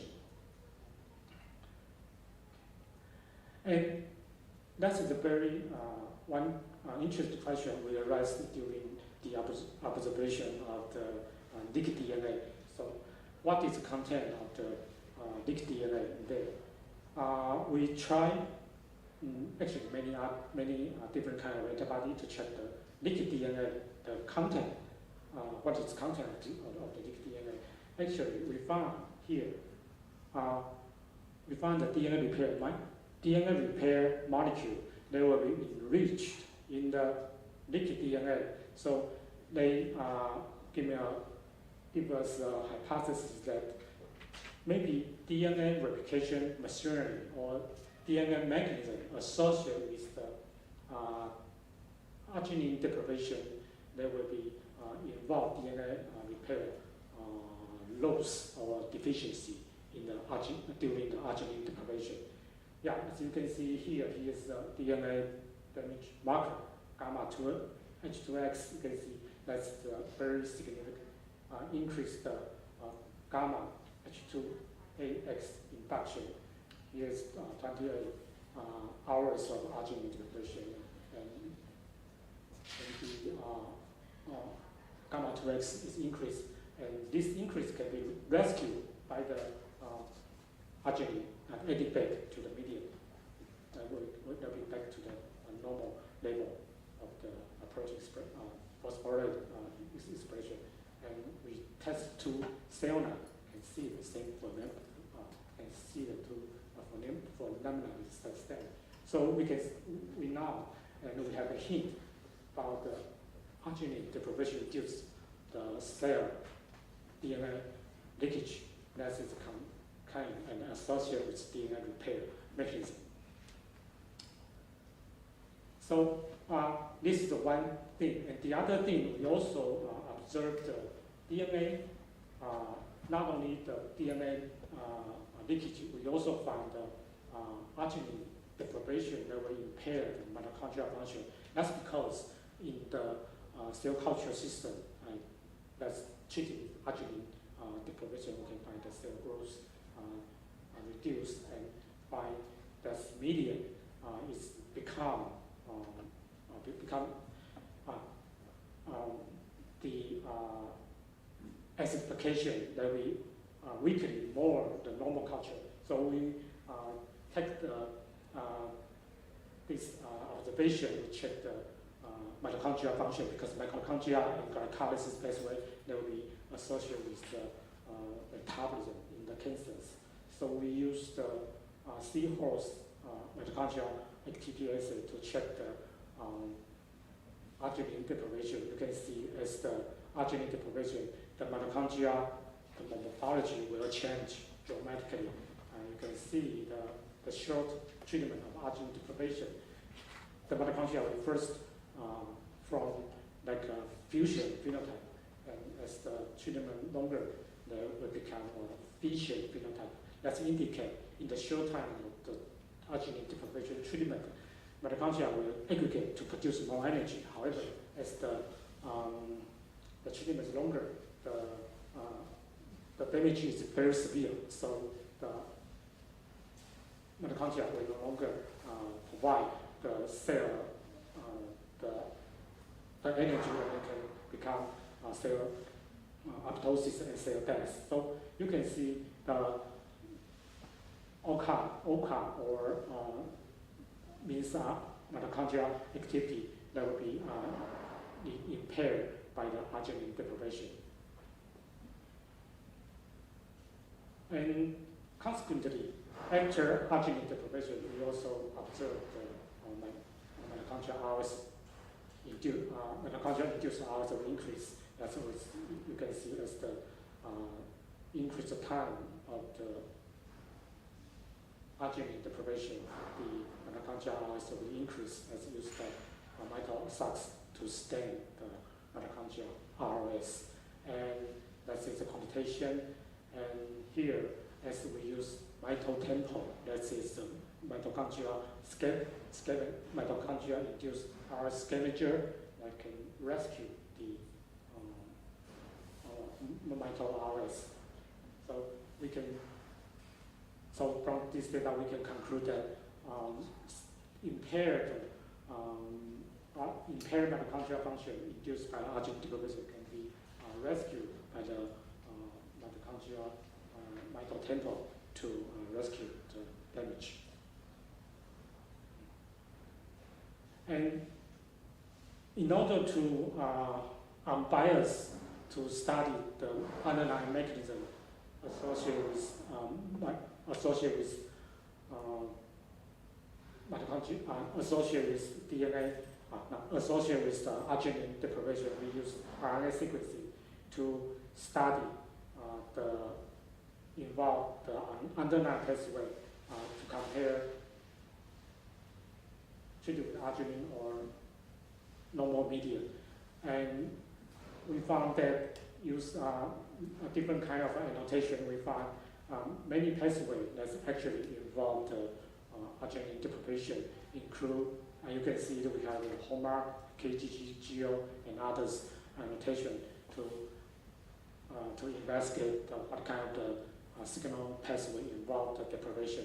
So you can see here, obviously, oxidative phosphorylation that's involved the mitochondrial function, and mitochondrial function also involved pyrimidine biosynthesis pathway is also impaired, and DNA repair that's also involved. And for the upper regulation here, you can see TNF alpha and interferon stimulant pathway also involved. That's indicate, and also similar to us cell line data suggests that arginine deprivation is really will reduce mitochondrial function and DNA repair. As you can see, this is the pathway that involved the DNA repair biosynthesis pathway. And in the same time, the TNF-alpha and the interferon, they were associated with the immune response. They will be upregulated by the arginine deprivation. So until now, we have a crude image, a very preliminary idea. Think about arginine deprivation. Directly, mono treatment can be used as a treatment to inhibit cell growth. In the other hand, they may be triggered or induce immune response. So we do the next check. We do the next experiment.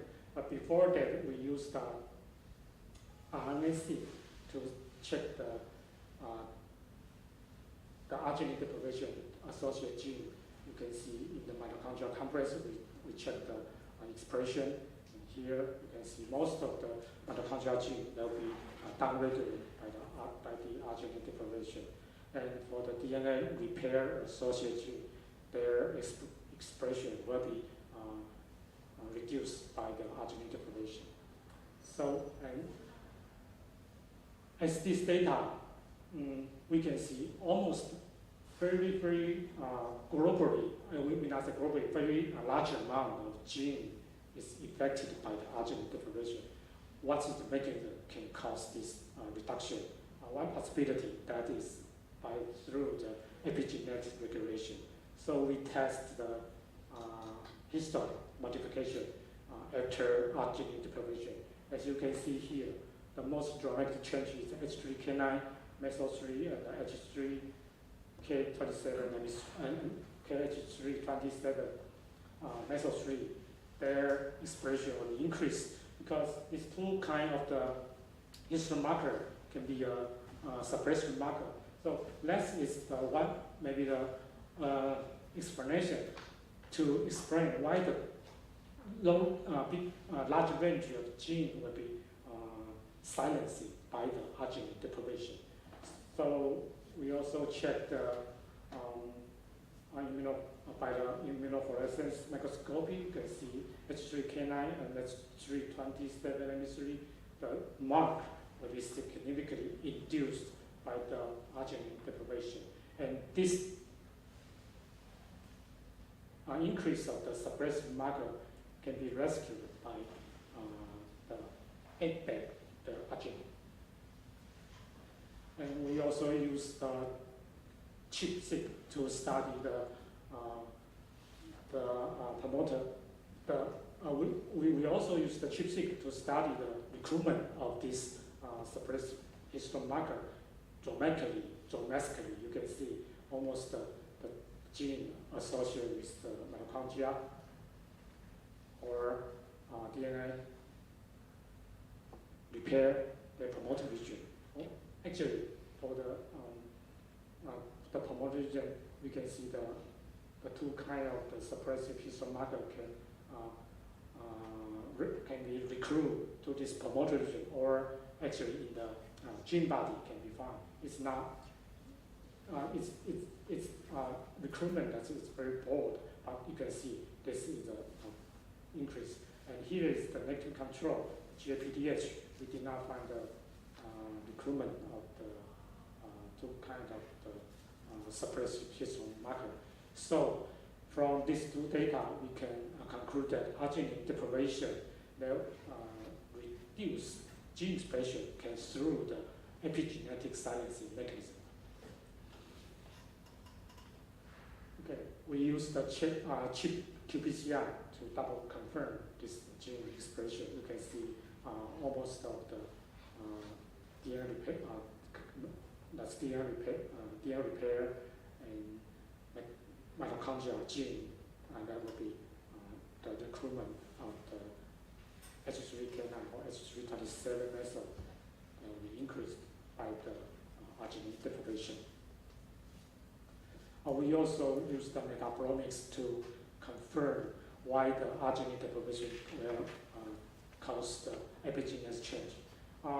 We test metabolites are listed here. Dramatically, you can see we do the arginine deprivation, the arginine dramatically decreased. Of course, that's because it's, we deprive arginine. And arginosuccinate and citrulline, there will be a dramatic increase.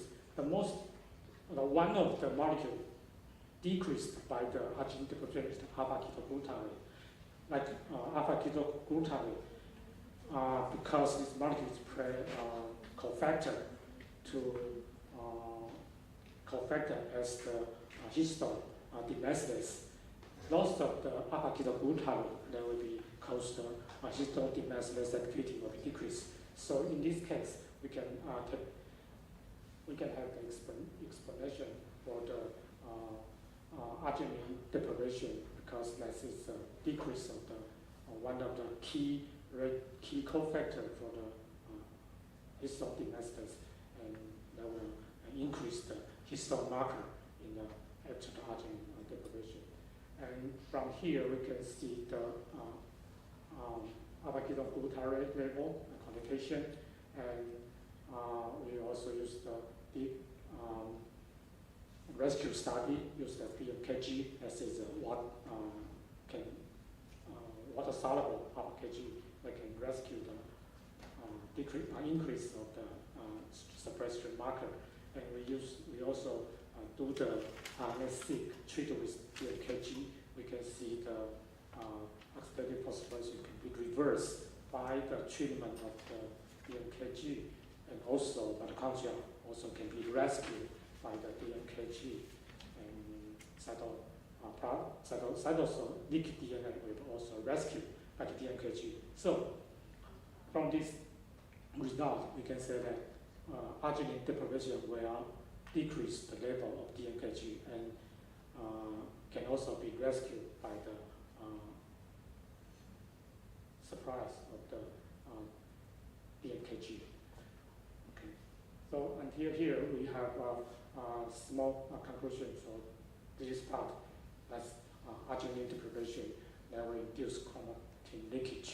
We call the chromatology. And the second conclusion is the arginine deprivation. There will be epigenetic silence, metabolic, and DNA repair gene. And that's from the metabolomic study. We can see a key histone methylation group with histone methyl enzyme key factor alpha-ketoglutarate that will be reduced, so it will cause the suppressive histone marker increase, and consequently reduce downstream gene expression. So the final part of the arginine deprivation and immunotherapy in prostate cancer, we have some preliminary data to show that arginine deprivation may be provide inducer of the immune to increase the efficacy of the immunotherapy. So the one thing, one pathway draw our attention is the TCASB pathway. As you can see, we have observed DNA leakage induced by arginine deprivation. The TCASB pathway is actually can sense the DNA, cell DNA or viral DNA that will be recognized by gas, this molecule, and gas triggers C-gap and synthesize C-gap and translocate to STIM, and STIM in the ER they will translocate to Golgi. So in this signaling pathway, TBK1 will be phosphorus STIM, and also phosphor activate NF-kappa E pathway, and they have the two pathways where one is the NF-kappa B and second one is the IRF3. To the pathway where cause the like there will be induced inflammatory response and the immune and type 1 interferon response. So in this pathway that is connect to our arginine deprivation. So in this case, we start to try examine the possibility of the STEAM pathway, whether it involved the arginine deprivation. Indeed, you can see here, this is arginine-induced chromatin leakage. And STEAM, the CGAS, the DNA sensor molecule will bind to the leaked DNA. So in this preliminary data, we now have confidence to show that maybe CGAS STEAM pathway will be induced by the arginine deprivation. That's because it can release the chromatin DNA from the tumor cell. So we can check the underlying mechanism. You can see the IR3 is phosphorylation by the phosphorylation, and the IR3 that will increase the level from using the ELISA. You can find the interferon beta will be increased, and the DNA involved the interferon expression will also increase. And we use the promoter activity assay. We also find the interferon beta will increase. So from this evidence, you can see arginine deprivation is really through the activating immune response and through the CGAS STEAM pathway. And the second one, we check the P65, the NF-kappa B pathway. You can see the cytosol nuclear, the separation experiment. You can see P65 can increase the nuclear location, and the nuclear alpha P65 also increase after arginine deprivation. And also, we also give the evidence by the microscope. You can see the P65 increase the nuclear, and the interferon gene, interferon B1 and A4 gene, they also increase its transcription after arginine deprivation. This is data show that after arginine deprivation, the STEAM will translocate from the ER to the Golgi. That's evidence indicate that arginine deprivation is really can not only induce DNA leakage and consequently induce CGAS STEAM and promote immune response. And so we developed arginine starvation, also here arginine-free diet to feed mice. And in the xenographic model, we can find that in the control, the mouse feed with normal diet, and here's arginine-free diet. We can see the tumor growth will be significantly reduced here, and tumor weight will be dramatically reduced. However, the body weight will not change. So we think that in a mouse model, use the arginine-free diet can as a treatment approach to in vivo to inhibit tumor growth. We also check the tumor. We also check the innate immunity cell because we use the xenograft model. There's no T cell response. So that's I think in this case we still need more investigation. Use the like syngeneic mice model to investigate T cell response. And here you can see the tumor growth Ki67 is higher and is lower by the arginine-free diet. And CD11C, the marker is indicated the root cell, and here's a pan-leukocyte and natural killer, and also macrophage, and also you can see the iron be induced, and all the immune cell will recruit to the tumor. So, and here now you can see arginine-free that actually can provide a stress and treatment to the tumor and to induce DNA leakage, and also in that way can cause the immune cell infiltrate to the tumor site and promote immune response.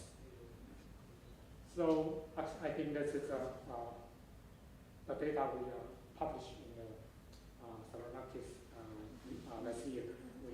The final conclusion that we clearly show this picture. The arginine starvation that can induce promoting leakage and TCASB pathway, and that's will cause epigenetic silencing of the metabolic DNA repair gene. So as shown here. Okay. And finally, there will be induced type 1 and anti-tumor response, tumor killer. So in the final part, I would like to show here. This paper also asks us to give a graphic abstract. I think in this part, because the stress, the arginine deprivation, that is a big stress for the tumor cell. And for the tumor cell, they can induce host immune response. So they can raise the possibility or therapeutic opportunity that make the cold tumor hard. It can be a therapeutic opportunity. That's because, as I mentioned in the beginning, the prostate cancer traditionally think that's the cold tumor. In this case, we maybe combine with arginine deprivation, they can make the prostate cancer can be use the current immuno checkpoint therapy. Okay, I think that is I would thank our collaboration and our students in NHI 2 years ago, and TCU students here. We have collaborated with the TMU. Thank you for taking questions.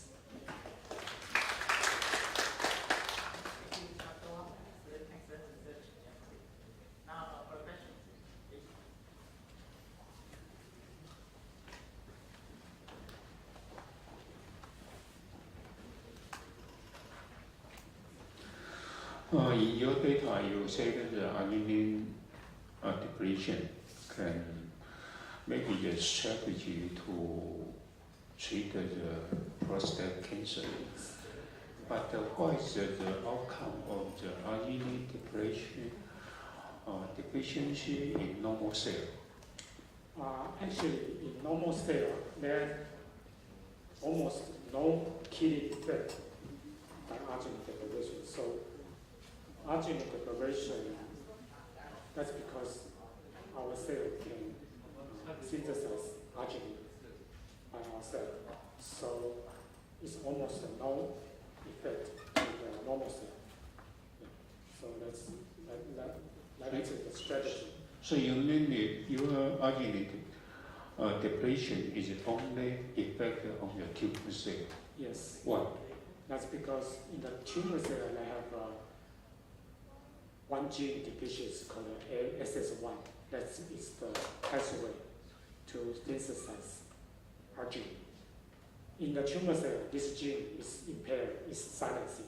So if we take out the arginine, the tumor cell will no longer obtain the arginine. However, the normal cell can synthesize arginine, so they can survive, and tumor cell will be killed.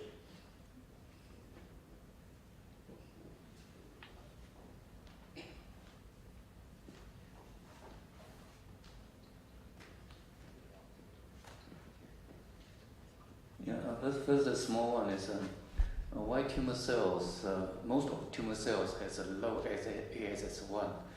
Is ASS1 playing some tumor suppressor role? Yeah, right. Currently, most of the publication that think ASS1 could be a tumor suppressor, but in few majority of paper they also think ASS1 may be another role. But in the most tumor cell, the ASS1 is inhibited by automethylation. So yeah, actually in the tumor cell SS1, mostly is downregulated. So any mechanism being known about the urea cycle relating to tumorigenesis? Urea cycle. I mean, ASS1 has to be done in order for tumor to grow. The urea cycle that's normal in the normal cell. It's work well, but in tumor cell, the ASS, the urea cycle actually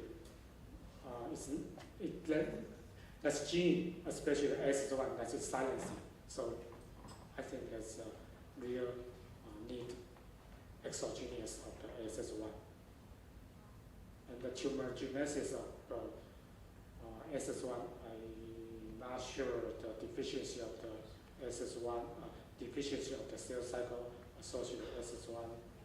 I think that's it. I'm not sure. Yeah. Okay. Also, yeah, very interesting and important. Arginine deprivation cause the so-called the DNA leakage, yeah. and the STING case 9 case, and yeah, that would induce innate immunity and increase tumor infiltrations, and you have shown that in yes, less tumor growth. Yeah. But in terms of combinational therapy, I was thinking rather than combine the immune checkpoint inhibition, from your data, PARP inhibitor could be better. Good idea. Yeah, because homologous combination is being repaired, and also NHEJ is also been turned down. Yeah, that's exactly the even better than the current so-called synthetic lethal for ovarian cancer hypercells. That's right.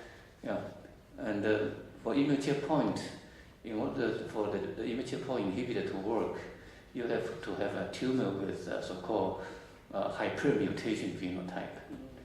For instance, endometrial cancer. So those rapid turning over to create DNA replication errors and or replication or mismatch repair deficient cancers. But for prostate cancer, I don't think it's this type. So PARP inhibitor could be better. Yeah, that's right, because we are studying, currently we are checked olaparib as the, we try to study the possible drug resistant mechanism in the prostate cancer. So that's true, that's our current, one of the current topic in our lecture. And thank you for the nice suggestion. So we have time for the last question, please. Thank you. Okay. So if no question, we end the section. Yeah, thank you, Dr. Wang. Yeah. Right, let's move into the the next section. We'll have break now. 10 minutes, please. Let's be back here in 10 minutes, please. Right. Yeah. 10 minutes break.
So while the POMGNT1 mutation occurs, this glycosylation cannot be occurs and then it cannot be able to interact with the extracellular matrix proteins. Thus, these types of MEB, muscle eye-brain disease and retinitis pigmentosa types disease occurs in the patient. So for this, we have generated the mutant POMGNT1 via CRISPR-Cas and then we observe the phenotypes in the homozygous fish, zebrafish. So here we can see that they have formed several types of defects in the fish, like small eyes, pericardial edema, muscle problem. Here you can see the spine deformation and the tail deformations. So in our study, we basically focus on these two mutant lines because they are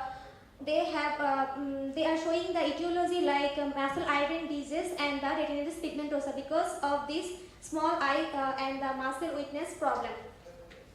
So later we are focusing on the rescue experiment of this mutant line so that we can reveal the function of the POMGNT1 and in case of retinitis pigmentosa and muscle eye-brain disease. Thank you all.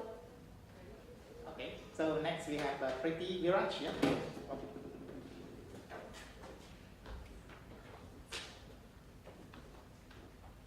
From the same department of molecular biology and immunogenetics.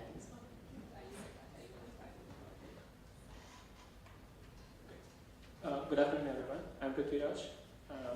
I'm in the Department of Molecular Biology and Immunogenetics. This is my title.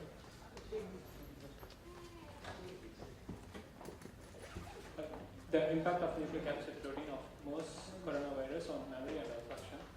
Why we focus on nucleic acid protein? Because the coronavirus nucleic capsid protein is essential for the efficient transcription within a host cell. So that's why we focus more on the nucleic capsid protein, and it is also required for the recruitment of RNA helicase to begin the transcription and replication. So we focus on the effect of nucleic capsid protein within a cell, and we focus more on the memory and olfactory behavior, olfactory function of the mice. So first we administer the N protein to the mice intranasally, and then find the locomotor ability in the open field test and the working memory in the DMS test. So in the open field test, the locomotion is not affected in day 2 and day 6. Whereas in the DMS test, there is to test the working memory of the mice. We find at 2 days there is no significant difference, but whereas in day 6, the working memory was impaired in the mice treated with the N protein. So for any other questions, you can contact me at post number 23. Thank you. Thank you, Preeti Viraj. So next we have Ivana. Is it Ivana? Yeah.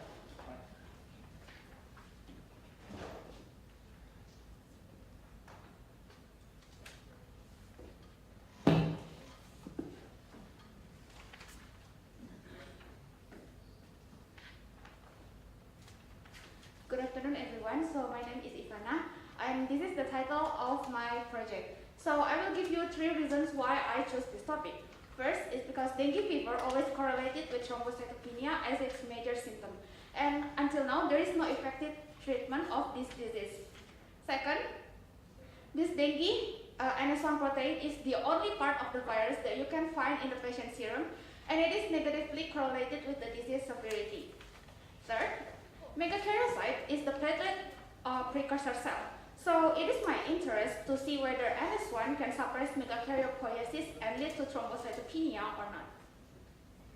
So by treating the NS1 on day 0 and day 3 of the bone marrow megakaryopoiesis system, I find that here you can see the NS1 treated group has worse cell condition, and using flow cytometry I can also see that there is decrease in the number of CD61 positive cells, which is CD61 is the surface marker of megakaryocyte.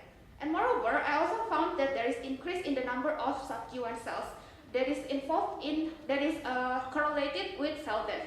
So from here, we can conclude that NS1 can suppress megakaryopoiesis. So is it because the NS1 binds to the bone marrow itself? And I checked it. The answer is yes, there is binding between NS1 and bone marrow. And interestingly, because previous study shows that NS1 can bind to GAG-like protein molecule, by using heparin sodium, I can also show that there is decrease in the binding between the NS1 and the bone marrow. So we can conclude that NS1 can be blocked, NS1 binding to bone marrow can be blocked by heparin sodium. And so yeah, that's my future work will to mitigate the NS1 effect using heparin sodium and also toll-like receptor 4 blocking. Thank you. Okay, excellent. Yeah. Okay, next we have Chang YC. Muzamil, not yet. Yeah. Okay, Chang first. Sorry. Next is you. All right. Okay. So Chang is also from our same department, yeah, molecular biology and imaging genetics, and as well as Ivana. Yeah. Good afternoon, everyone. My name is Jing, and my project title is Identification of Erythropoiesis related gene F1, F1B hemogen, and IF2. So the erythroid differentiation process is complete. So we want to make sure the relationship between the candidate genes. So first we use mouse bone marrow and human cell line to do microarray and select the candidate gene. And next in mouse bone marrow we can use 3 marker to separate the R1, R2 early stage erythroid and R3 middle stage erythroid and R4 late stage erythroid, and we can know the KF1 hemogen and GF1B are more early because they are expression in R1, R2 early stage erythroid. But in here we can know the relationship. So next we use human cell line to make shRNA knockdown, and in here we if we knock down the hemogen, the mRNA expression of KF1 no change, and if we knock down the KF1, the hemogen, the mRNA expression of hemogen are decreased. So based on this data, we can arrange their relationship. The KF1 so the future work I will do the overexpression experiment to make double confirm their relationship. Thank you. Okay, excellent. Next we have Muzamil, also from the molecular biology and imaging genetics department.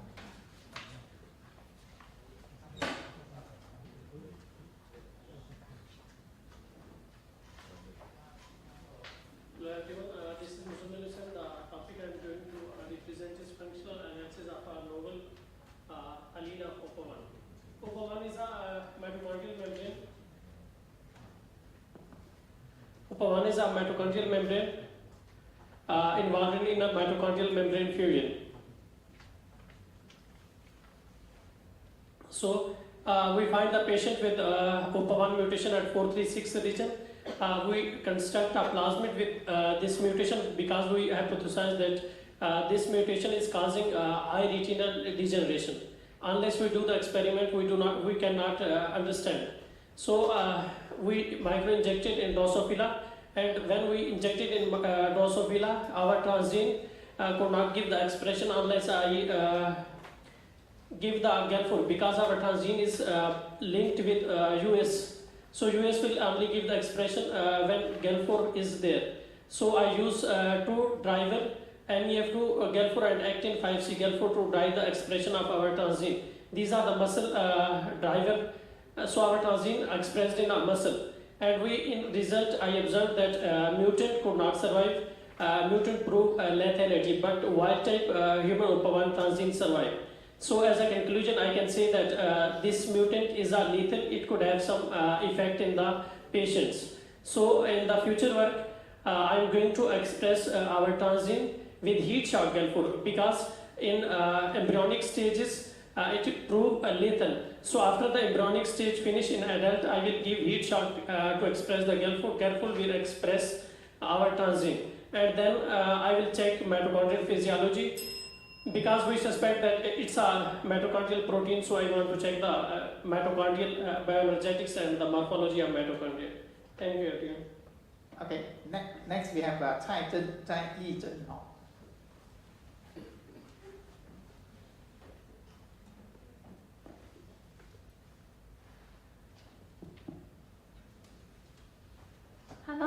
everybody. My name is Hui-Yee Chen. My topic is about investigating the relation between TCASB operon and type 3 fibrin under high glucose concentration in C. elegans model.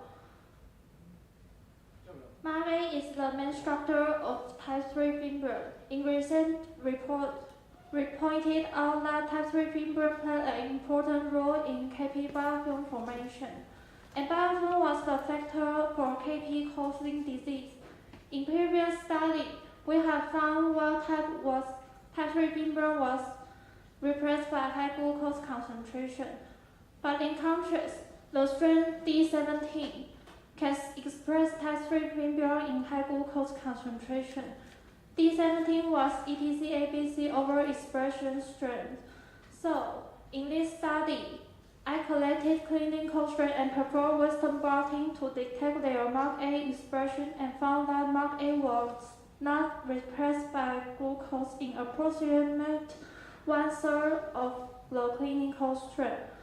With the strain not repressed by high glucose concentration, I also test their ETCA transcription level by QRT-PCR and further construct C. elegans model to confirm them. Thank you. Okay, thank you. So next we have Zheng.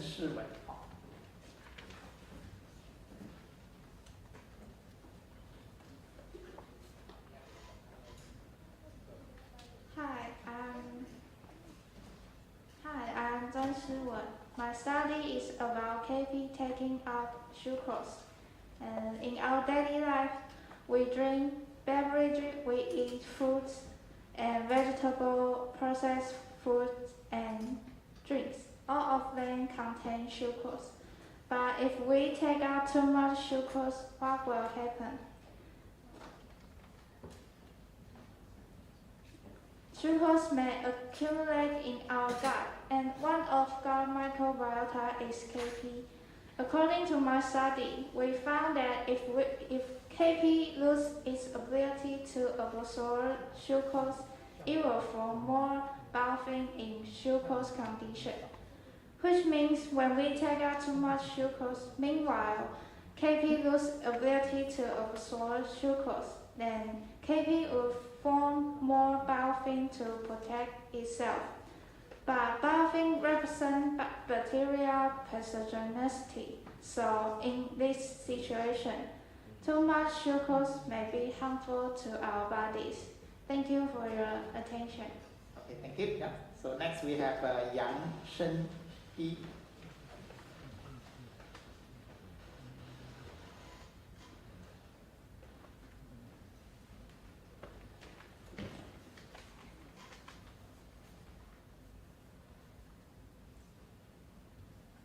A very good evening to respected professors and fellow researchers. My name is Hsuan-Yu, and the title of my study is Palliative Activity of Filamentous urinaria and mitomycin C for Advanced Cancer in Mouse Model. As we know, in advanced cancer patients, cancer cells have already spread to nearby organs or metastasized, which would lead to organ damage. Through the combination of chemotherapy drug mitomycin C and Chinese herbal medicine filamentous urinaria, we aim to lessen the damage caused to organs by cancer cells, which might alleviate pain, otherwise known as palliative care. To model advanced cancer in mice, cancer cells were let to grow in mice for 4 days, and after 4 days, mice were treated with their respective treatment for 8 consecutive days before being sacrificed on day 12. We carried out aspartate aminotransferase AST using my serum and found that filamentous urinaria treatment shows trend in decreasing the AST values of advanced cancer mice but have no significance, while mitomycin C significantly decreases the AST value of advanced cancer mice, which is further reduced through the combination of mitomycin C and filamentous urinaria. Interestingly, the combination of mitomycin C and filamentous urinaria shows greater effect in organ protection as it significantly decreases the AST values compared to single-agent treatment filamentous urinaria and single-agent treatment mitomycin C. The conclusion of my presentation is The combination treatment of mitomycin C and Phalanthus urinaria shows synergism in organ protection. Thank you. Okay, thank you, Mr. Yu. Now next we have Hui-Yee Jing.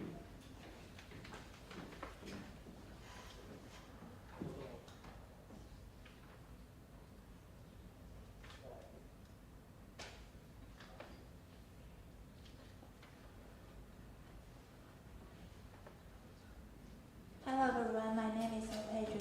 My research topic is therapeutic effect of a newly isolated bacteriophage against Fusobacterium nucleatum infection in vivo.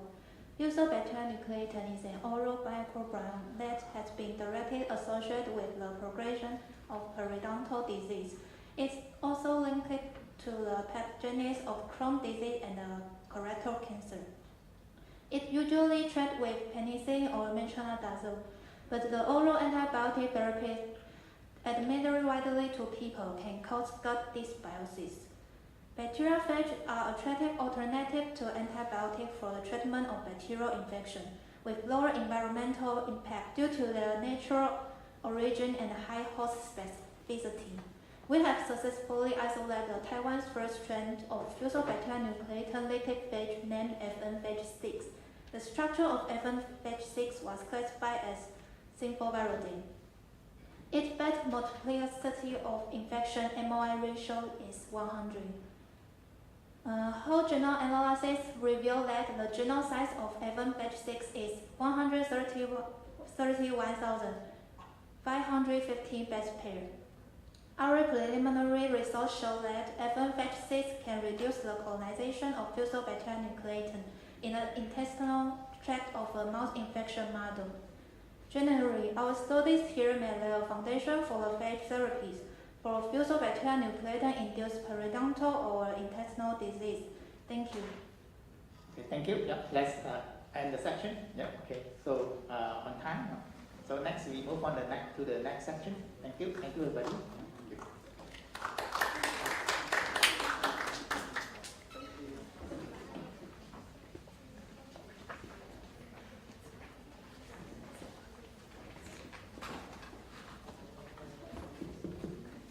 Thank you, Professor Wen, for moderating the session. Now we'll quickly move to the next talk.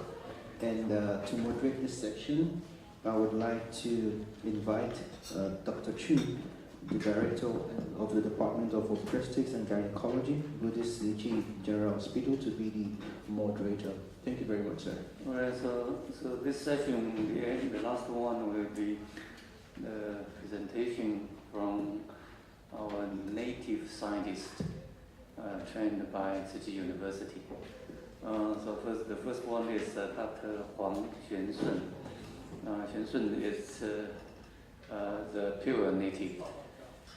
He was graduated from Tzu Chi University with a master degree, Chung-Hsing University for PhD, and postdoc in Chung-Hsing professor's lab, and then moved to Tzu Chi, while in Tzu Chi Hospital as a postdoc assistant. Then now he is the associate investigator in Tzu Chi Hospital Center for Gynecological Cancer Prevention. Dr. Huang, please. Thank you very much for the introduction. It's my honor to have a chance to talk my research topic in here. Okay. Today I want to present the topic is the ovulation supports the malignant transformation and neutrophil extracellular tract mediated metastasis of high-grade serous ovarian carcinoma. We say it's HGHC.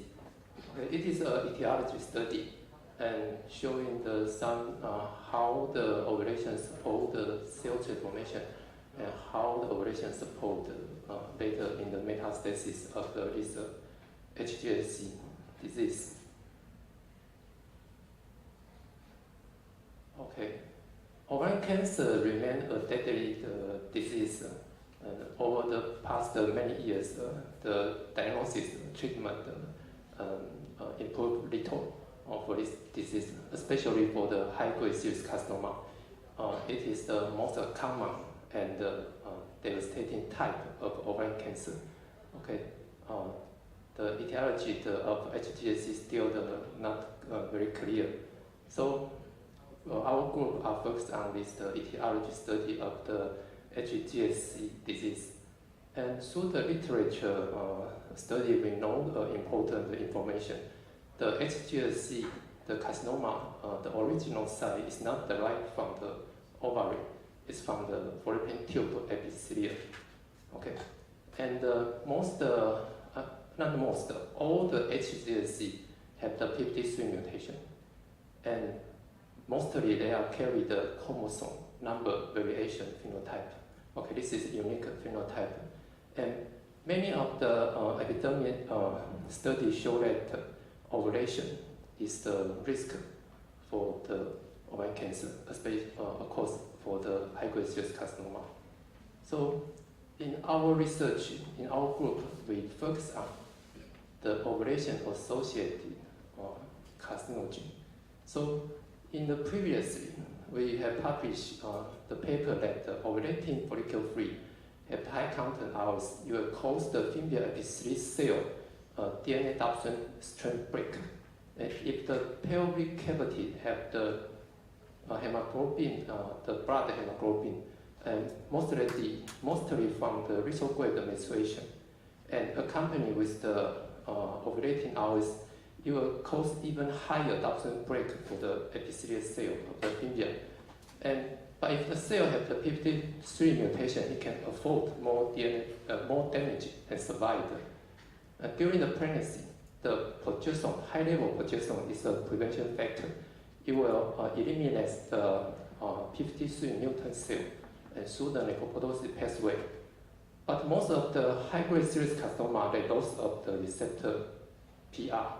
And so the cell get further the driver mutation that is exposed to the follicle-free high content growth factor. You will eventually be transformed to become the high-grade serous carcinoma. Okay, so our recent publish show that IGF-2 is abundant and very essential in the follicle-free. It will cause the female epithelial cell transformation. And this cell require the 53 and RD loss of the function. So it causes the cell transformation majorly through the O-fold and mTOR, PAKT, O-fold nano PAKT and mTOR pathway. Okay, this is our previous publish. But when we published the paper, the reviewer saw a very important issue for us. It is that how a monthly transient event of ovulation could facilitate the carcinogenesis, which more likely require continuous long-term exposure to carcinogen. So this question let us start to think how long the ovulating follicle-free after ovulation they keep in the peritoneal cavity and still have the transforming activity. So later we collect the peritoneal fluid from the woman during the clinical surgery. Okay, so we say the peritoneal fluid as a PF. Okay, through the record, the clinical data, the record of the menstruation time, we can calculate the PF, how long they related to its ovulation time. Okay, so we collected this PF from the woman, and then we start to test whether this PF still have the transforming activity, whether it's related to the ovulation. Okay, so we test the transforming activity using the anchoring independent growth assay.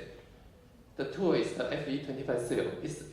The cell is established from our lab. It is a female epithelial cell without the 53 and RB function. So use this FE25 cell when we culture, put the single cell in the gel, and we add the reagent, and it can form in the bigger colony. It means the reagent have higher transforming activity. Okay, so this AIG assay is a transforming activity assay. Okay, we use this system to detect our peritoneal fluid, the PF. We found the post-ovulation, the PF have a higher AIG activity. But this activity cannot be eliminated by the IGF-1R inhibitor. The PPP is the inhibitor. And also we found the PF AIG activity is slowly declines along with the days post-ovulation. Okay. Later we want to ask whether this transforming activity sustained in the peritoneum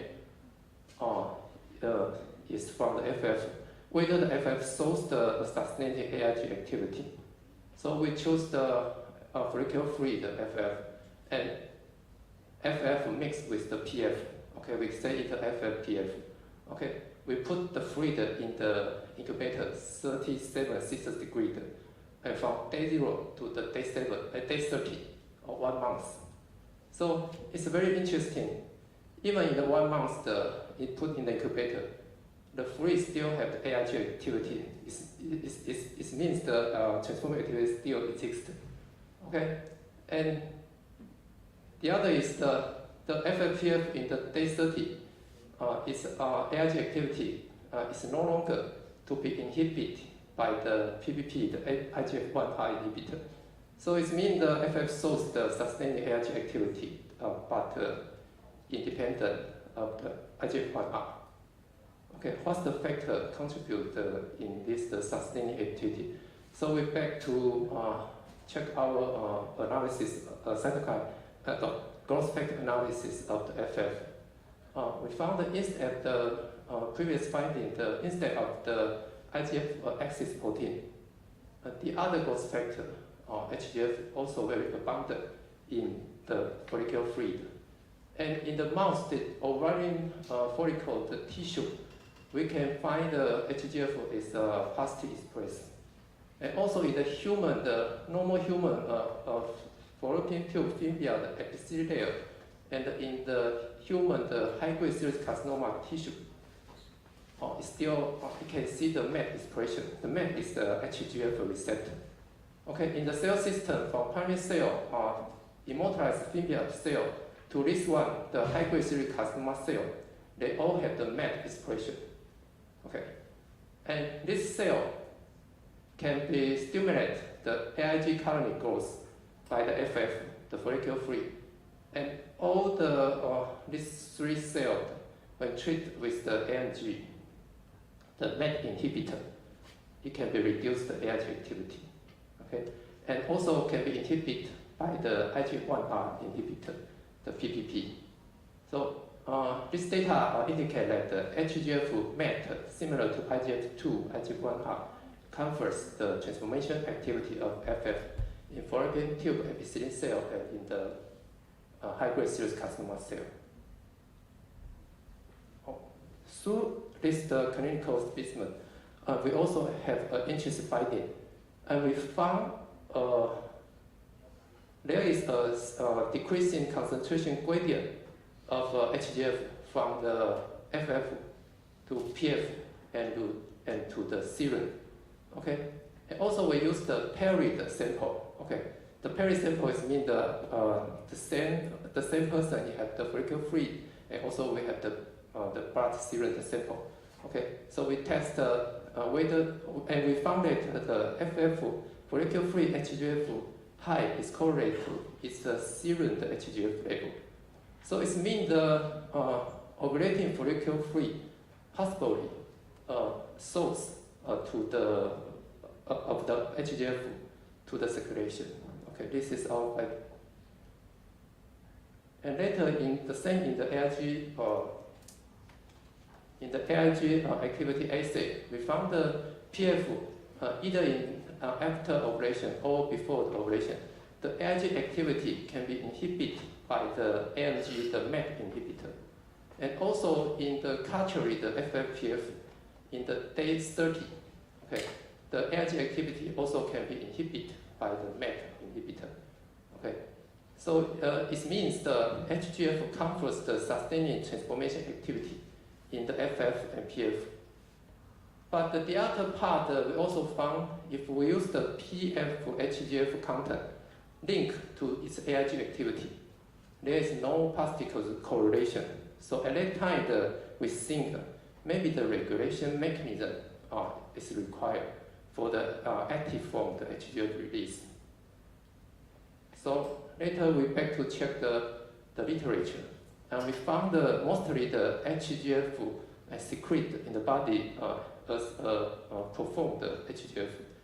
It much relied on the upstream cleavage cascade, coagulation the cascade to activate. So the thrombin is a very important protease. It can activate perform the HGF activator. And then the HGF-A can activate and cleavage the perform HGF to activate the active form the HGF. Okay, this is the mechanism. And later, this is the FFPF. When we treat the tissue factor, okay, to initiate the intrinsic pathway, we found the clot were forming in the fluid. And this supernatant is the coagulating factor depletion fluid. So we found the FFPF treated to our FET25 cell can form the AIG colony. It has the AIG activity. But when we use the dabigatran is the thrombin inhibitor, and also deplete of the coagulating factor of the this fluid, such as the supernatant. It will decrease the AIG activity. Okay, and use the Western blot analysis. We found in the day 7 culture the FFPF, it can show the active form the HGF-A. But when we treat the dabigatran and deplete of coagulation factor, it will reduce the active form the HGF-A, as well as the active form the HGF reduce. So the data show that the coagulation, the HGF-A, HGF cleavage cascade supports the sustaining supply of active form, the HGF-A and HGF in the FFPF. So in animal analysis, we did the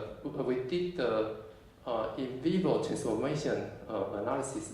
We used the FFPF mixed with the FE25 cell and injected to the mouse the subcutaneous, and we found the FFPF can promote the tumor rate forming.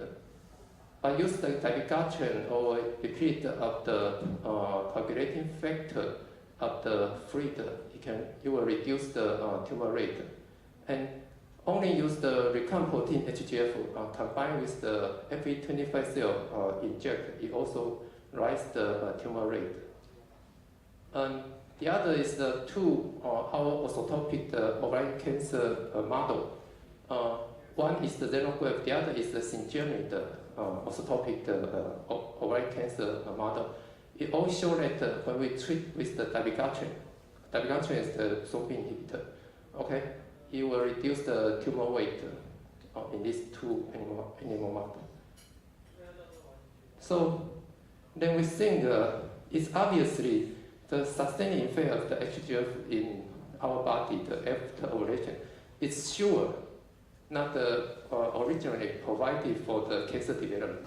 It should have some physiological reason. So then we try to figure out what it is. And after ovulation, the ovulation will cause the tissue damage.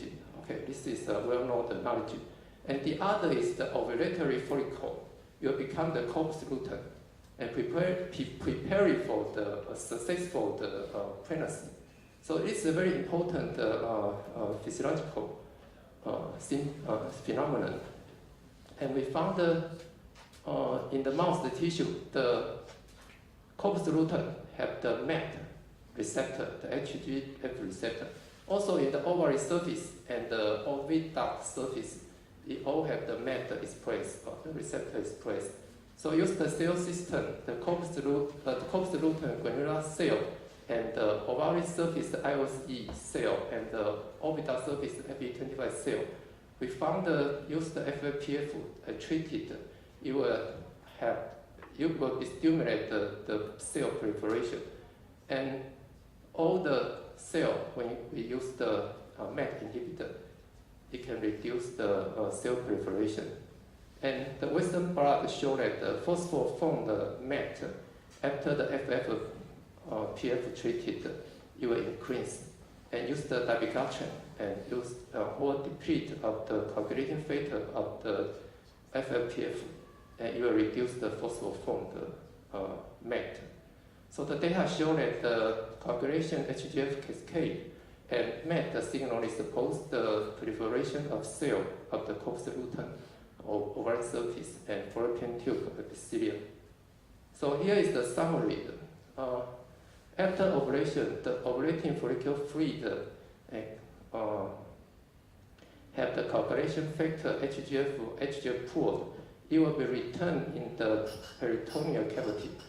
And the sustaining HGF can throughout hold the ovulation cycle, even to the 30th day. And the function of the sustaining HGF is to repair the ovulation injury, to promote the corpus luteum growth. Okay, but actually the incessant ovulation will cause the tumor lesion, and this precancer cell also can supported by this sustaining the HGF transforming the activity. So transform to do the malignant transformation. Okay, this is the summary. And this paper we published in the Neoplasia. And so in our research, we find many evidence that ovulating follicle fluid almost suppose the full course of the cell transformation in the high-grade serous carcinoma in the ovarian cancer. But later, we also have a new finding. It's not only this, it also helps the cancer cell metastasis. This is the new finding. Into the orthotopic ovarian cancer model, the Syngenit and the xenograft model, when the ovarian cancer forming, it will have the severe peritoneal metastasis and with severe ascites. And in the ascites, we can isolate a lot of the cluster cells. This cluster cell is very malignancy because when we inject to the recipient mice, it can quickly to form the disseminated tumor. Okay, in the cluster cell, we found it has the neutrophil or LY6G marker. And also, it has the netosis marker. Neutrophil is a cellular trap, the netosis marker. The histone, the citrulination, the phenotype in both models have shown in the cluster cell. So I think the neutrophil facilitate the ovarian cancer metastasis. And this paper provides further evidence. It showed that the neutrophil facilitate the ovarian cancer metastasis, pre-metastatic niche formation in the omentum. And the tumor-derived cytokine will recruit the neutrophil, cause the net formation. And this neutrophil net will trap the cancer cell in the peritoneal cavity and cause the metastatic implants. Okay, this is the paper showed. But we find in another case, maybe the cytokine is not from the neutrophil, not from the tumor-derived. We analyze our follicle-free cytokine. It's abundant of this key important cytokine to cause the neutrophil influx and the recruitment and the necrosis. They are all abundant in the follicle fluid. So later, we inject the follicle fluid mouse peritoneal cavity and collect the lavage of the peritoneum. And we found it's quickly, after FF injection, the neutrophil population increased. Also, a key important marker of netosis, the marker after the FF injection also increased dramatically.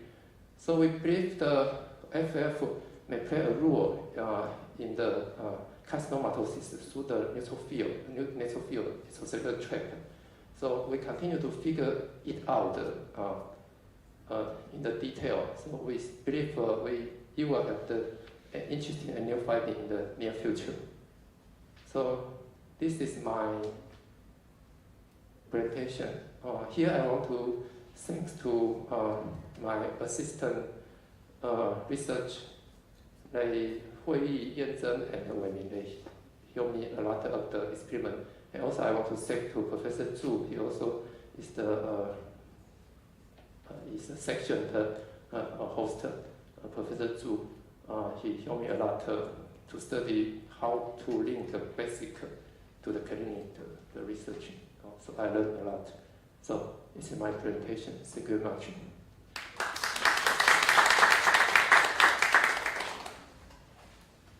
Okay, now it's open to questions. Floor.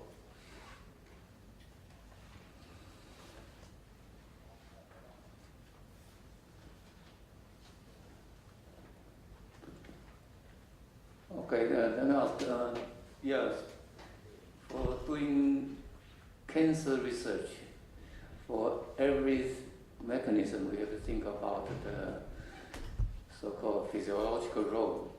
Cancer is hijacking everything normally happening in development, including prenatal, postnatal, and the physiology for the advantage of its growth. Now, so the netosis is taken by cancer metastasis.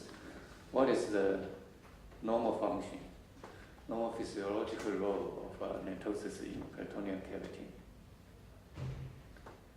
Okay, so now I don't have the much evidence to show a correct answer, but for my thinking, I think the netosis happen is because the innate immune cell they require to prevent the infection, prevent the cancer inventing. But eventually the cancer is too strong. It cannot be the phagocyte or cannot be eliminated. And cancer has secreted a lot of cytokine. And in this time, it will control the neutrophil. This is my thinking. And I will find evidence to prove it. And so the neutrophil cannot kill the cancer, but they only can trap. Because before they die, they become the net. They only can trap the cancer. They hope that the other immune cell can help. But unfortunately, if the other immune cell cannot help it, you will let the aggregate cluster of the cancer cell forming. So I think the cluster, they cooperate together. Maybe it's a kind of the benefit to help the cancer city. This is my thinking. Okay, let me comment about it. As I said in that meeting, during ovulation, the hormonal change allows an opening of the genital tract. It's in the cervical canal, uterine cervix. The mucus gets thinner. The purpose is to let the sperm to inseminate the ovary. And that's the only time window that the inner body is connected to the outside. Then there has to be a mechanism to get rid of those intruders, microorganisms. So ovulatory follicle fluid induce, they recruit neutrophil into the peritoneal cavity, induce the netosis to wipe out the microorganisms and everything. That's reasonable, and we're going to prove it, right? Yes. Okay, if there's no more question, we'll go to the next session. Okay, thank you.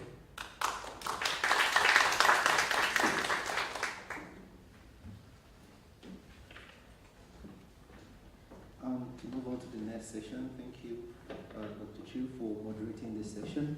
So I would like to invite for the last talk for today, to invite Dr. Chee, the Associate Professor, Biomedical Sciences, to be the moderator for this session. Thank you.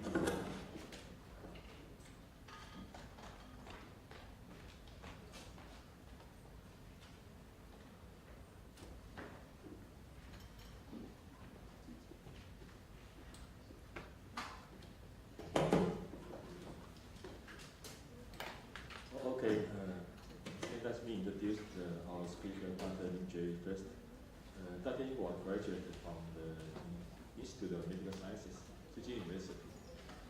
Currently, she also the assistant professor of the School of Post-Baccalaureate Chinese Medicine in our school. And her topic today either immunomodulation of cytotoxic CD8 cells by acupuncture and reducing breast cancer growth in mice. Okay, I'm a statistician, so I know there are many studies for TCM effect was conducted by using the database study, okay, the database data. And we know, okay, actually for this kind of observation study may not provide the causal effect or the direct evidence about the TCM effect. So in the research of the Dr. Lee, she tried to show the direct evidence of acupuncture on treating breast cancer. So now let's welcome Dr. Lee. Thanks for Professor introduction. Today I will present my topic focus on the acupuncture, how to regulation CD8 T cell to reduce breast cancer growth. So in this part, I thinking it is a very good topic. Why? Because now, because I use this slide tell us because breast cancer have many is a common cancer in this world war, especially in Taiwan. We can see because every year have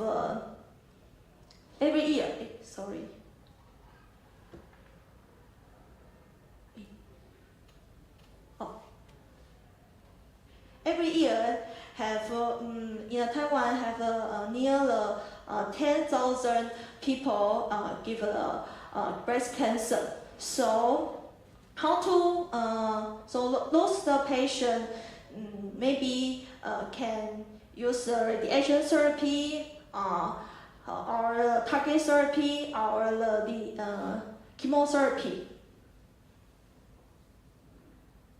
Okay. So what is because what is Chinese medicine? What is yin and yang? And what is Beetle Chee and even Chee? In this part, I will use the Chinese to introduce because it's not easy to explain. Okay, so in this part, 气是身体上呢是最主要的一个活动的根本，然后支持生命的一个本源。所以在中医的理论上的基础上呢，肿瘤呢是属于所谓的气虚血瘀型。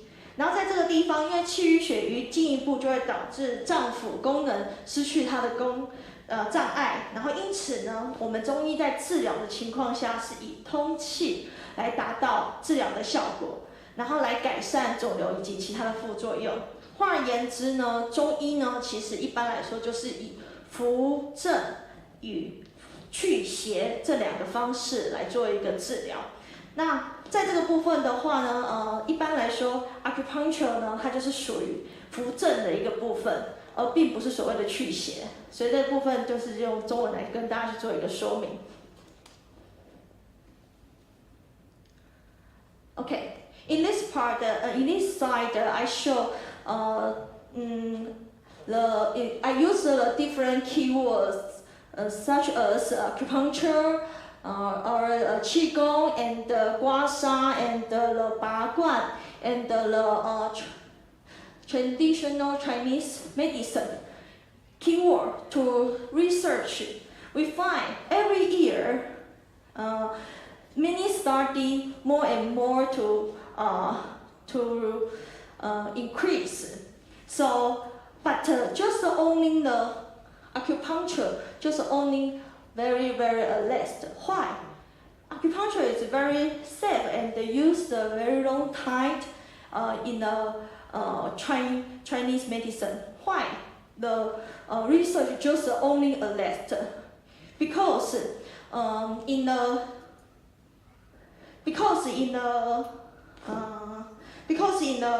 in this part, I need to use the Chinese tale.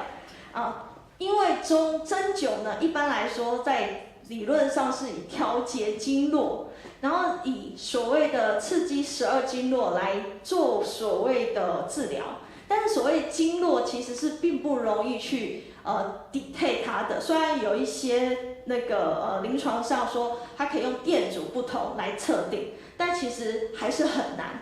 所以就是说，其实针灸的理论大家一直都是说，除了12经络之外 ，maybe 可能有所谓的神经的调控。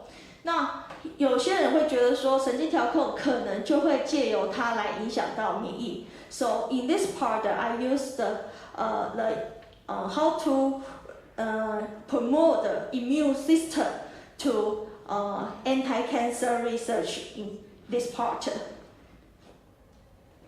So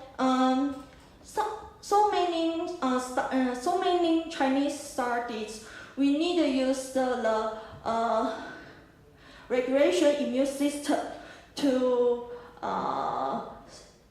improve the disease, such as so sometimes we need a good mouse model. Why? Because almost breast cancer model use new mice. But the new mice immune system is not very well. So if you need this model to research Chinese anything, maybe cannot see any good result. So in this part, we use transgene mice to set up the breast cancer, the mouse model. In this part, the transgene mice, if we use the SV40 T antigen oncogene, follow what promoter, because what promoter is just only the female mice lactate can promote. So it just can cause the physical breast cancer. So in this model, we find if the female mice near the 6 months maybe can detect breast cancer, but it's a too long time. Why? Because if we finish the one time experiment, maybe just finish 6 months. So many people is just cannot wait. So in this part we use, but this model we find have near the 16% have a lung cancer meta. So if we need study about the meta, maybe this is a good model. But in this part we use this primary culture, primary tumor, isolate primary breast cancer cell line. We use detect different cancer stem cell marker such as APCM and THY1 and the other SAC1. So I isolate those stem cell. Injection into the stem species MRI mouse into the mammary gland. So we find if just wait the 5 days or just wait the 10 days can detect 1 millimeter tumor size in here.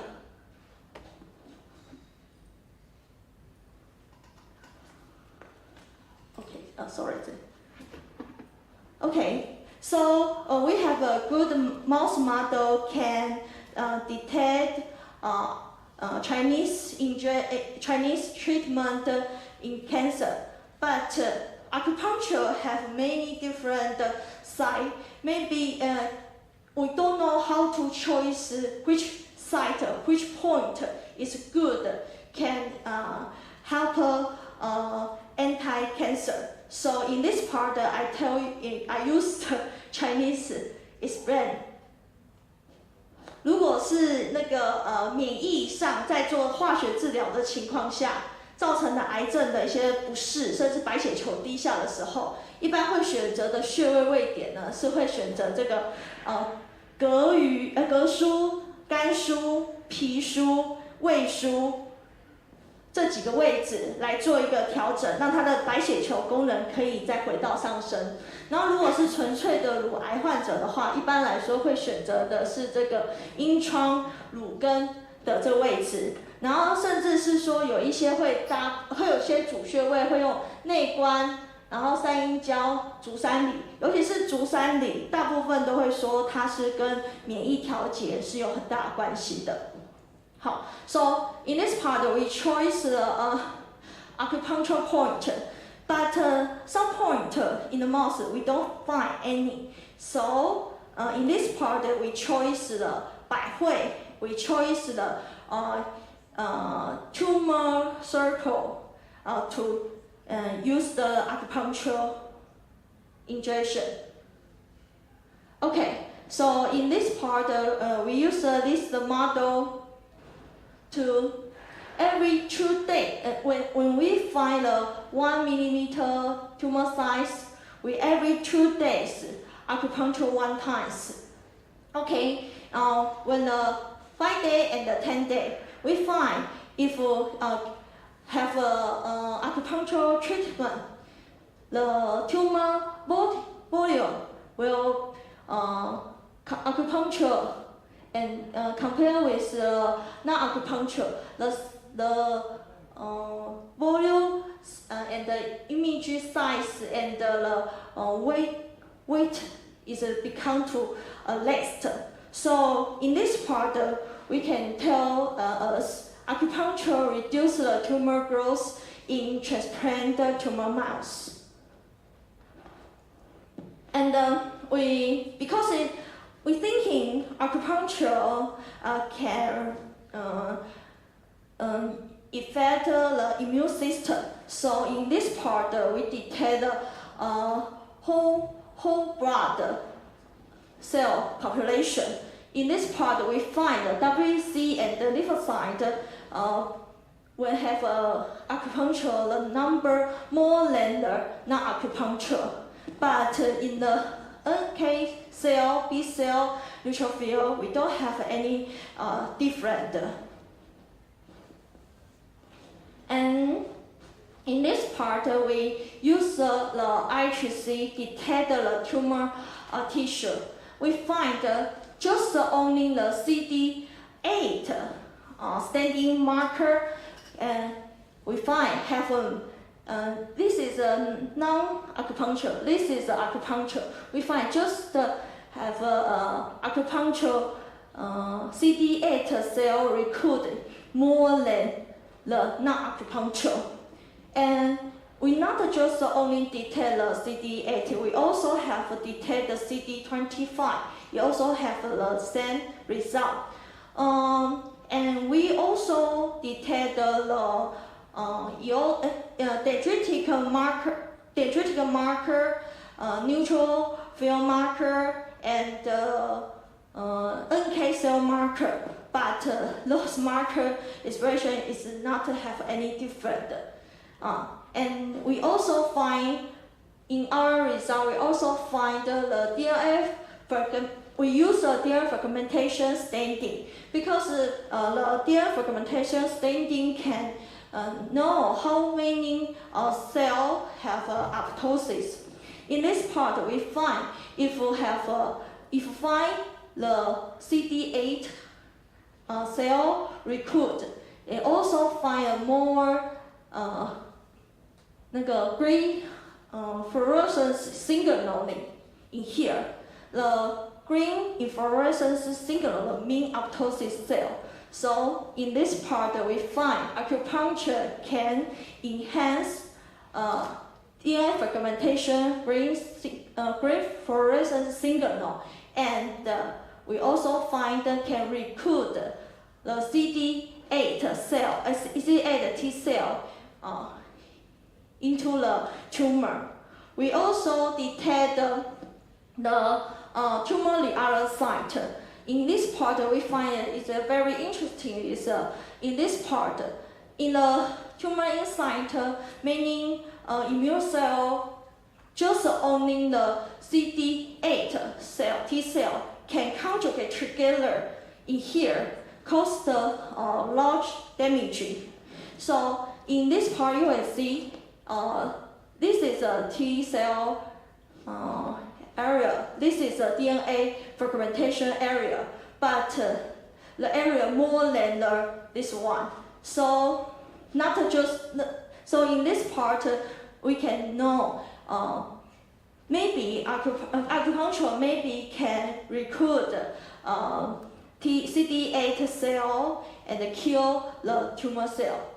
This B is a result show we random choice of 5 different sites, detail the DNA fragmentation, great inference signaling.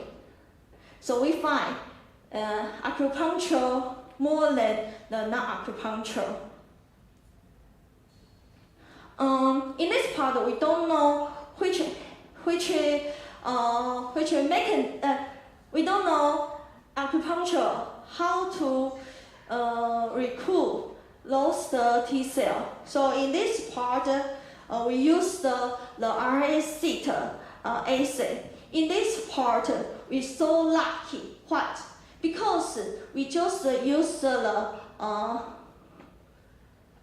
non-acupuncture and acupuncture, the 2 different tissue to compare. Just only detect near the 300 different genes, and almost a gene need relative antigen presentation, our T cell activation, and the green cell apoptosis, just near those genes. So this result is very lucky. Okay, so I just summary those data tell us. So we choose the antigen presentation pathway from the RNA-seq result. So we can know the H2K1, B2N, TAP12, TAPBP, those genes more acupuncture more than the non-acupuncture. In this part, we detect the cytokine associated cytokine pathway. We find those cytokine, the messenger RNA is overexpression more than the non-acupuncture. In this part, the result the same. So in this part, we can know acupuncture can promote those gene expression, maybe can recruit those immune system. Okay, finally I used the cytokine detection assay. But in this part, I not use the ELISA to detect, because sometimes we scare maybe the cytokine just secrete very last. So in this part, we use the flow cytometry to detect the different cytokine. In this part, we find the interleukin 1 alpha 2, 6, TGF beta, TNF alpha, and IFN gamma. This is overexpression more than the non-acupuncture. So in this part, tell us acupuncture recruit those immune cell into the tumor. It's true can reduce the tumor cell growth. In this part, we finally find it's a very interesting. It's a part because sometimes we know interleukin 17A is if expression the mean the tumor can against immune cell kill tumor cell. So in this part we find this gene, this protein is expression less in acupuncture. So maybe can tell us one information in interleukin 28. Maybe in the future with PD-1 together, but cause the immune system cannot detect tumor cell. But acupuncture can help those the immune cell know which one is a tumor cell. In this one, IFN beta is also because sometimes find if this expression is more the mean, those the tumor have a higher invention the other site, maybe cause many different site target site. So in this part we also find this cytokine expression is in the acupuncture group is also very low. So in this part we thinking acupuncture can help those the immune cell can easy to detect tumor and kill and block tumor cell meta. So in this part I use summary tell everyone in this part acupuncture how to link tumor cell, how to link immune cells. In this part we use the NGS is RA sit. We find they will upregulation those the gene. One is antigen processing pathway. Two is green then apoptosis pathway. Three is T cell activation pathway. Second, we use the IHC. We can detect the CD8 recruit into the tumor cell. And use the DNA fragmentation assay, we find those tumor apoptosis promote. Finally, we use the cytokine detect assay. We find those can kill the tumor cell. The cytokine is overexpression more than the non-acupuncture. We find the two interleukin and interleukin 17 and the IFN beta is expression is become less. So in this part maybe have lost the immune cell easy to detect tumor cell and reduce the tumor site. So in the finally we will know acupuncture can regulate inflammatory response and help immune to kill the tumor. So we find the tumor volume, tumor size, tumor weight reduce. So finally, we thank the our professor help me to finish this study, because this study involved many different the topic. Such as immune, such as acupuncture, such as molecular cell biology. So in this part, I thank you for our professor help. So in this time, today I presentation the finish. Everybody have any question? Can ask me. Sorry. Okay.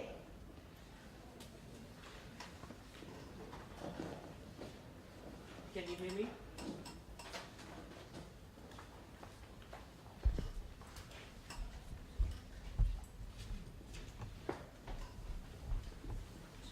Hi, good evening. I would like to ask a common question about acupuncture. because in acupuncture, in human, you have the meridians. If I'm not wrong, I read the basics of acupuncture, wherein I saw like we have the different channels, like the lung channel, spleen channel, the gallbladder channel, something like that. So it is, how about in animals like rats or mice? Do they have some meridians like that, or you just use some common channels that will, common meridian points that will trigger the immune response? In this part, we use a very different acupuncture point site, and we use different treatment days. But we find if every 2 days acupuncture 1 time, effect is good more than the 1 week or 2 weeks. That my question is like, yeah. If you want to figure out a particular point in acupuncture in human, they will use like 2 inches, 3 inches with a finger from elbow, something like that. Then they will do the acupuncture, right? So how about in rats or mice? How do you find the point? How do you find this is the particular point that you have to trigger? Yeah. We have to find those point. That's right. How do you find those points? Like, is it already been established, just like the human meridian points? You have different meridians and you have different channel points, right? Yeah. In humans, like that, how do you find those points, like acupuncture points in animals? Yeah, because we chose the ore to try. Just only the in the Bai Hui and the tumor circle injection have a good result. Okay. Yeah, sorry.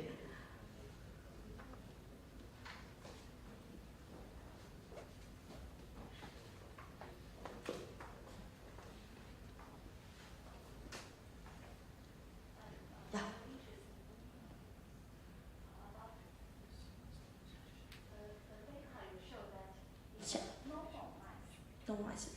Acupuncture can increase the blood, white blood cell, and the lymphocyte.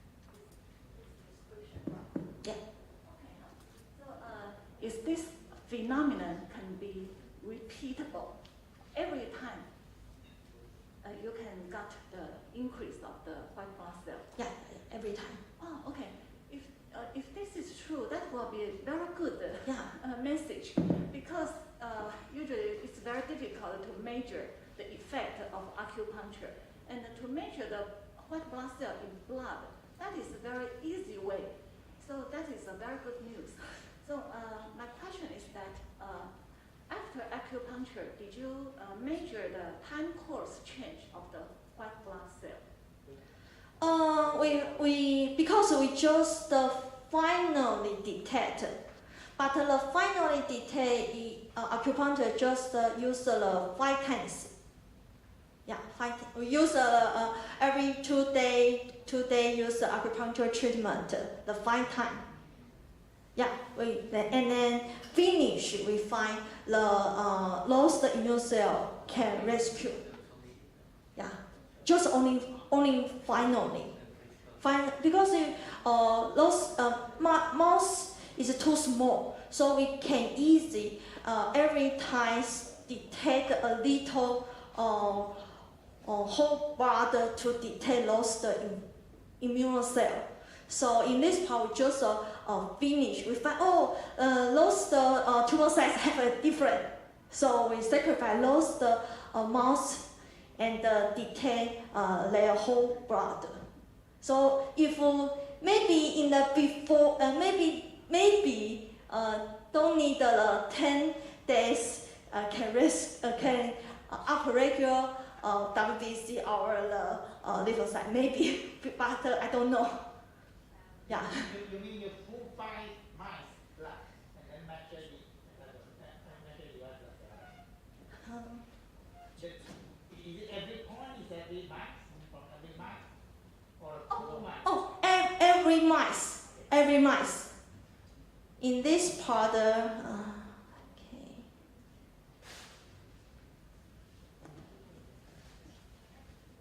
So the acupuncture in human also can induce white blood cell in That's right. In the clinical, many doctors use the acupuncture because sometimes radiation, almost the patient have WBC reduced and the lymphocyte reduced, so he stop chemotherapy treatment. Okay. For my opinion, I will not jump so fast to deal with the tumor issue. But however, if acupuncture can really and repeatedly induce the phenomenon for the white blood cell increase, that will be very valuable things. So based on this kind of basic phenomenon, we can do many research to really answer what's the reasonable way to use acupuncture or the frequency to use acupuncture like that. Okay. In this part, we use Bai Hui and the tumor circle. But we find if you can every day use it, it's better. But mice, our patient is different. Mice don't like the acupuncture. So sometimes we just only 2 days used. And one times need the acupuncture need more than 1 hour. The better than just only 10 minutes treatment. Very exciting result. But before you can publish it, like Professor Zhang said, you have to first show the phenotype first. And my suggestion is to do some control. A better control is sham puncture, sham group. But no, non-acupuncture is not a good control. I know. That's the first thing. Then the other is you wait until the tumor is 1 millimeter, but you have to control the time span. Some mice take, for instance, 6 months. Some mice take 3 months. They are different because 6 months tumor growth will affect for instance, hematogenesis or tumor microenvironment, those things. So you have to control those, okay? And then you have to accurately measure what is the tumor size, okay? Because you cannot say it's about 1 millimeter. And then you can do randomization, okay? You have Google mice and then randomly allocated to acupuncture or sham. Right. So do that carefully and show the convincing evidence, and just the phenotype will be very surprising, exciting. In this part, I have a sham group, but I don't show everyone. Because before I tell everyone, sometimes the choice of acupuncture choice point different, the effect is different. So in the before we use Zhu Sanli, Bai Hui, Sheng Shu, those pointer to treatment, but not find any good result. And you just show Bai Hui result. Around the tumor, that's not the acupuncture point. Just show the Bai Hui results versus a sham, which is non-acupuncture points near Bai Hui or on the opposite side, something. You can imagine control what a good control point it is. Okay, thank you. Any more questions? Okay, it's no more question. Let's thanks for Dr. Lee. So interesting presentation research.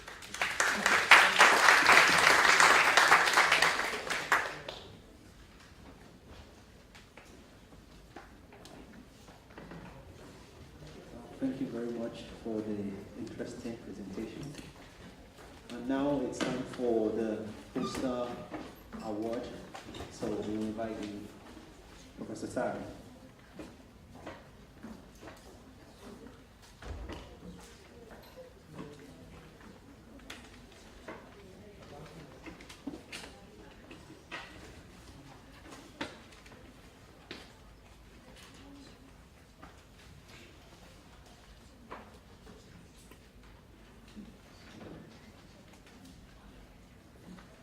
Thank you for staying to the last moment.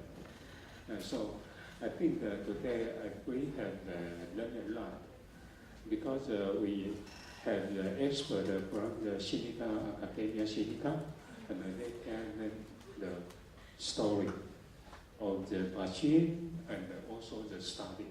I think we learned a lot. And also our staff also give them their talk about their recent exciting research. And also all the students, they have a chance to talk to the public.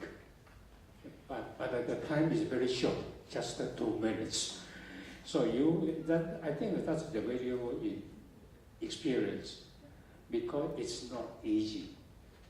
My suggestion is for a 2-minute talk, the first start should be a question. Your main question, your hypothesis. And the second question, you may give us the answer. What is your question and what is your answer? That's what I maybe the next time when you use this kind of a talk, maybe you can use. Okay, now is the exciting moment. Now we will post the award, PhD. The first is the PhD student. Honorable Mention Award, Hamarasa Mani. Is it there?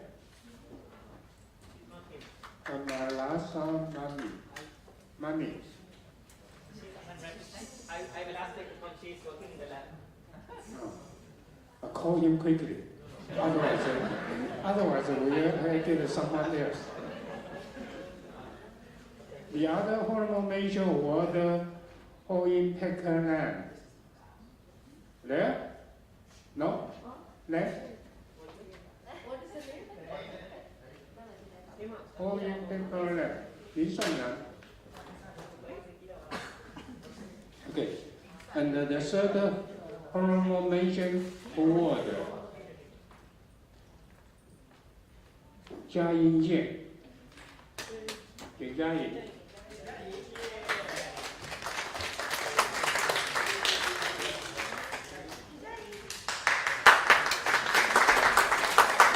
And third prize,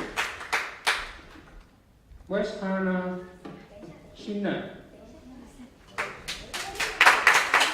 Evolution is the engine of the fabric artificial.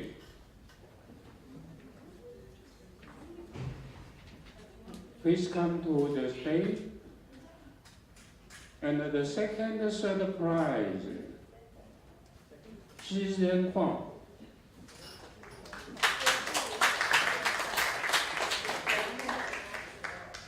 And the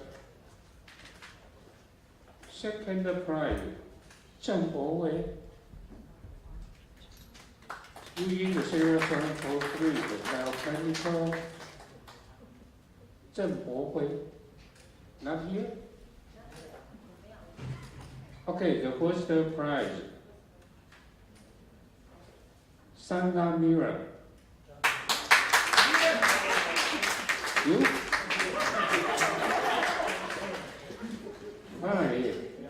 Finally, you got one.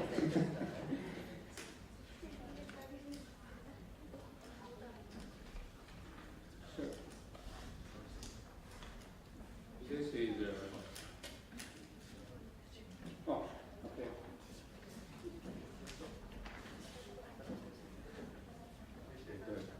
The first prize, yeah, thank you for your work.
Now is the poster section for the master student.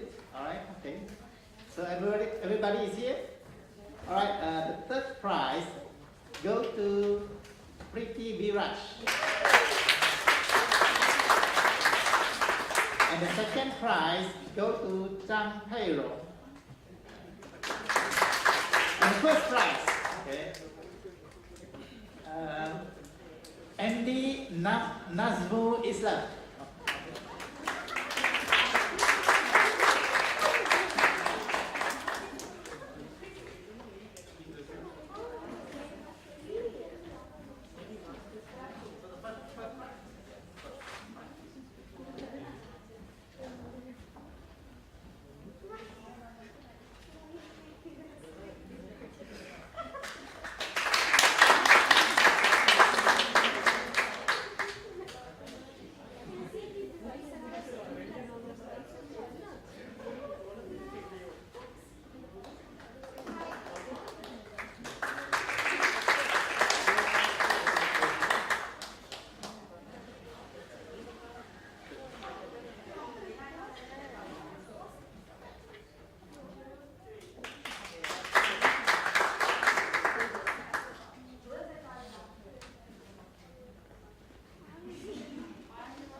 So this brings a close to today's conference and this year's conference. Thank you all for coming. Thank you, the organizing committee and academic committee.